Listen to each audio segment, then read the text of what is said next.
തമ്മിൽ ചേരുവൊന്നുമില്ല. അപ്പൊ പുള്ളി പറഞ്ഞു, നിങ്ങളും ഞങ്ങളും ഒരേ കാര്യം തന്നെയാണ് ചെയ്യുന്നത്. നിങ്ങൾ ചെയ്യുന്നത് യേശുക്രിസ്തുവിന്റെ നാമത്തിൽ സാമൂഹിക മാറ്റങ്ങൾ വരുത്താൻ ശ്രമിക്കുന്നു. ഞങ്ങൾ ചെയ്യുന്നത് ഭൗതികവാദത്തിന്റെ പേരിൽ, കമ്മ്യൂണിസത്തിന്റെ പേരിൽ സാമൂഹിക മാറ്റങ്ങൾക്ക് ശ്രമിക്കുന്നു എന്ന് പറഞ്ഞു. ഞാൻ പറഞ്ഞു, അത് തമ്മിൽ എങ്ങനെ ഒരിക്കലും ചേരില്ലോ, രണ്ടും രണ്ടല്ലേ എന്ന് ചോദിച്ചു കഴിഞ്ഞപ്പോ ഞാൻ ചോദിച്ചു, നിങ്ങൾ ഇലക്ഷനിൽ മത്സരിക്കാൻ വിസമ്മതിക്കുന്ന നിങ്ങൾ എങ്ങനെയാണ് ഈ വിപ്ലവം ഉണ്ടാകുന്നു, എത്ര കാലം നടന്നാലേ വിപ്ലവം ഉണ്ടാകുന്നു, വിപ്ലവം ഒന്നും ഉണ്ടാകാൻ പോലെ ആ കാലഘട്ടം മാറി സഹോദര എന്ന് പറഞ്ഞപ്പോ അദ്ദേഹം പറഞ്ഞൊരു സ്റ്റേറ്റ്മെന്റ്. അദ്ദേഹം പറഞ്ഞത് ഇങ്ങനെയാണ് എന്നോട്: വിപ്ലവം നമ്മൾ ആരും ഉണ്ടാക്കുന്നതല്ല, നമ്മൾ ഇങ്ങനെ ഇതിന്റെ വിത്ത് ഇങ്ങനെ പാകിക്കൊണ്ടിരിക്കും, നമ്മൾ സാഹചര്യങ്ങളെ ചൂണ്ടിക്കാണിച്ചു കൊടുത്തുകൊണ്ടിരിക്കും, നമ്മൾ എന്ത് ചെയ്യും, ഇതാണ് സംഭവിക്കാൻ പോകുന്നതെന്ന് പറഞ്ഞുകൊണ്ടിരിക്കും. അതാണ് ഞങ്ങൾ ചെയ്യുന്നത്. ഒരു കാലം കഴിയുമ്പോൾ സാഹചര്യം വിപ്ലവത്തിന് ഉതകുന്നതാകുമ്പോൾ വിപ്ലവം തന്നെ പൊട്ടി പുറപ്പെട്ടു കൊള്ളും. ഇവിടെ നമ്മൾ മനസ്സിലാക്കേണ്ടത് കാര്യം, ഇസ്ലാമിക ഭീകര സംഘടനകൾ, ഇസ്ലാമിക സുഹൃത്തുക്കളുടെ, സ്നേഹിതന്മാരുടെ, ഞങ്ങൾ സ്നേഹിക്കുന്ന ഞങ്ങളുടെ പ്രിയപ്പെട്ടവരുടെ വീടുകളിൽ നിങ്ങളുടെ മക്കളെ, നിങ്ങളുടെ ചെറുപ്പക്കാരെ, നിങ്ങളുടെ കുട്ടികളെ ഏതെങ്കിലും നിലയിൽ സ്വാധീനിക്കുന്ന മൗലവിമാരുടെ പ്രസംഗങ്ങളോ പഠനങ്ങളോ നിങ്ങളുടെ തലച്ചോറിൽ വരുന്നുണ്ടെങ്കിൽ നിങ്ങൾ മനസ്സിലാക്കിക്കൊള്ളുക, തീവ്രവാദത്തിന്റെ വിത്ത് വിതയ്ക്കപ്പെട്ടു കഴിഞ്ഞു. ഇതിങ്ങനെ മുന്നോട്ട് പോവുകയും അതിന് ചൂട്ടുപിടിക്കുകയും അതിനനുസരിച്ച് നിങ്ങൾ ചലിക്കുകയും ചെയ്താൽ എന്തെന്നില്ലാത്ത എപ്പെടുന്നില്ലാത്ത ഒരു അവസരത്തിൽ ആരെങ്കിലും എവിടുന്നെങ്കിലും ഒരു അള്ളാഹു അക്ബറെ വിളിച്ചൊരു വാളും വടിയും തോക്കുമായി ചാടിയാൽ നിങ്ങൾ അറിയാണ്ട് കൂടത്തിൽ ചാടും. ഇതാണ് എല്ലാ സ്ഥലത്തും സംഭവിച്ചിട്ടുള്ളത്. അങ്ങനെ ഒന്ന് കേരളത്തിൽ സംഭവിക്കുമോ എന്ന് ഞങ്ങൾ ഭയപ്പെടുന്നത് കൊണ്ടാണ് നൈജീരിയയിലെ ക്രിസ്ത്യൻ കൂട്ടക്കൊലയെ കുറിച്ച് ഇന്ന് ഈ സന്ധ്യയോടെടുക്കുന്ന സമയത്ത് ഇങ്ങനെ ഒരു റൂം ഇടേണ്ടി വന്നത്. നൈജീരിയ നമുക്കൊരു ചൂണ്ടുപലകയാണ്, നമ്മൾ മറക്കണ്ടത്. ഇവിടുത്തെ സോഷ്യലിസ്റ്റ് സാമൂഹിക പ്രവർത്തകർ, വ്യവസ്ഥിതിയുടെ രാഷ്ട്രീയ നേതാക്കന്മാരൊക്കെ ഇതൊന്നും കണ്ടില്ല എന്ന് വിചാരിച്ച് പൂച്ച കണ്ണടച്ചിരിക്കുന്നത് പോലെ ചെവി വട്ടം പിടിച്ച് കണ്ണടച്ചിരിക്കുകയാണ്, കണ്ടില്ല എന്ന് നടിക്കുകയാണ്. അവർക്കെല്ലാം അറിയാം, ഉള്ളിന്റെ ഉള്ളിൽ അവർക്കെല്ലാം അറിയാം. ഇവിടുത്തെ പോലീസ് ഫോഴ്സിന് അറിയാം, ഇവിടുത്തെ എല്ലാവർക്കും അറിയാം എന്താണ് സംഭവിച്ചുകൊണ്ടിരിക്കുന്നതെന്ന്. എന്നാൽ അനങ്ങാൻ ഭയമാണ്. ഇങ്ങനെ ഭയപ്പെടുന്ന ഒരു സൊസൈറ്റി ഉണ്ടെങ്കിൽ അവിടെ തീർച്ചയായിട്ടും ഇസ്ലാമിക ഭീകരവാദം, അത് അവിടെ ബോക്കോ ഹറാം ആണെങ്കിൽ ഇവിടെ മറ്റൊന്നായിരിക്കും, നമുക്കറിയില്ല, സംഭവിക്കാനുള്ള സാധ്യതയുണ്ട്. അത് വന്നാൽ അവിടെ ക്രിസ്ത്യാനിയാണോ ഹിന്ദുവാണോ ഒന്നും നോട്ടം ഉണ്ടായിരിക്കില്ല. 1921 മാത്രം നമ്മൾ ചിന്തിച്ചാൽ മതി. ഞാൻ ഇത്രയും പറഞ്ഞുകൊണ്ട് എന്റെ വാക്കുകൾ ഞാൻ ചുരുക്കുകയാണ്. ദൈവം നമ്മളെ എല്ലാവരെയും അനുഗ്രഹിക്കട്ടെ. നൈജീരിയയുടെ ക്രിസ്ത്യൻ ചരിത്രവും ഇസ്ലാമിക ചരിത്രവും ഇതാണ്. നൈജീരിയയുടെ ക്രിസ്ത്യൻ ചരിത്രത്തിന്റെ ആരംഭത്തിൽ ക്രൈസ്തവർ സ്ലേവ് ട്രേഡിങ് നടത്തിയെന്ന് പറയുമ്പോഴും അതുകൊണ്ട് അവിടെ ഒരു മിഷണറിയും വന്നിട്ട് സ്ലേവ് ട്രേഡ് നടത്തുകയല്ല ചെയ്തത്. ആ സ്ലേവ് ട്രേഡ് നിരോധിച്ചതോടു കൂടെയാണ് അവിടെ മിഷണറിമാരുടെ പ്രവർത്തനം ഊർജിതപ്പെട്ടത്. അതിനെ തുടർന്ന് അവർക്കുണ്ടായ ഗുണങ്ങളാണ് നമുക്ക് പറയാൻ പറ്റുന്നത്. എന്നാൽ ഇവിടെയോ സ്ലേവ് ട്രേഡ് നടന്നില്ല, കച്ചവടത്തിന് വന്നവൻ ഇന്ന് കൊല വിളിച്ചുകൊണ്ടിരിക്കുകയാണ്. ഇത് തങ്ങളിൽ എങ്ങനെ ശരിയാകും? ഈ ഒരു ചിന്ത നിങ്ങളുടെ മുന്നേ ഇട്ടുകൊണ്ട് ഞാൻ വാക്കുകൾ അവസാനിപ്പിക്കുന്നു. ദൈവത്തിന്റെ പരിശുദ്ധമായ നാമം വാഴ്ത്തപ്പെടുമാറാകട്ടെ. ഓക്കെ ശുചിമഞ്ച, താങ്ക് യു. ഞാൻ ശുചിമഞ്ച പറഞ്ഞ ആ വീഡിയോ മുകളിൽ ഇട്ടിട്ടുണ്ട്, അതിനെപ്പറ്റി എന്താ അഭിപ്രായം? ആ വീഡിയോ ഇടണോ? ബ്രദറെ, എന്നിട്ട് നമുക്ക് നേരെ നമ്മുടെ ഗസ്റ്റിലേക്ക് തന്നെ പോവാം. താങ്കൾ അത് മേളിൽ പിൻ ചെയ്യൂ. അതിനുശേഷം നമുക്ക് നേരെ സ്ട്രൈറ്റ് നമ്മുടെ ഗസ്റ്റിലേക്ക് പോവാം. അവർ രണ്ടുപേരും വെയിറ്റ് ചെയ്തുകൊണ്ടിരിക്കുകയാണ്. അവരെ കേൾക്കാൻ വേണ്ടിയിട്ടായിരിക്കും നമ്മുടെ ആൾക്കാർ വന്നിരിക്കുന്നത്. Okay okay. അപ്പം വേണ്ടിയവർക്ക് അത് ഡൗൺലോഡ് ചെയ്തെടുക്കാം. പറഞ്ഞതിൻ്റെ തെളിവാണ്. Okay, thank U. അടുത്തത് ബ്രദർ കേൾക്കുന്നുണ്ടോ? കേൾക്കുന്നുണ്ട്. എന്നെ കേൾക്കാൻ പറ്റുമോ? ബ്രദറിന്റെ ആണ് നെക്സ്റ്റ് സെക്ഷൻ. അവർക്ക് നമുക്ക് അതെ അതിന് മുന്നേ അദ്ദേഹം ഉണ്ടോ എന്നുള്ളത് ജസ്റ്റ് ഒന്ന് ക്രോസ് ചെക്ക് ചെയ്താണ്. ഓക്കെ, അടുത്ത ആളുടെ ഞാൻ ചോദിക്കട്ടെ. Brother Isang, are you here? Brother Isang,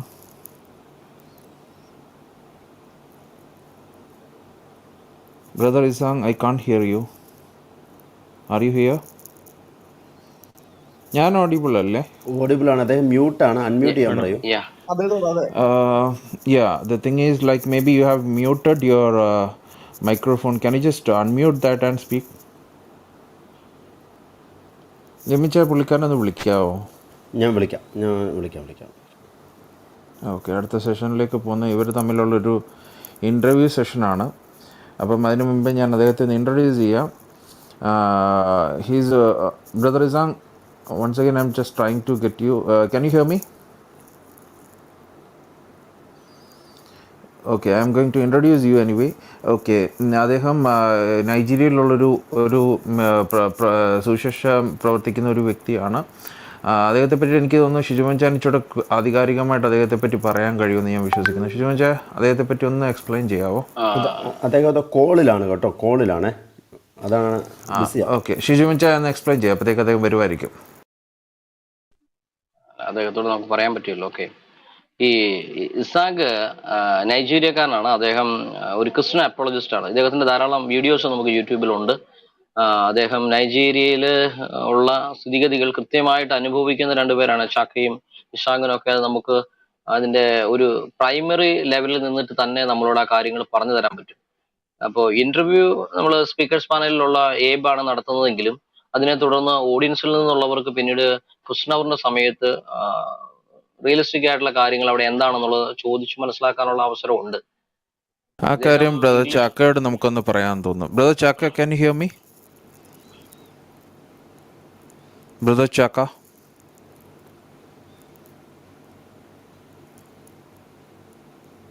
brother Chaka, can you unmute yourself? Yes, I can hear you. I can hear you. Yeah. Thank you. The thing is, right now we are just planning to have an interview with Brother Isang, and after that, when we are opening the session from audience, people will be asking questions to you. You will be answering. So it's okay for you, right? Yeah, that's fine. That's Okay. fine. Thank you. Okay. അപ്പം ഷിജുമൻ ചായ continue ചെയ്തോ.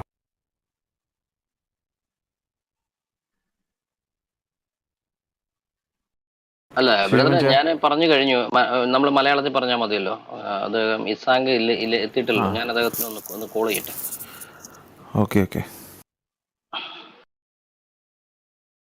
ഒരു കാര്യം ചെയ്യാം ഏബൻ ബ്രദറെ, നമുക്കെന്നാൽ ഈ സമയം ഇസാങ് brother വരുന്ന ടൈം വരെ ചാക്ക ബ്രദർ ഉണ്ടല്ലോ, അദ്ദേഹത്തോട് വേണമെങ്കിൽ നമുക്കൊന്ന് സംസാരിക്കാം. അല്ല, ക്വസ്റ്റ്യൻസ് ഒരാളോട് പ്രിപ്പയർ ചെയ്ത് രണ്ടുപേരോട് ക്വസ്റ്റ്യൻ അല്ല, അവിടുത്തെ കാര്യങ്ങളെക്കുറിച്ച് ഏകദേശം നമുക്കൊന്ന് അറിയാമല്ലോ.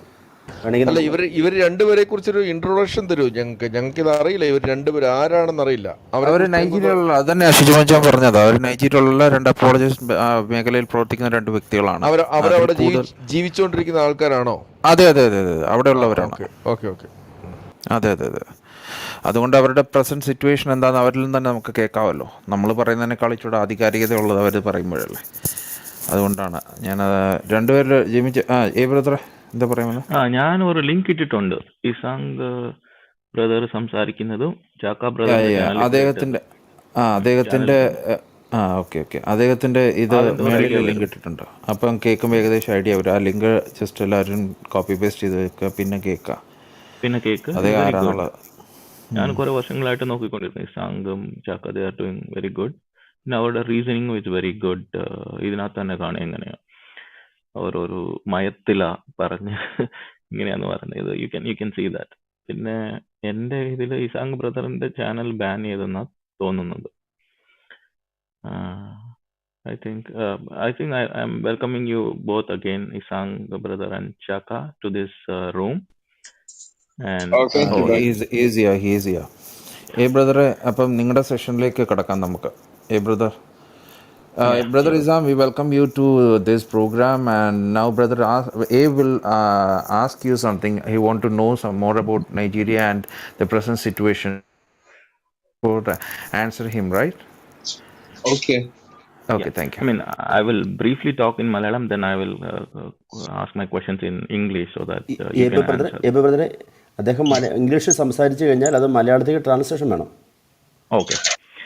And I mean, I will ask question firstly in Malayalam, then I will ask in English, then you can respond, then I will try to translate that into Malayalam so that the listeners also can understand what you are trying to say. So I think I'll just briefly tell in Malayalam so that people can follow our questions. ഞാൻ ഒരു 3 പാർട്ടായിട്ടാണ് ക്വസ്റ്റ്യൻസിനെ form ചെയ്തിരിക്കുന്നത്. First പാർട്ടിൽ church എങ്ങനെയാ ഈ മൾട്ടിയേഴ്സിനെ, ഈ പെർസിക്യൂഷനെ എങ്ങനെ view ചെയ്യുന്നത്, അതിൻ്റെ കുറെ ചോദ്യങ്ങൾ നമുക്ക് മനസ്സിലാക്കാൻ വേണ്ടി, എങ്ങനെ അവരുടെ കാഴ്ചപ്പാട് എങ്ങനെയാണെന്ന്. ബിക്കോസ് നമുക്ക് വെറും ഈ മീഡിയ കുറിച്ച് അറിയുന്ന മാത്രമേ നമുക്കറിയുന്നുള്ളൂ. അവിടെ ഇൻ പേഴ്സൺ ഇരിക്കുന്നവരുടെ എക്സ്പീരിയൻസ് എങ്ങനെയാണെന്ന്, അവരുടെ വ്യൂ എങ്ങനെയാണെന്ന് നമുക്ക് അറിയാൻ വേണ്ടി മാത്രമേ ഈ ക്വസ്റ്റ്യൻസ് ഉള്ളൂ. പിന്നെ സെക്കൻഡ് പാർട്ടിൽ വുമൻ ആൻഡ് ചിൽഡ്രൻ്റെ മേത്തായിരിക്കും മോസ്റ്റ്ലി ക്വസ്റ്റ്യൻസും. അവർ എങ്ങനെയാ ടാക്കിൾ ചെയ്യുന്നതും എങ്ങനെയാ അവരെ പ്രൊട്ടക്ട് ചെയ്യുന്നതും എങ്ങനെയാണെന്ന് അതായിരിക്കും. തേർഡ് ഇതിൽ മിസ്ലേനിയസ് എന്നാണ് കുറേ ഒരു വേറെ എല്ലാ ക്വസ്റ്റ്യൻസും ഒന്ന് ഗ്രൂപ്പ് ആയിട്ട് 3 parts ആയിട്ട് ക്വസ്റ്റ്യൻസ് ചെയ്തിരിക്കുക. ഇത് ബേസിക്കലി ഇതിൻ്റെ ഒരു ഇത് ജസ്റ്റ് ടു അണ്ടർസ്റ്റാൻഡ് ഒരു പെർസ്പെക്റ്റീവ് അവരുടെ എങ്ങനെയാണെന്ന് നമ്മൾ മീഡിയയിൽ കാണുന്ന അല്ലാതെ വേറെ ഇനി ഒരു പെർസ്പെക്റ്റീവ് എന്നാണെന്നൊന്ന് മനസ്സിലാക്കാൻ വേണ്ടിയാണ്. Okay, coming back, I welcome again brothers Isang and Chaka to this room. I've framed questions in 3 aspects. Like first is the church, and women and children, and the third category I made it as miscellaneous. So the first category questions will be mostly based on the church in Nigeria. So my first primary question is, how does the church view this persecution and attacks on Christians in Nigeria? Well, when you say the church in Nigeria, I would like to divide the church in Nigeria into 2. The church in Nigeria in the north and the church in Nigeria in the south. Mostly the persecution has been there, and it's only when maybe lately that it has been coming a little bit to the south.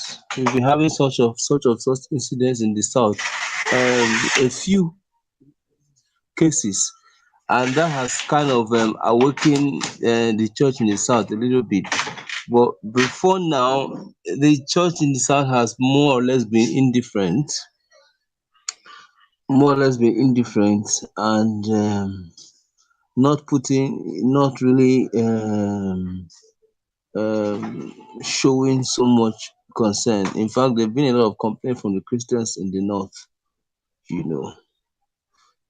but up there in the north, there are some places where the Christians have used the issue of the persecution to strengthen their faith, to strengthen their resolve to the Lord, and to even get closer to the Lord, because when there's no one to turn to, no help from anywhere coming, all their help is to focus their mind on Christ, and in many cases just being ready to be martyred for the Lord.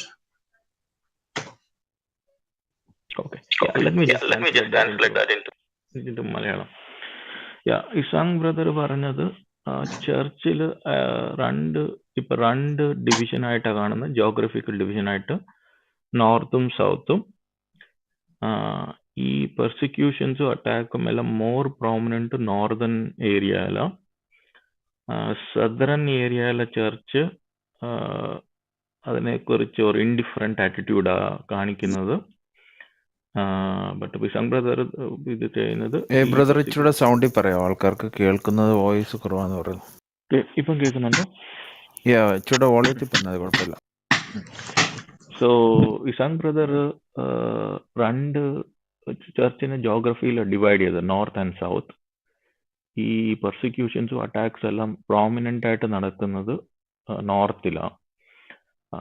South ഇരിക്കുന്ന church ഇതിനെ ഒരു indifferent ആയിട്ടാണ് കാണുന്നത്. എന്ന് പറഞ്ഞാൽ നമുക്ക് വന്നില്ല okay എന്ന് പറഞ്ഞ് അങ്ങനത്തെ ആറ്റിറ്റ്യൂഡിലായിരിക്കുന്നത്. ബട്ട് ഇസാങ് ബ്രദർ പറയുന്നത് ഇതിനെ നമ്മൾ ക്രിസ്തു ഇതിനെ ഗോസ്പെല്ലോട്ട്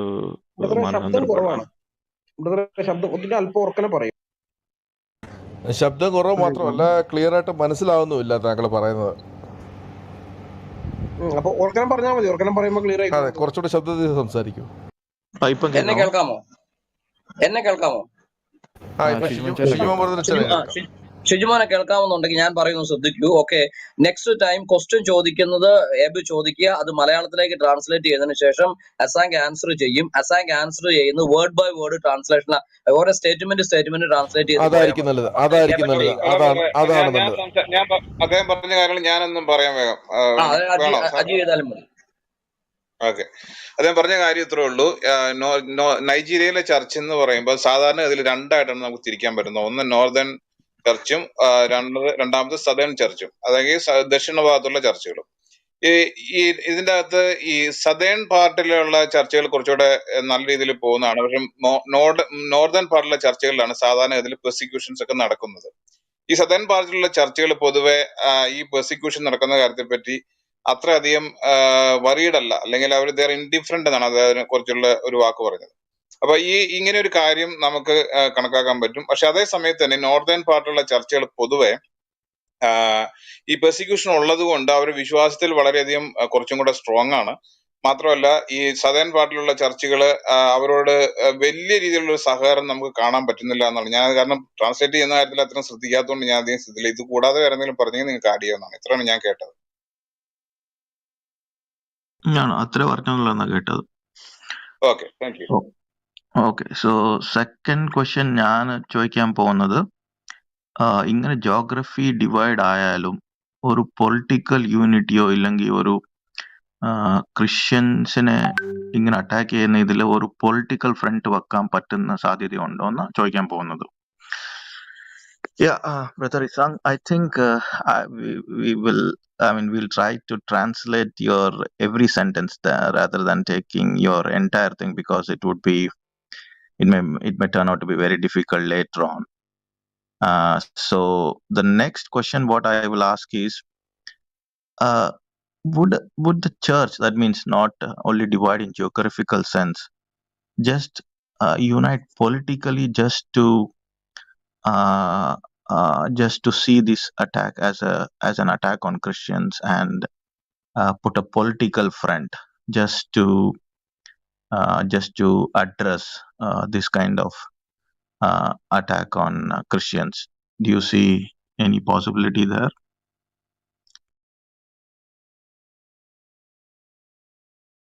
പുള്ളിക്കാരൻ മൈക്ക് മ്യൂട്ട് ആണെന്ന് തോന്നുന്നു. Brother Isang, Brother, is the question clear? Is the question clear, Brother Isaac? Is the question clear? പുള്ളിയുടെ mic മ്യൂട്ടാണ്.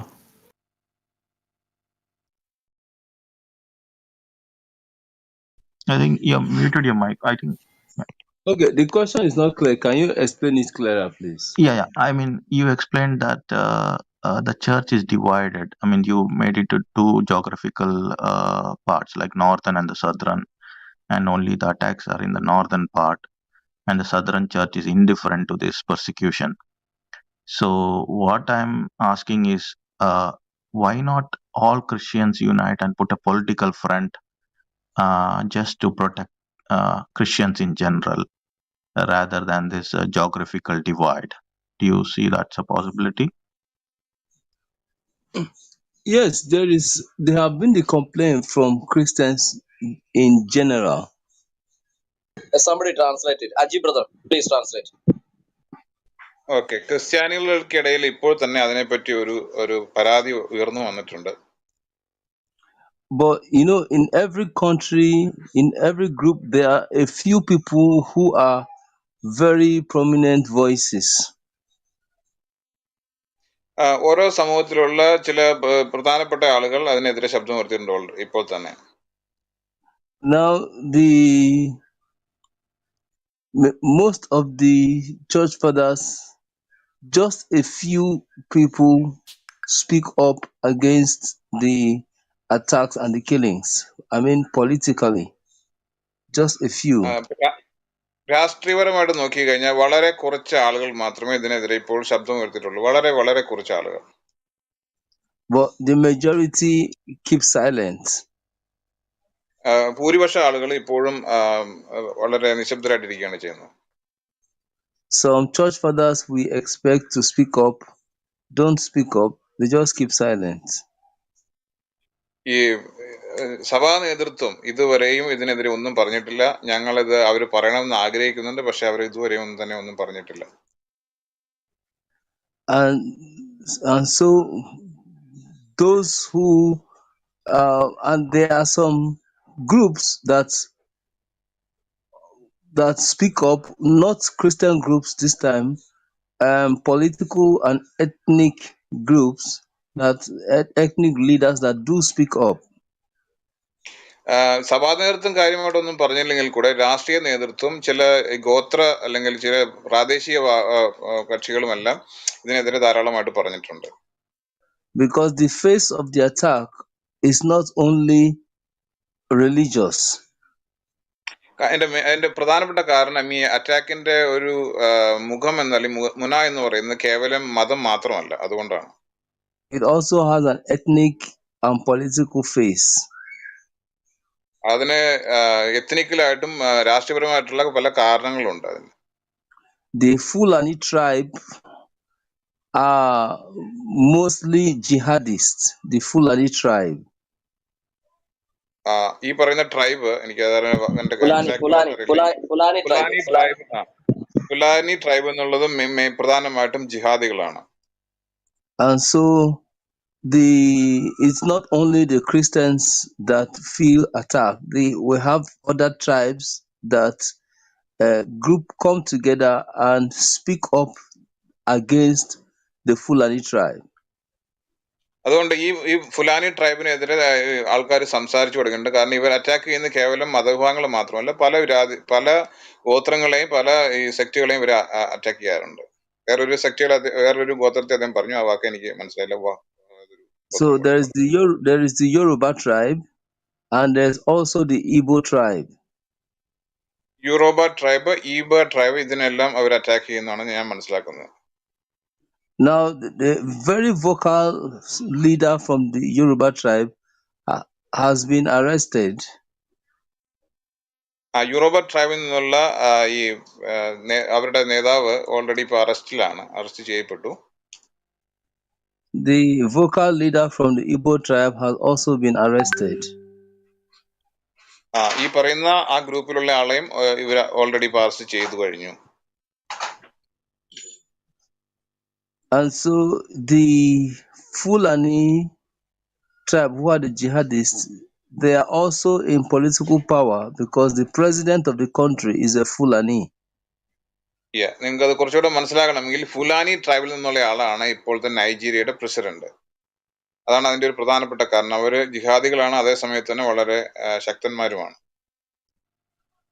So a lot of Christian leaders are also afraid to speak up so that they don't get arrested. ഇവര് പറയാതിരിക്കേണ്ട ഒരു പ്രധാനപ്പെട്ട കാരണം, ഇവര് പറഞ്ഞാൽ ഇത് ഈ അധികാരമുള്ളത് കൊണ്ട് ഇവരെല്ലാം അറസ്റ്റിലാവുമെന്ന് ഇവർ ഭയപ്പെടുന്നു. And so there is every clear indication that the Islamic jihadists have support from the government in power. അതിന്റെ അർത്ഥം, ഈ പറഞ്ഞതിന്റെ എല്ലാം മൊത്തം അർത്ഥം ഇതാണ്: ഈ ജിഹാദികൾക്ക് ഗവൺമെന്റിന്റെ കയ്യിൽ നിന്ന് നല്ല സപ്പോർട്ട് ലഭിക്കുന്നുണ്ട്. കാരണം ഈ ട്രൈബ് ഇവര് തന്നെ support ചെയ്യുന്നവരായതുകൊണ്ട്. So the situation is complicated. It's complicated and it's difficult. അതുകൊണ്ട് ഈ നിലവിലത്തെ സാഹചര്യം എന്ന് പറയുന്നത് അല്പം ബുദ്ധിമുട്ട് നിറഞ്ഞതാണ്. അത് മാത്രമല്ല, അത് അല്പം കോംപ്ലിക്കേറ്റഡുമാണ്.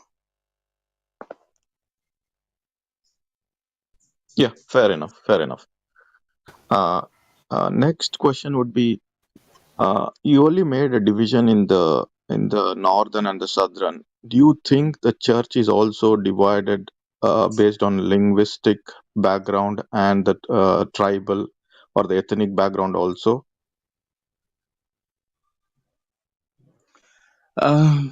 The church is not divided based on ethnic background. The church is not divided based on ethnic background. Church ethnic ബാക്ക്ഗ്രൗണ്ടിന്റെ ബേസിലല്ല ഡിവൈഡ് ചെയ്യപ്പെട്ടിരിക്കുന്നത് പ്രധാനമായും. Yes, we have different ethnic groups. We have some churches that with more members from certain ethnic background, but I wouldn't say the church is divided based on ethnic grounds. Why I use the north and the south is because the north seem to be more inclined to the Christian faith. The Christians in the north are few, and they seem to be more fervent in the Lord than the south. Okay.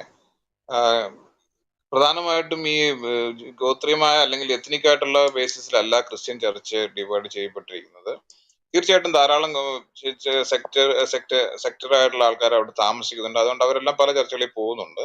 പക്ഷെ നോർത്തിലുള്ള ആളുകൾ പൊതുവെ വിശ്വാസപരമായിട്ട് കുറച്ചും കൂടെ തീഷ്ണതയുള്ളവരാണ്. അവര് പീഡിപ്പിക്കപ്പെടുന്നെങ്കിൽ പോലും അവർ വിശ്വാസപരമായിട്ട് വളരെ തീഷ്ണമുള്ളവരാണ്. അവർ ആ വിശ്വാസത്തിൽ ഉറച്ചു നിൽക്കുകയും ചെയ്യുന്ന ആൾക്കാർ.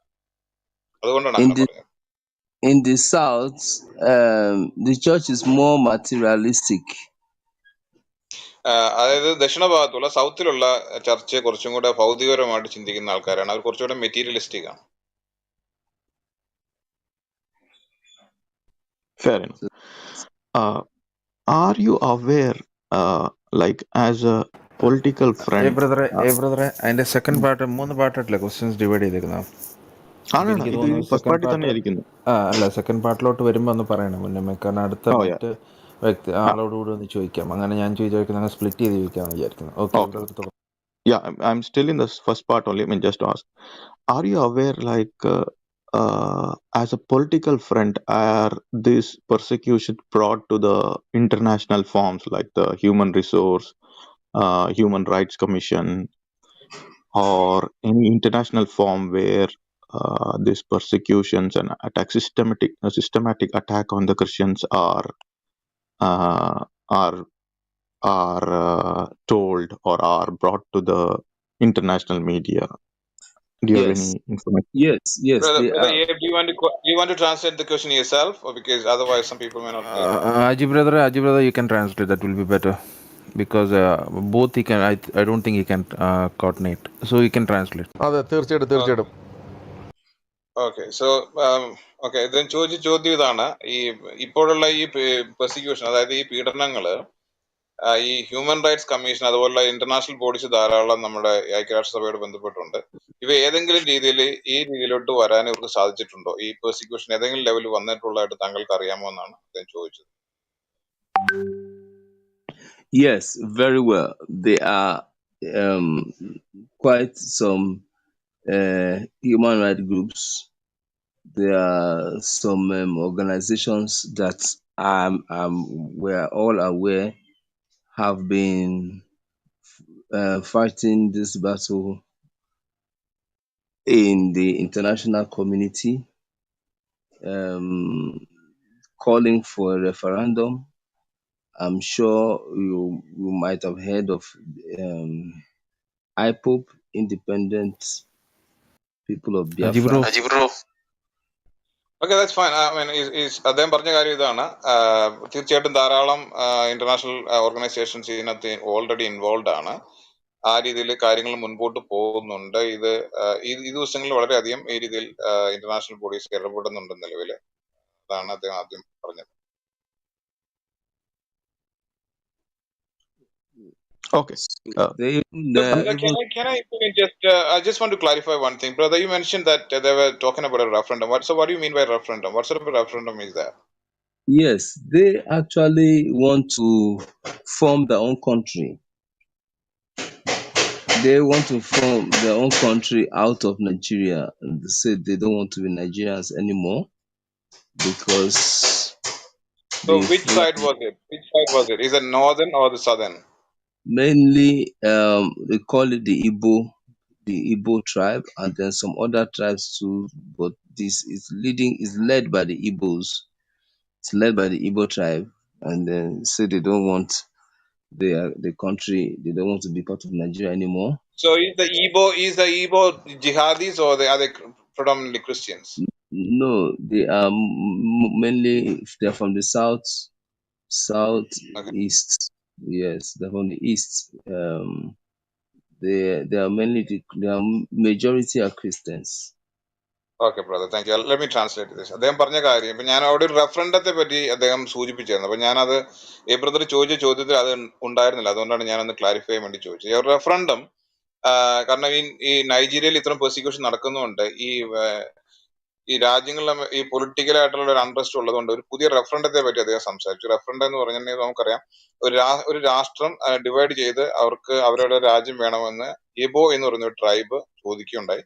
അപ്പൊ അത് ഞാനത് ചോദിച്ചു, അത് എന്തുകൊണ്ടാണ് ചോദിക്കുന്നത്, ഈ പീഡനം ഉള്ളതുകൊണ്ട് അവർക്ക് ഈ രാജ്യത്ത് തുടർന്നു പോകാൻ താല്പര്യമില്ലാത്തതുകൊണ്ട് ഒരു റെഫറൻഡം വേണമെന്നും അത് അവർ ഇന്റർനാഷണൽ അറ്റൻഷന് കൊണ്ടുവരാൻ അവർ ശ്രമിക്കുന്നുണ്ടെന്നാണ് അദ്ദേഹം ഇതുവരെ പറഞ്ഞത്.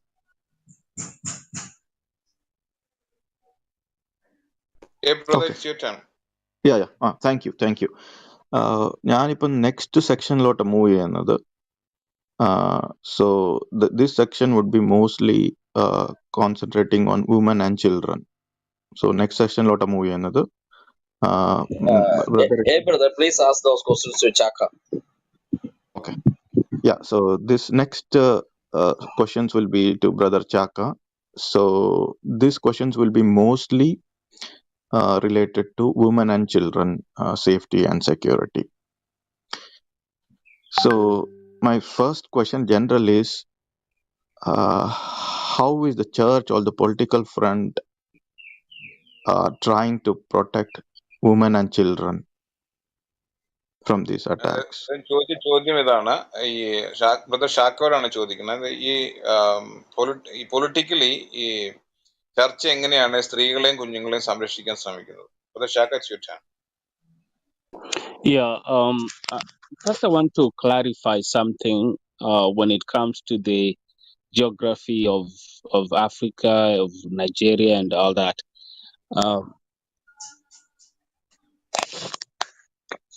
When you see the division of the church, just like Isang said, that you can divide the church in Nigeria to the north and to the south. It is the same. It's the same in much of Africa. അദ്ദേഹം പറഞ്ഞ കാര്യം ഇതാണ്, brother ഐസാങ് പറഞ്ഞതുപോലെ ഈ ഇത് നമ്മൾ മനസ്സിലാക്കണമെങ്കിൽ northern Nigeria, southern Nigeria എന്ന് നമ്മൾ തിരിച്ച് മനസ്സിലാക്കേണ്ടിയിരിക്കും. ഇത് എല്ലാ രീതിയിലും ഒരുപോലെ തന്നെയാണ്, ചർച്ചിൽ മാത്രമല്ല, മതപരമായിട്ട് മാത്രമല്ല, പൊതുവെ ഇങ്ങനെ തന്നെ നമുക്ക് വിശദീകരിക്കേണ്ടി വരും. So the Arabs, when they were coming, they tended to stay in the most northern parts, so that even if you look in East Africa, where I come from Tanzania and even from Kenya, they tended to stay more to the northern parts of the country.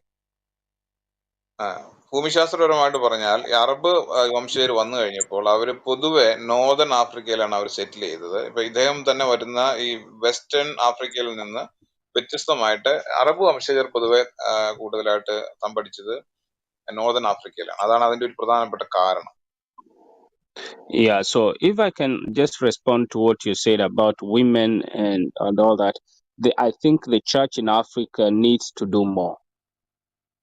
അദ്ദേഹം ചോദിച്ച ചോദ്യത്തോട് ബന്ധത്തിൽ ഒരു കാര്യം പറയാൻ ഞാൻ താല്പര്യപ്പെടുന്നു. അതായത് സഭ അല്ലെങ്കിൽ ചർച്ച് സ്ത്രീകളോടും കുട്ടികളോടുള്ള ബന്ധത്തിൽ കുറച്ചും കൂടെ കാര്യങ്ങൾ ചെയ്യേണ്ടിയിരിക്കുന്നു.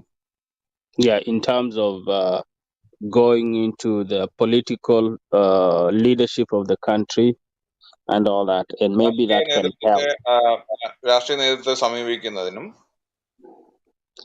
Yeah, as of now, we see that there's quite a lot of persecution of the church. ഈ ദിവസങ്ങളിൽ സഭയ്ക്ക് ധാരാളം പീഡനങ്ങൾ, പെർസിക്യൂഷൻ നേരിടേണ്ടി വരുന്നുണ്ട്. And these groups, these Islamic groups are divided.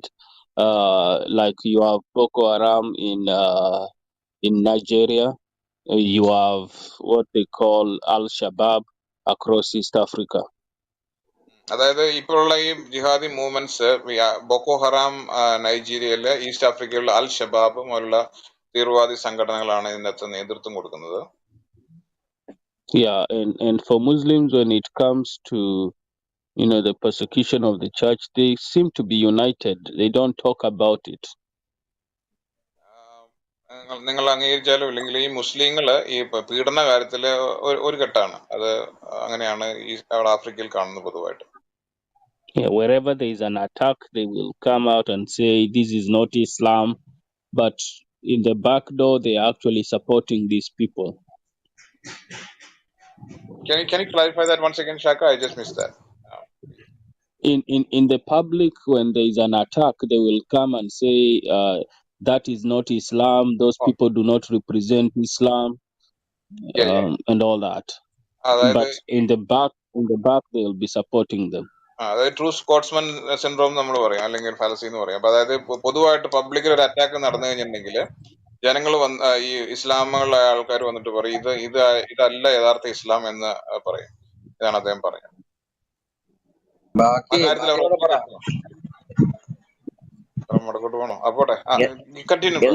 എന്നിട്ട് പിന്നാമ്പുറത്തോട് വന്നിട്ട് പറയും അവരെ സപ്പോർട്ടും ചെയ്യും. അതുകൊണ്ട് പറയണം ബ്രദർ, നമ്മൾ ആരെ പേടിക്കുന്നത്? Okay, Brother Shaka, you continue. Yes, sir. So yeah, so that's what I can say for now. I think when Muslims are persecuting the church, they do not. They are just, it depends with the area, especially the areas where they are the majority. They want to have the Sharia rule. They want to have ഇസ്ലാമിക ഭൂരിപക്ഷമുള്ള സ്ഥലങ്ങളിൽ ശരിയ law കൊണ്ടുവരണമെന്നും അവരുടെ ഭരണം കൊണ്ടുവരണമെന്നും ഈ ഭൂരിപക്ഷ മുസ്ലിം ഏരിയകളിൽ അവർ താല്പര്യപ്പെടും. അതാണ് ഇപ്പോൾ അവിടെ കണ്ടുകൊണ്ടിരിക്കുന്നത്. So they would be happy to erase the Christian church from northern Nigeria and just declare it an Islamic state. അവരുടെ താല്പര്യം നോർത്തേൺ നൈജീരിയയിൽ നിന്ന് ക്രിസ്ത്യാനിറ്റിയെ തുടച്ചു നീക്കി, ചർച്ചുകളെ തുടച്ചു നീക്കി ഒരു ഇസ്ലാമിക രാജ്യമാക്കണമെന്നാണ് അവരുടെ എല്ലാവരുടെയും താല്പര്യം. Maybe Sang can clarify on we've had Abuja Declaration where Muslims made declarations not just for Nigeria but for the whole of Africa, that they want Africa to become Islamic. ഒരുപക്ഷെ ഐസാങ് ബ്രദറിന് ഞാൻ പറഞ്ഞ കാര്യം ഒന്നുകൂടെ ക്ലാരിഫൈ ചെയ്യാൻ പറ്റുമായിരിക്കും. അതായത് ഈ Abuja declaration വെച്ചിട്ട് ഈ നോർത്തേൺ നൈജീരിയയും അതുപോലെ ചില ഭാഗങ്ങളെയും ഇസ്ലാമിക രാഷ്ട്രമാക്കി മാറ്റാനുള്ള ശ്രമത്തെ പറ്റി ഒരുപക്ഷെ അദ്ദേഹത്തിനെ കുറിച്ചും കൂടെ ക്ലിയർ ആയിട്ട് പറയാൻ പറ്റുമായിരിക്കും. Yeah, so the larger aim is to make Africa, with all 53 countries of Africa, the first Islamic continent.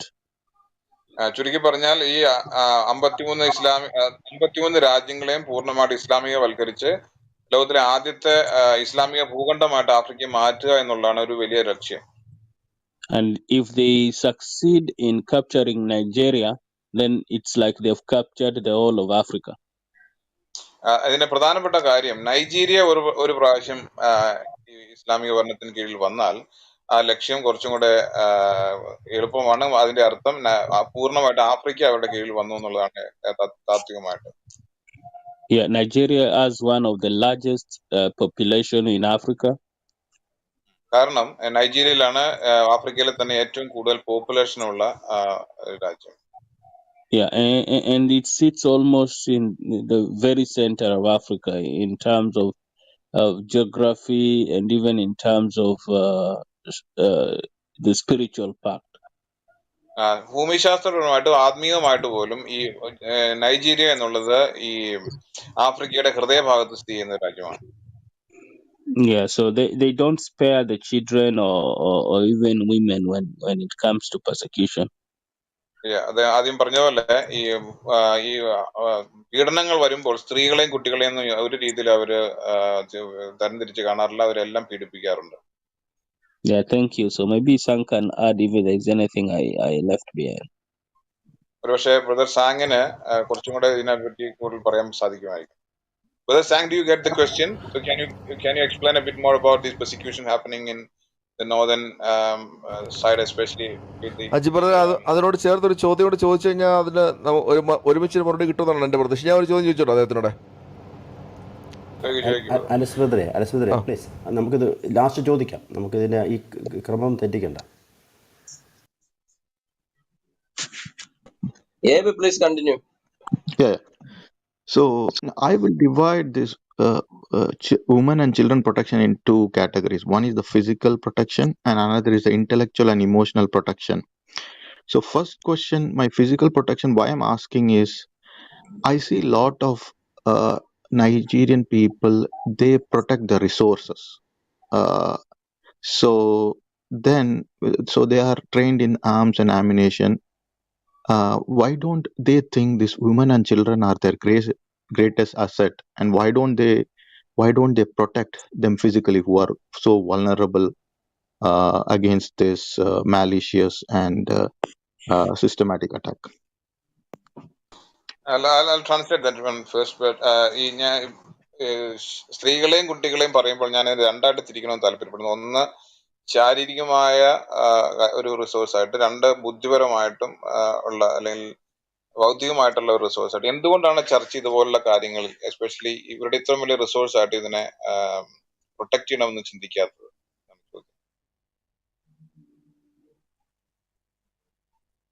I mean, who's going to answer? Is that Isang or Shaka? Who's going to answer this? Brother Abe, who's going to answer this question? I mean, Chaka brother can answer that. Means, I think I don't know if his son is here. He would have been the best to respond to this. But let me say something. As I said, these guys do not.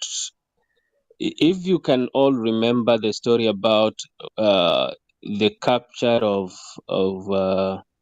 Christian girls that were captured by Boko Haram.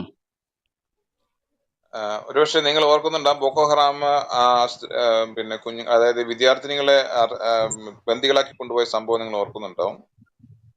Yeah, most of those girls were forced to become sex slaves for the Muslim jihadists. മിക്കവാറും എല്ലാ വിദ്യാർത്ഥിനികളും അവരുടെ ജിഹാദികളുടെ sex slaves ആയിട്ട്, ലൈംഗിക അടിമകളായിട്ട് മാറാൻ ഇടയായി. And although we have a government in Nigeria and even the worldwide, I don't feel like the people responded well to this, the governments. International ലെവലിൽ പോലും അതുപോലെ ഗവൺമെന്റ് കുറെയൊക്കെ പ്രതികരിച്ചെങ്കിലും അവിടെയുള്ള ലോക്കൽ ജനങ്ങൾ ഇതിനെതിരെ വളരെ ശക്തമായ പ്രതികരണം നടത്തിയായിട്ട് ഞങ്ങൾ കണ്ടില്ല. It is very sad that years down the line, some of these girls are still in the forest. They are still enslaved. നിങ്ങൾ നോക്കിയാൽ ഇപ്പോഴും ഈ പറയുന്ന പല പെൺകുട്ടികളും ഈ കാടിനുള്ളിൽ ഇതേ രീതിയിൽ തന്നെ തുടരുന്നതായിട്ടും നമുക്ക് മനസ്സിലാക്കാൻ സാധിക്കും. So for me, I think that we need to do more. The church needs to do more in terms of political leadership, because if they purpose to erase this Boko Haram, I think they would do more. എന്റെ അഭിപ്രായത്തില് church പല കാര്യങ്ങളും കൂടെ ചെയ്യേണ്ടതുണ്ട്. കാരണം ഈ ബൊക്കോ ഹറാമിനെ പോലുള്ള സംഘടനകൾ ഇങ്ങനെ വരുമ്പോൾ ചർച്ച് രാഷ്ട്രീയപരമായിട്ടും മറ്റുള്ള സാമൂഹികമായിട്ടും പല കാര്യങ്ങൾ ചെയ്യേണ്ടതിന്റെ വളരെയധികം ആവശ്യകത ഇന്നത്തെ സമൂഹത്തിലുണ്ട് അവിടെ.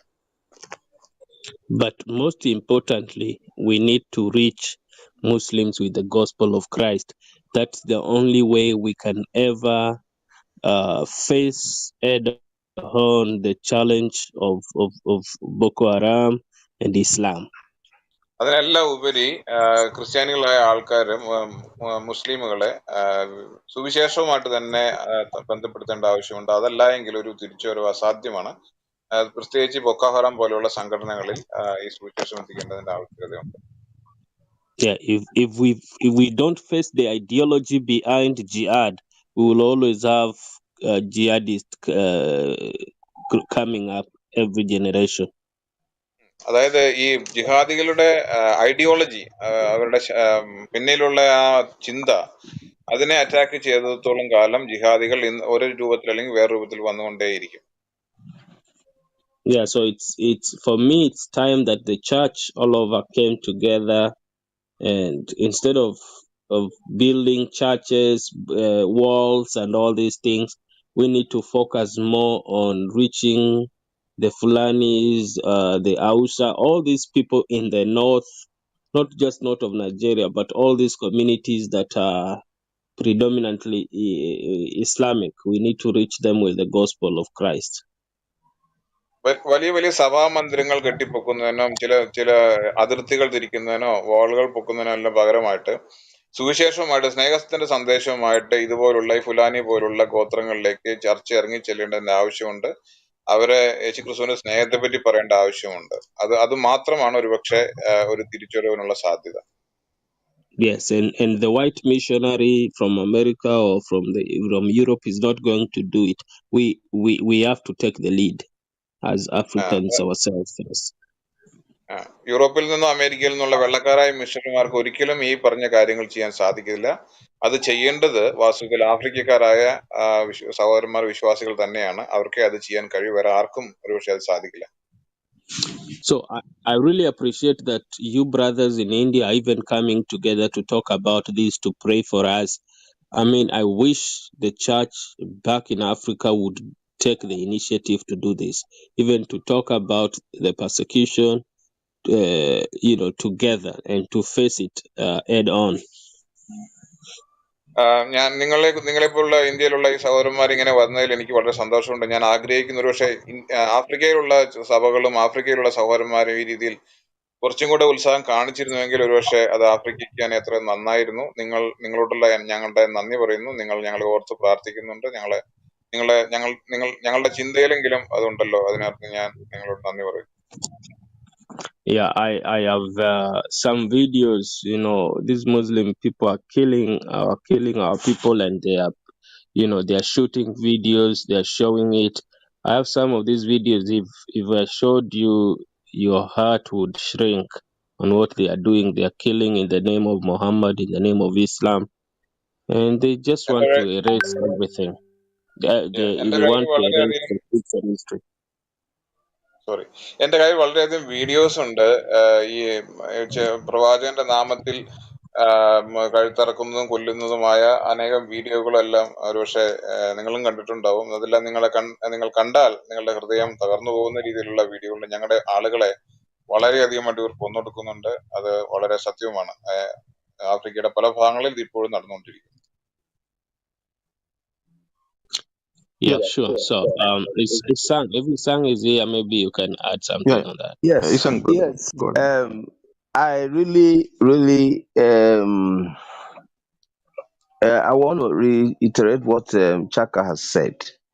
You see, the most powerful and the most effective tool to fight against Islamic terrorism is taking the gospel to Muslims. ഞാൻ വിശ്വസിക്കുന്നു ഷാക്ക പറഞ്ഞതുപോലെ ഇസ്ലാമിക് ടെററിസം നേരിടാനുള്ള അല്ലെങ്കിൽ ഈ ജിഹാദികളെ നേരിടാനുള്ള ഏറ്റവും ഫലപ്രദമായ മാർഗം സുവിശേഷം തന്നെയാണ്. So when we take the gospel to Muslims, we are fighting against the spirit and the ideology behind terrorism. നമ്മൾ സുവിശേഷമായിട്ട് കടന്നു പോകുമ്പോൾ വാസ്തവത്തിൽ നമ്മൾ ഈ പൈശാചികമായ ഈ ചിന്തകളോടും ഈ തത്വശാസ്ത്രത്തോടുമാണ് നമ്മൾ ഇടപെടുന്നത്. അതാണ് അതിന്റെ മാർഗവും. Unfortunately, the church are finding it very difficult to understand this.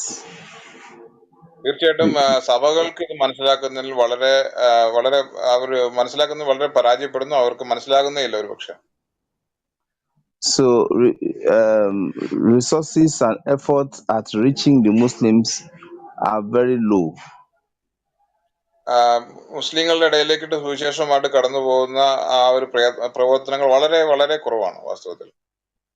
Very low. So I feel very much encouraged by what you brothers in India are doing, showing this concern, praying over it, and discussing it to have a better understanding of what's happening. We appreciate it a great deal.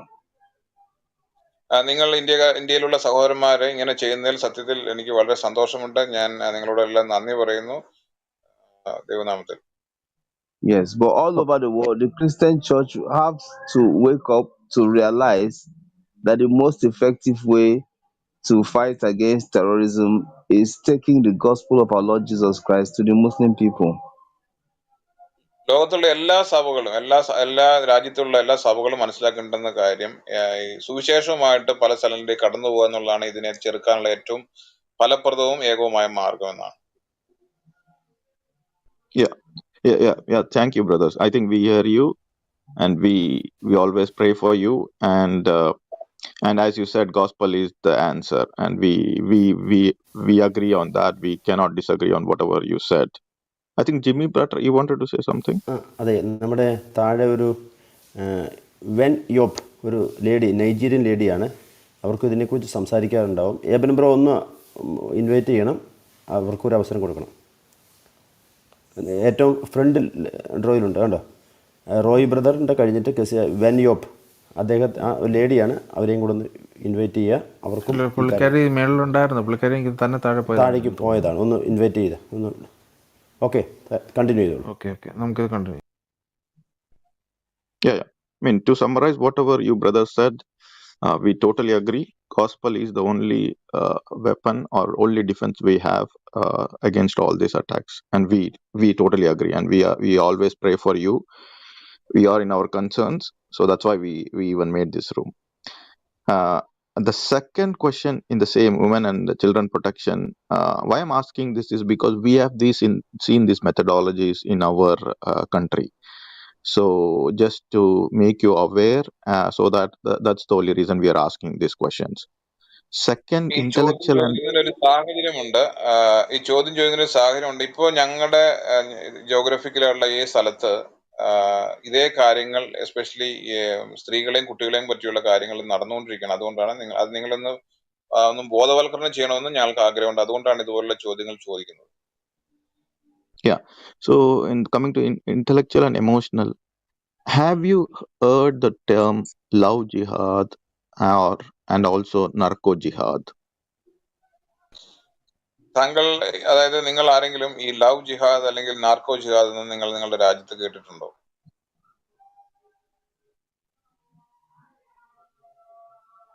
Brothers, you can answer. Have you heard about this love jihad or narco jihad in your What do you mean love jihad, narco jihad? Explain, please. Yeah. I'll give the background. In India, there is a trend that the Muslim boys, especially, they will target Christian girls or the people of other religion, and they try to entrap emotionally and get them to marry them, or they will either try to use an emotional tactic, and in case of very very underaged people, they even inject drugs, and this is called as narco jihad. So that is the background behind it. Okay, the strategy of getting girls, marrying them,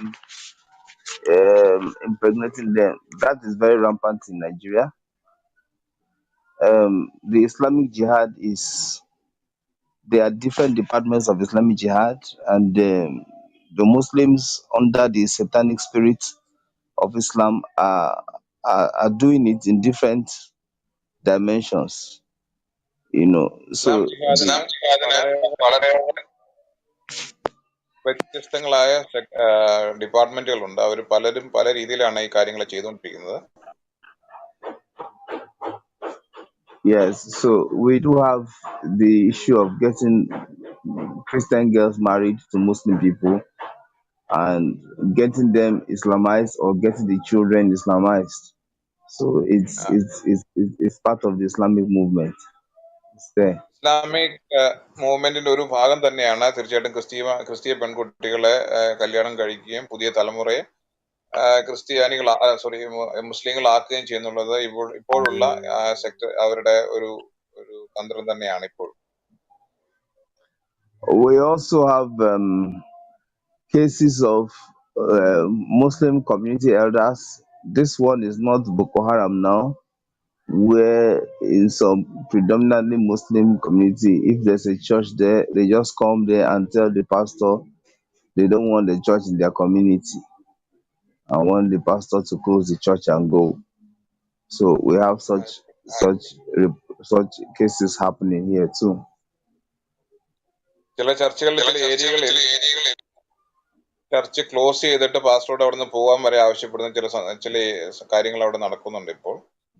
അതും ഇപ്പോൾ ആഫ്രിക്കയുടെ പല നൈജീരിയയുടെ പല ഭാഗങ്ങളിലും സംഭവിക്കുന്നുണ്ട്.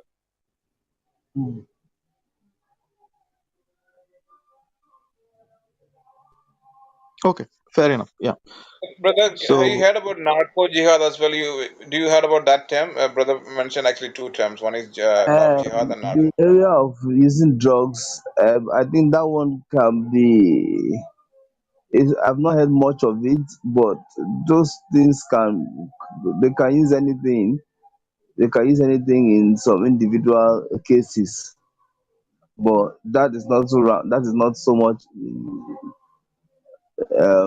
No one. We don't know what they can use, but we know about entrapping girls and getting them pregnant and getting them married. So maybe they could use drugs too. I don't hear much about using drugs. ഈ വിഷയത്തെ പറ്റി കേട്ടിട്ടില്ല. Drug use കാര്യമായിട്ടുണ്ട്, പക്ഷെ ഇങ്ങനെ ഒരു ടേമിനെ പറ്റി അദ്ദേഹം കേട്ടിട്ടില്ല എന്നാണ് അദ്ദേഹം പറയുന്നത്. okay, fair enough. I think I've concluded the second part, but if Sister Vanop, she has to say something, you can add, especially from the women and children aspect. പക്ഷെ നമുക്ക് സിസ്റ്റർ എൻയോപ്പിനോട് സ്ത്രീകളെയും കുട്ടികളെയും പറ്റിയുള്ള കാര്യം കുറച്ചുകൂടെ ചോദിക്കാം എന്ന് കരുതുന്നു. Hello, everybody. Can I be heard? Yeah, you Hello? can answer if you can. Yeah, go ahead.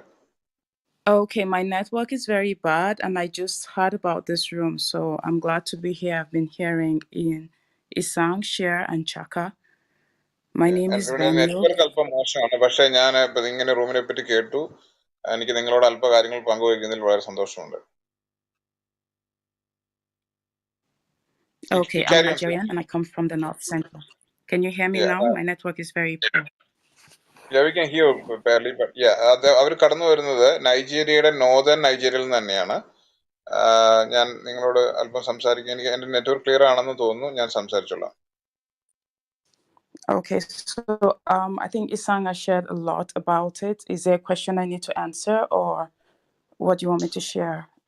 What area do you want me to share from? I just want to hear from a lady's perspective, from a woman's perspective, what's happening in northern Nigeria, especially with the women and the children, because that's probably they're the most vulnerable group, sister. That's why we just want to stress it. These are the easy targets, that's the reason. Yeah, they're always the easy target. I can talk a little bit about the general happenings. We know so much about Boko Haram, but Isang has mentioned some, and I have heard people talk about the Fulani militias, who are the extremists who go into villages, killing and burning people. ഒരു പറഞ്ഞത് ഈ ഒരുപക്ഷെ ഇപ്പൊ ഐസംഗും ഷാക്കയും brother ഷാക്കയും ഇവര് Islamic മിലിഷ്യയെ പറ്റി പറഞ്ഞിരുന്നു. ഇവര് ഓരോ എസ്പെഷ്യലി ഫുലാനി ഗ്രൂപ്പുകളെല്ലാം ഓരോ റിമോട്ട് ആയിട്ടുള്ള വില്ലേജുകളിൽ കടന്നു ചെല്ലുകയും ഇതുപോലുള്ള പീഡനങ്ങളും പെർസിക്യൂഷൻസ് എല്ലാം ചെയ്യുകയും ചെയ്യുന്നത് നിങ്ങൾ കേട്ടിട്ടുണ്ടോ? Yes, so we don't just deal with the Boko Haram who are in the northeastern part of Nigeria and also in other parts of Nigeria. Boko ഹറാമിന് മാത്രമല്ല ഞങ്ങൾ ഡീൽ ചെയ്യുന്നത്. Yeah, they've done the bombings and other forms of terrorism, but now more of the north central part, which is mostly called Middle Belt of Nigeria, we have the Fulani militias. Okay, നിങ്ങൾ ഇതുവരെ ഇവര് പറഞ്ഞത് ഇത്രയും നേരം പറഞ്ഞുകൊണ്ടിരുന്നത് ഐസാങ്ങും ഷാക്കയിലും പറഞ്ഞുകൊണ്ടിരുന്നത് northern പാർട്ടിലെ അറ്റാക്കിനെ പറ്റിയാണ്. അത് മാത്രമല്ല മിഡിൽ നൈജീരിയയിലുള്ള, സത്യത്തിൽ ഞാൻ ഈ കാര്യം ഞാൻ വായിച്ചിട്ടുണ്ട് പണ്ട്, ഈ മിഡിലുള്ള സെക്റ്റുകളിലും, അതായത് ഈ സെൻട്രൽ ആയിട്ട് കിടക്കുന്ന പല വില്ലേജുകളിലും ഈ പറയുന്ന ആക്രമണം ഇപ്പോൾ നടന്നു തുടങ്ങി. So what we experience there, because I come from the middle belt of Nigeria, I'll talk a little bit of that, is that the Fulani extremists usually will attack at night. Thank you. ഞാനിവിടെ കടന്നു വന്നിരിക്കുന്നത് ഈ middle ബെൽറ്റിലുള്ള, അതായത് നോർത്തും സൗത്തും എന്നാണല്ലോ ഇപ്പോൾ ആദ്യം പറഞ്ഞത്, ഇന്ന് മിഡിൽ ബെൽറ്റിൽ നിന്നാണ് ഈ പ്രിയ സഹോദരി കടന്നു വന്നിരിക്കുന്നത്. അതുകൊണ്ട് അതിനെപ്പറ്റി ഫുലാനി സമുദായം ചെയ്തുകൊണ്ടിരിക്കുന്ന പീഡകളെ പറ്റി ഞാൻ അല്പം സംസാരിക്കാം.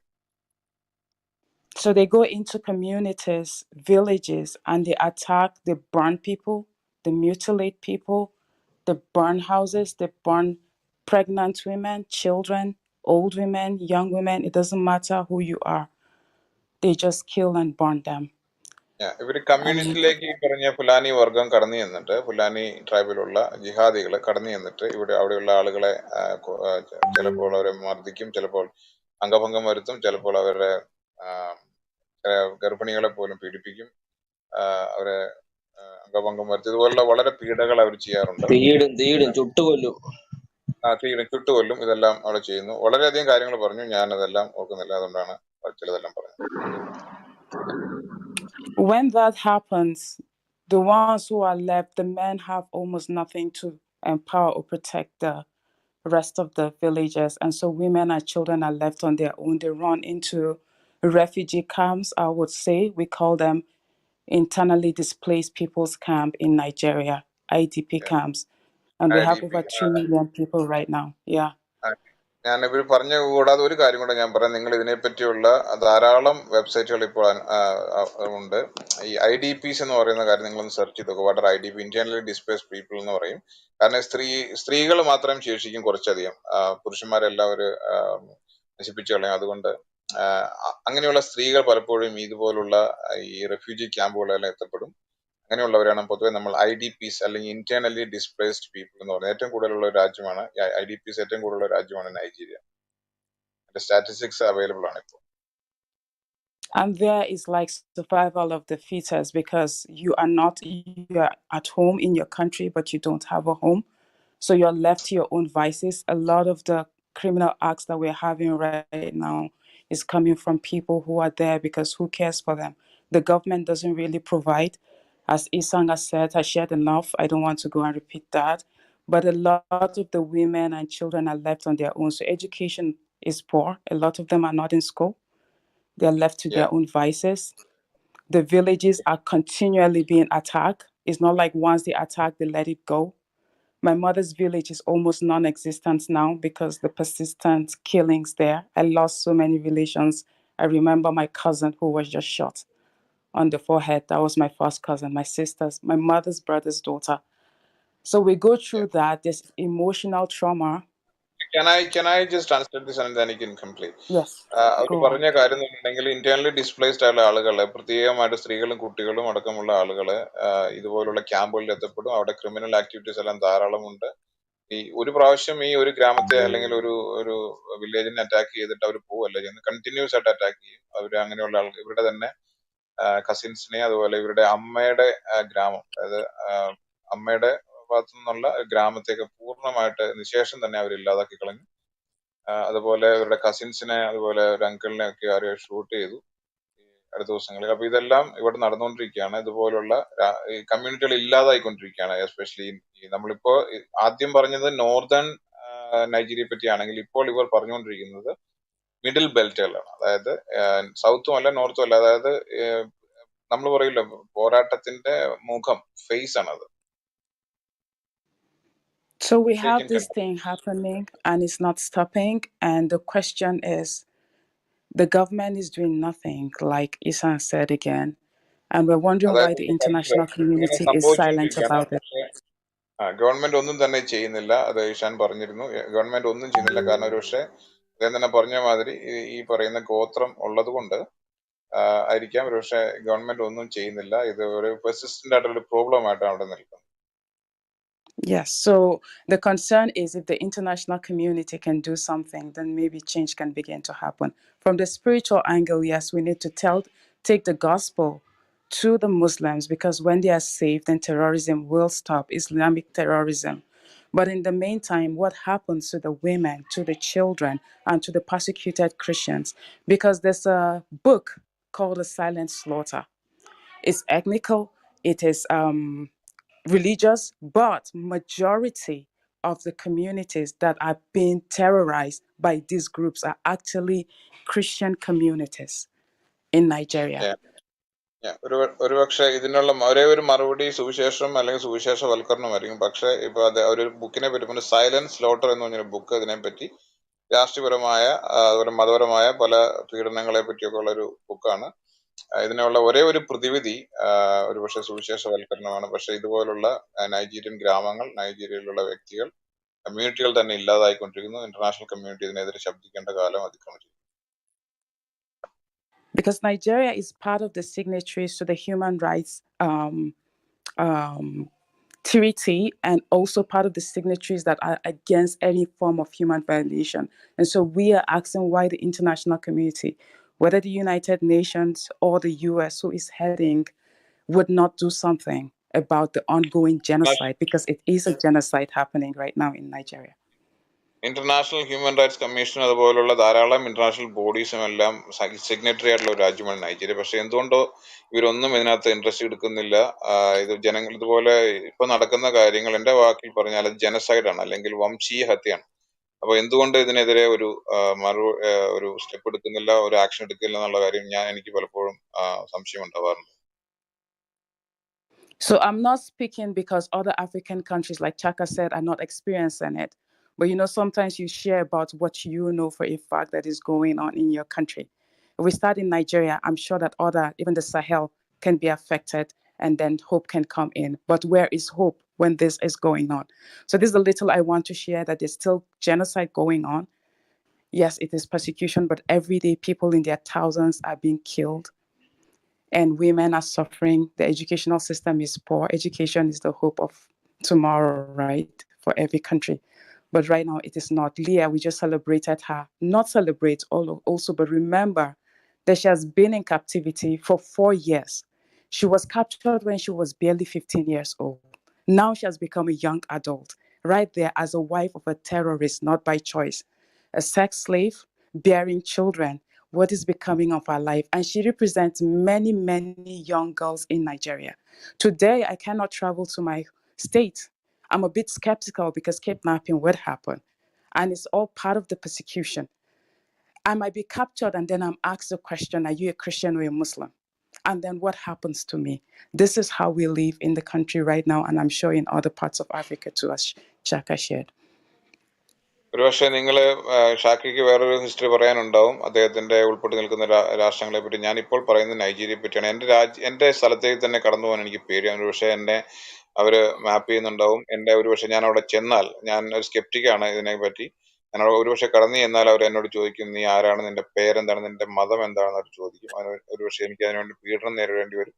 അതുകൊണ്ട് ഇതുപോലുള്ള ചോദ്യങ്ങൾ, അതുപോലുള്ള പീഡനങ്ങൾ ഇപ്പോഴും നമ്മളിപ്പോൾ സംസാരിക്കുമ്പോൾ തന്നെ ഇവിടെയൊക്കെ നടന്നുകൊണ്ടിരിക്കുകയാണ്. ഇതൊരു സത്യമായ കാര്യമാണ്. ഒരുപക്ഷെ അത് ഭീതിപ്പെടുത്തുന്ന കാര്യം കൂടിയാണ് എന്നെ സംബന്ധിച്ചിടത്തോളം. എനിക്ക് ആ കൺട്രിയിലുള്ള ഒരുപക്ഷെ വിശ്വാസം വരെ നഷ്ടപ്പെട്ടു തുടങ്ങിയിരിക്കുന്നെന്ന് പറയേണ്ടി വരും. I also want to add that our agriculture is also suffering, especially in the north. For Middle Belt, where I come from, you cannot even farm, because if you go to your farm, you get slaughtered and your farm destroyed by either the cattle or the Fulani people. മാത്രമല്ല കൃഷി ചെയ്യുക എന്നുള്ളത് അസാധ്യമായിരിക്കുകയാണ്. കാരണം നമ്മൾ കൃഷി സ്ഥലത്ത് പോയാൽ നമ്മളെ കൊന്നുകളയും. കന്നുകാലി വളർത്താൻ സാധിക്കുന്നില്ല. അതുപോലെ അതായത് ജീവന മാർഗങ്ങൾ പോലും ചെയ്യാൻ അവിടെയുള്ള ആളുകൾക്ക് സാധിക്കുന്നില്ല എന്നുള്ളതാണ് പരമാർത്ഥം. So I appreciate and thankful for this group. I didn't know about it. I just heard about it. So I'm very thankful for you Indians organizing this. It shows that we are one body in Christ indeed, as we come together. We're still hoping that change can happen and help can come too. Persecution is the way of the Christian faith, but there's injustice, and God hates injustice, and that's what is happening in our country. So I'll just be quiet except if you have questions. Thank you for giving me the opportunity to talk. ഇങ്ങനെ ഒരു അവസരം എനിക്ക് നന്ദി പറയുന്നു. മാത്രമല്ല, നിങ്ങൾ ഇന്ത്യയിലുള്ള സഹോദരന്മാര് അല്ലെങ്കിൽ സഹോദരിമാരും എല്ലാം ഇതുപോലൊരു ഉദ്യമം ചെയ്യുന്നതിൽ എനിക്കുള്ള നന്ദി അറിയിക്കുന്നു. പെർസിക്യൂഷൻ അല്ലെങ്കിൽ പീഡനം എന്നുള്ള ക്രൈസ്തവ സഭയുടെ മാർഗം തന്നെയാണ്. പക്ഷെ ഇപ്പോൾ ധാരാളം മറ്റു ഇൻജസ്റ്റിസ് അല്ലെങ്കിൽ അനീതിയായിട്ടുള്ള കാര്യങ്ങളും വളരെ വൃത്തികേടായിട്ടുള്ള കാര്യങ്ങളും നടക്കുന്നുണ്ട്. അത് തീർച്ചയായിട്ടും നമ്മൾ ആദ്യം സൂചിപ്പിച്ച പോലെ സ്ത്രീകളെയും കുഞ്ഞുങ്ങളെയാണ് ധാരാളം ബാധിക്കുന്നത്. അത് എന്തായാലും നമ്മളെല്ലാവരും ക്രിസ്തുവിൽ ഒന്നാണ്, ഒരേ ഒരു ശരീരമാണ്. അതുകൊണ്ടായിരിക്കാം ഒരുപക്ഷെ നിങ്ങൾ ഇങ്ങനെ ഒരു ഉദ്യമം ചെയ്ത് അതിന് നിങ്ങളോടുള്ള നന്ദി ഞാൻ അറിയിക്കുന്നു. ഇങ്ങനെ ഒരു അവസരം തന്നതിന് നന്ദി. Thank you, sister. I mean, the only word that comes to my mind after hearing your testimony is that the God's appraisal to the church of Samarna, like Revelation 2:9. He says, God says, "I know your tribulation and your poverty, but you are rich." So that is what the അദ്ദേഹം God's പറയുന്നത് assessment of. അദ്ദേഹം പറയുന്നത് ഇദ്ദേഹത്തിന്റെ ഇവിടെ സാക്ഷ്യം കേട്ടിട്ട് ഒരു സ്മൃണ എന്ന് പറയുന്ന ഒരു സഭ വെളിപ്പാട് പുസ്തകത്തിലെ ഒരു രണ്ട് മൂന്ന് അധ്യായങ്ങളുള്ള സഭയാണ്. സ്മൃണ സഭയെ പറ്റി കർത്താവ് പറയുന്ന ഒരു കാര്യമാണ്, നിന്റെ ദാരിദ്ര്യവും എല്ലാം ഞാൻ അറിയുന്നു, പക്ഷെ എന്റെ നാമത്തിൽ നിങ്ങൾ അനുഭവിച്ച പീഡകളും ഞാൻ അറിയുന്നു എന്ന് പറയുന്ന സ്മൃണ സഭയെയാണ് ബ്രദർ ഏബിന് ഈ സന്ദർഭത്തിൽ ഓർമ്മ വരുന്നതെന്നാണ് അദ്ദേഹം പറയുന്നത്. Yes. Yeah. Thank you. I think I've concluded the questions in women and children section. Now it's only a miscellaneous questions that I would be posing. So I'm going to the third part of the questioning. മൂന്നാം ഭാഗത്തേക്ക് നമ്മൾ കടക്കുകയാണ്. ഇതിപ്പോ അതായത് പല രീതിയിലുള്ള questions അദ്ദേഹം ചോദിക്കും മൂന്നാം ഭാഗത്തിൽ. So in the miscellaneous section, first question would be,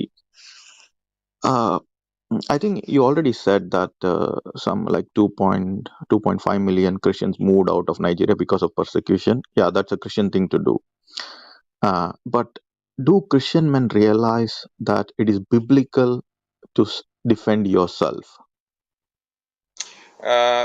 നിങ്ങൾ പറഞ്ഞു ഒരുപക്ഷെ 2.5 അതായത് 2.5 മില്യൺ എന്ന് പറഞ്ഞാൽ 25 ലക്ഷത്തോളം ക്രിസ്ത്യാനികള് നൈജീരിയയിൽ നിന്ന് മൂവ് ചെയ്തെന്ന് ഞങ്ങൾക്കറിയാം, അല്ലെങ്കിൽ നിങ്ങൾ പറഞ്ഞു. നിങ്ങൾക്കറിയാമോ ഈ ക്രൈസ്തവ വിശ്വാസം അനുസരിച്ച് ക്രിസ്ത്യാനികൾക്ക് അവരുടെ വിശ്വാസത്തെ പ്രതിരോധിക്കുക, അവരുടെ ജീവിതത്തെ പ്രതിരോധിക്കുക എന്നുള്ള കാര്യം നൈജീരിയയിലെ ക്രിസ്ത്യാനികൾക്ക് അറിയാമോ എന്നാണ് അദ്ദേഹത്തിന്റെ ചോദ്യം.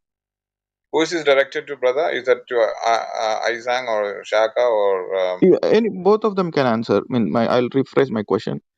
Do Christian men believe and understand that it is biblical to physically defend themselves, not in a retribution act or not an act of vengeance, but pure self-defense? Is it biblical?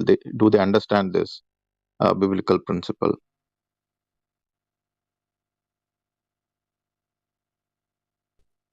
Or they are misled by, like Jesus said, if somebody slaps on your cheek, show the other cheek, rather than telling it is righteous to defend yourself physically.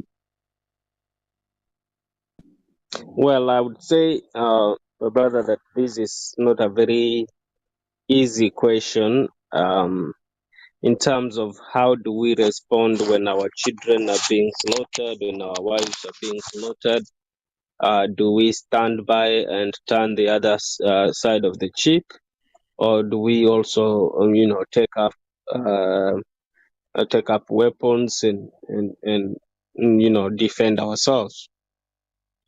അദ്ദേഹം പറയുന്നത് ഈ ചോദ്യം ഉത്തരം പറയാൻ അത്ര എളുപ്പമുള്ള ചോദ്യമല്ല. നമ്മുടെ കുഞ്ഞുങ്ങളെ കൊന്നുകളയുകയും അവരെ മാനഭംഗപ്പെടുത്തുകയും എല്ലാം ചെയ്യുമ്പോൾ നമ്മൾ കൈയും കെട്ടി നോക്കിയിരിക്കുകയും അത് ബൈബിൾ പറഞ്ഞിരിക്കുന്നു അല്ല ഒരു കർണത്തടിച്ചാൽ മറ്റേ കർണം കാണിച്ചു കൊടുക്കുകയും ചെയ്യുന്നത് പോലെ നിൽക്കുകയോ വേണമെന്നുള്ള ചോദ്യം, അതോ അതിന് പകരമായിട്ട് ആയുധം എടുത്ത് ഇവരോട് പോരാടണം എന്നുള്ള ചോദ്യം വളരെ പ്രധാനപ്പെട്ട ചോദ്യമാണ്.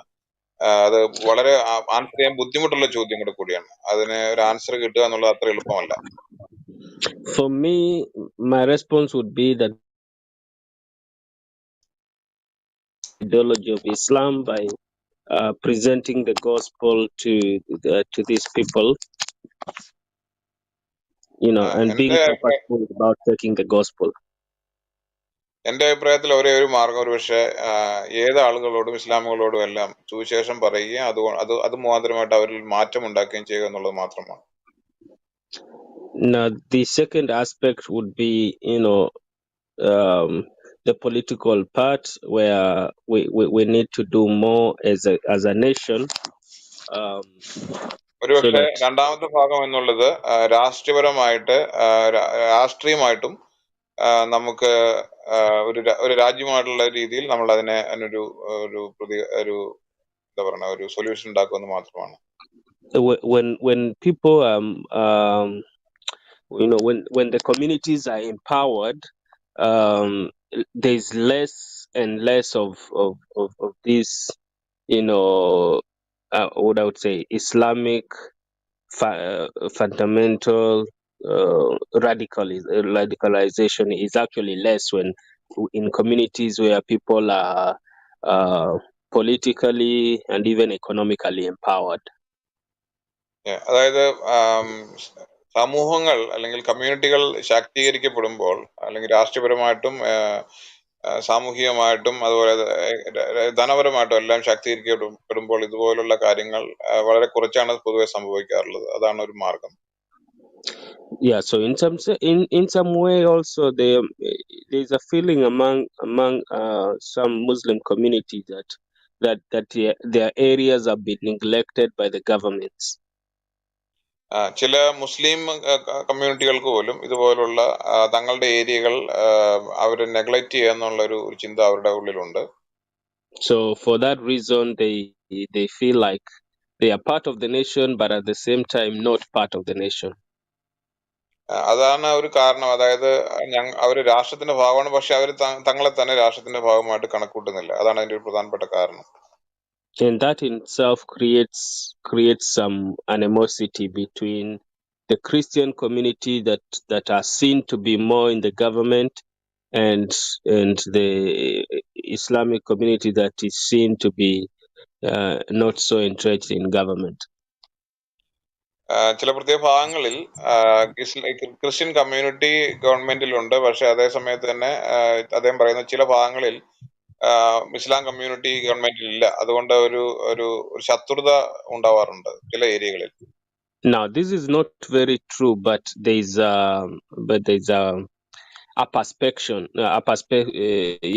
perspective that is seen like that, but it may not be the reality. ഇത് ഒരു പക്ഷേ ശരിയാവണമെന്നില്ല അദ്ദേഹത്തിന്റെ ഈ നിരീക്ഷണം, അതായത് ഇതിന്റെ കാഴ്ചപ്പാട് ശരിയാവണമെന്നില്ല.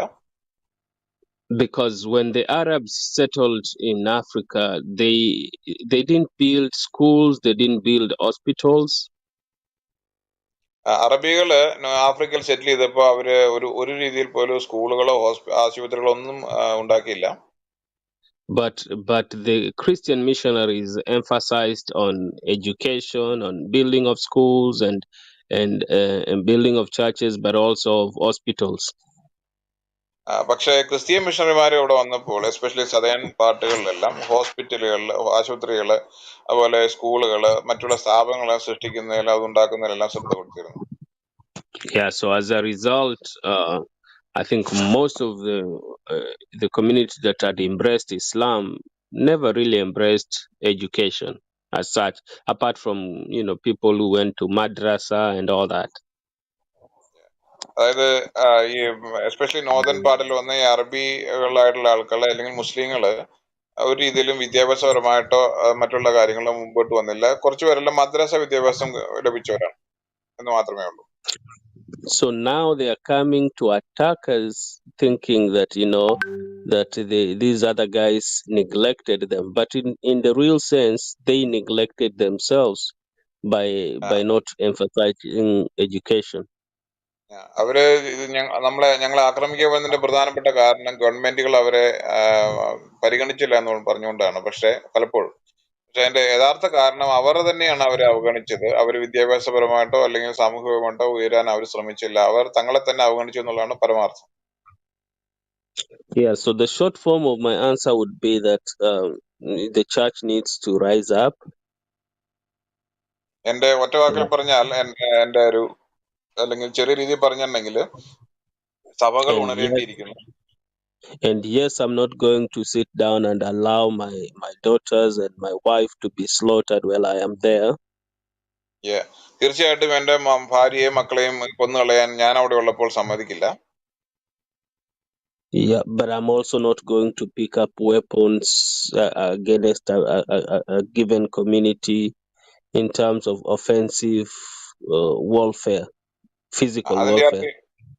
അതിന്റെ അർത്ഥം ഇതുമല്ല ഞാൻ ആയുധം എടുത്ത് മറ്റുള്ള കമ്മ്യൂണിറ്റികൾക്കെതിരെ പോരാടുമെന്നല്ല. പക്ഷെ എന്റെ മക്കളെയും കുഞ്ഞുങ്ങളെയും ആക്രമിക്കാൻ വന്നാൽ ഞാൻ അതിനെ ചെറുക്കും, അത്രമാത്രം. Yeah, if there's a battle that I'm willing to engage in, is what I am doing right now in terms of reaching out to Muslims and sharing about Christ and the gospel. ഇതാണ് ഞാൻ വളരെ നാളുകളായിട്ട് ചെയ്തുകൊണ്ടിരിക്കുന്നത്. മുസ്ലിം ആളുകളോട് സുവിശേഷം പങ്കുവയ്ക്കും. അതുപോലെ തന്നെ എൻ്റെ സ്വന്തം കുടുംബത്തെ ഞാൻ ഡിഫെൻഡ് ചെയ്യുകയും ചെയ്യും. Yeah, but I also realize that some of these jihadists have already given their souls to die. ഞാൻ മനസ്സിലാക്കുന്നു ഇതുപോലുള്ള പല ജിഹാദി മൂവ്മെന്റുകളും തങ്ങളുടെ ജീവിതം തന്നെ ഇതിനു വേണ്ടി ഒഴിഞ്ഞു വെച്ചിരിക്കുകയാണ്. And for that reason, I believe our governments needs to rise up. അതുകൊണ്ട് ഞാൻ വിശ്വസിക്കുന്നു ഞങ്ങളുടെ ഗവൺമെന്റുകളും ഞങ്ങളുടെ ഭരണകൂടങ്ങളെല്ലാം അതിനെതിരെ ഉണരേണ്ടിയിരിക്കുന്നു. Right now in the area of Congo, DRC Congo, the governments in Uganda and DRC have come up and they've decided to fight these jihadists. കോങ്കോയിലും DRCയിലുമുള്ള അതായത് democratic republic of Congo എന്നാണ് പറയുന്നത്. DRCയിലുമുള്ള പല രാജ്യങ്ങളും, അത് മാത്രമല്ല പല രാജ്യങ്ങളും ഇതുപോലുള്ള ഗ്രൂപ്പുകൾക്കെതിരായിട്ട് പിന്നെ പോരാടണമെന്ന് അവർ തീരുമാനിച്ചിട്ടുണ്ട്. Just because for several years they've been killing Christians. അതിന്റെ പ്രധാനപ്പെട്ട കാരണം ഇതുപോലുള്ള പല ഏരിയകളിലും ക്രിസ്ത്യാനികൾ അവർ കൊന്നൊടുക്കിക്കൊണ്ടിരിക്കുകയാണ് ചെയ്യുന്നത്. And I'm glad to see now that the governments have responded with force. ഞാൻ ഒരു കാര്യത്തിൽ സന്തോഷിക്കുന്നുണ്ട്. കാരണം ഇതുപോലുള്ള രാജ്യങ്ങളിൽ ഗവൺമെന്റുകൾ പ്രതികരിക്കാൻ തുടങ്ങിയിരിക്കുന്നതിൽ ഞാൻ സന്തോഷിക്കുന്നു. Yeah, and where there's need, they've been arrested, and where it is beyond arrest, then I'm sorry, but yeah, the government has had to finish them off. പല സമയത്ത് ഇതുപോലുള്ള ഈ തീവ്രവാദികളുടെ ഗവൺമെന്റ് അറസ്റ്റ് ചെയ്യുന്നുണ്ട്, ചില സമയത്ത് അവരെ കൊന്നൊടുക്കുകയും ചെയ്യുന്നുണ്ട്. അത് എനിക്ക് ബുദ്ധിമുട്ടുണ്ട്, പക്ഷെ അതാണ് ഇപ്പോൾ സംഭവിച്ചുകൊണ്ടിരിക്കുന്നത്. Yeah, so that I will say is what I have seen on the other side of Africa. So in terms of Nigeria in particular, maybe Brother Isang and my sister can elaborate more. ചില western ആഫ്രിക്കയിലൊക്കെയാണ് അദ്ദേഹം പറഞ്ഞത്. ഇപ്പൊ ഒരുപക്ഷെ brother ഐസങ്ങിനോ അല്ലെങ്കിൽ സിസ്റ്ററിനോ ഈ നൈജീരിയയിലുള്ള പല ഭാഗങ്ങളെ പറ്റി ഒരുപക്ഷെ അവർക്ക് ഇത് കുറച്ചും കൂടെ ക്ലിയർ ആയിട്ട് പറയാൻ സാധിക്കുമായിരിക്കും. ഓക്കെ, ബ്രദറെ ഞാൻ പറയുന്ന ഓഡിയോ അല്ലേ ബ്രദർ? കേൾക്കാം. നമുക്ക് ഈ മിസ്ലേനിയസ് ക്വസ്റ്റ്യൻസ് ഇവിടെ വെച്ച് നമുക്ക് തൽക്കാലം നിർത്താൻ ഞാൻ പ്രതീക്ഷിക്കും. കാരണം നമുക്ക് അനിലച്ചാൻ്റെ പ്രസൻറ്റേഷൻ ഉണ്ടല്ലോ, അപ്പോൾ അത് ഒന്ന് വൈൻഡപ്പ് ചെയ്യാൻ കൂടെ ഉണ്ട്. അപ്പോൾ നമുക്കിതിവിടെ വെച്ച് നിർത്താം. നമുക്കത് കഴിഞ്ഞിട്ട് അനിലച്ചാൻ്റെ പ്രസൻറ്റേഷനും കൂടെ കഴിഞ്ഞിട്ട് Q&A സെഷനുണ്ട്. ആ സമയത്ത് നമുക്ക് ഇച്ചിരി നല്ല രീതിയിലേക്ക് ക്വസ്റ്റ്യൻസ് ഓഡിയൻസിൻ്റെയും കൂടെ എടുക്കാനുണ്ട്. അപ്പോൾ അതുകൊണ്ട് നമ്മൾ ക്വസ്റ്റ്യൻസ് ചോദിച്ച് വേറെ ഒത്തിരി ടൈം പോകുമെന്ന് എനിക്ക് തോന്നുന്നു. അപ്പോൾ നമുക്ക് അനിലച്ചാനിലേക്ക് പോകാം. അനിലച്ചാ കേൾക്കുന്നുണ്ടോ? അനിൽകുമാർ അച്ഛാ? ഓക്കെ, നമുക്ക് പ്രസൻറ്റേഷനിലേക്ക് കടക്കാം. ബ്രീഫ് ചെയ്താൽ പറ്റും, എല്ലാവർക്കും മനസ്സിലാകത്തില്ലായിരിക്കും. Chaka brother, Chaka, I didn't get you. Yeah, I was saying my brother Ibn has shared the Nigeria silent slaughters.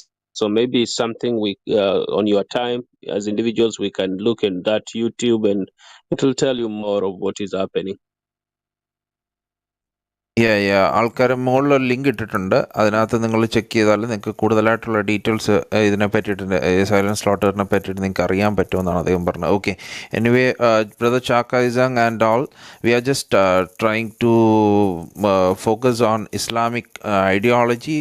Brother mister Anil will be leading us in that topic. So maybe like for the next half an hour he'll be having the presentation. After that we'll be moving on to the Q&A section. People will be asking more questions from the audience, so I think we can have more interesting conversation in between. So I'm just right now. Okay, Chaka brother, you want to add something?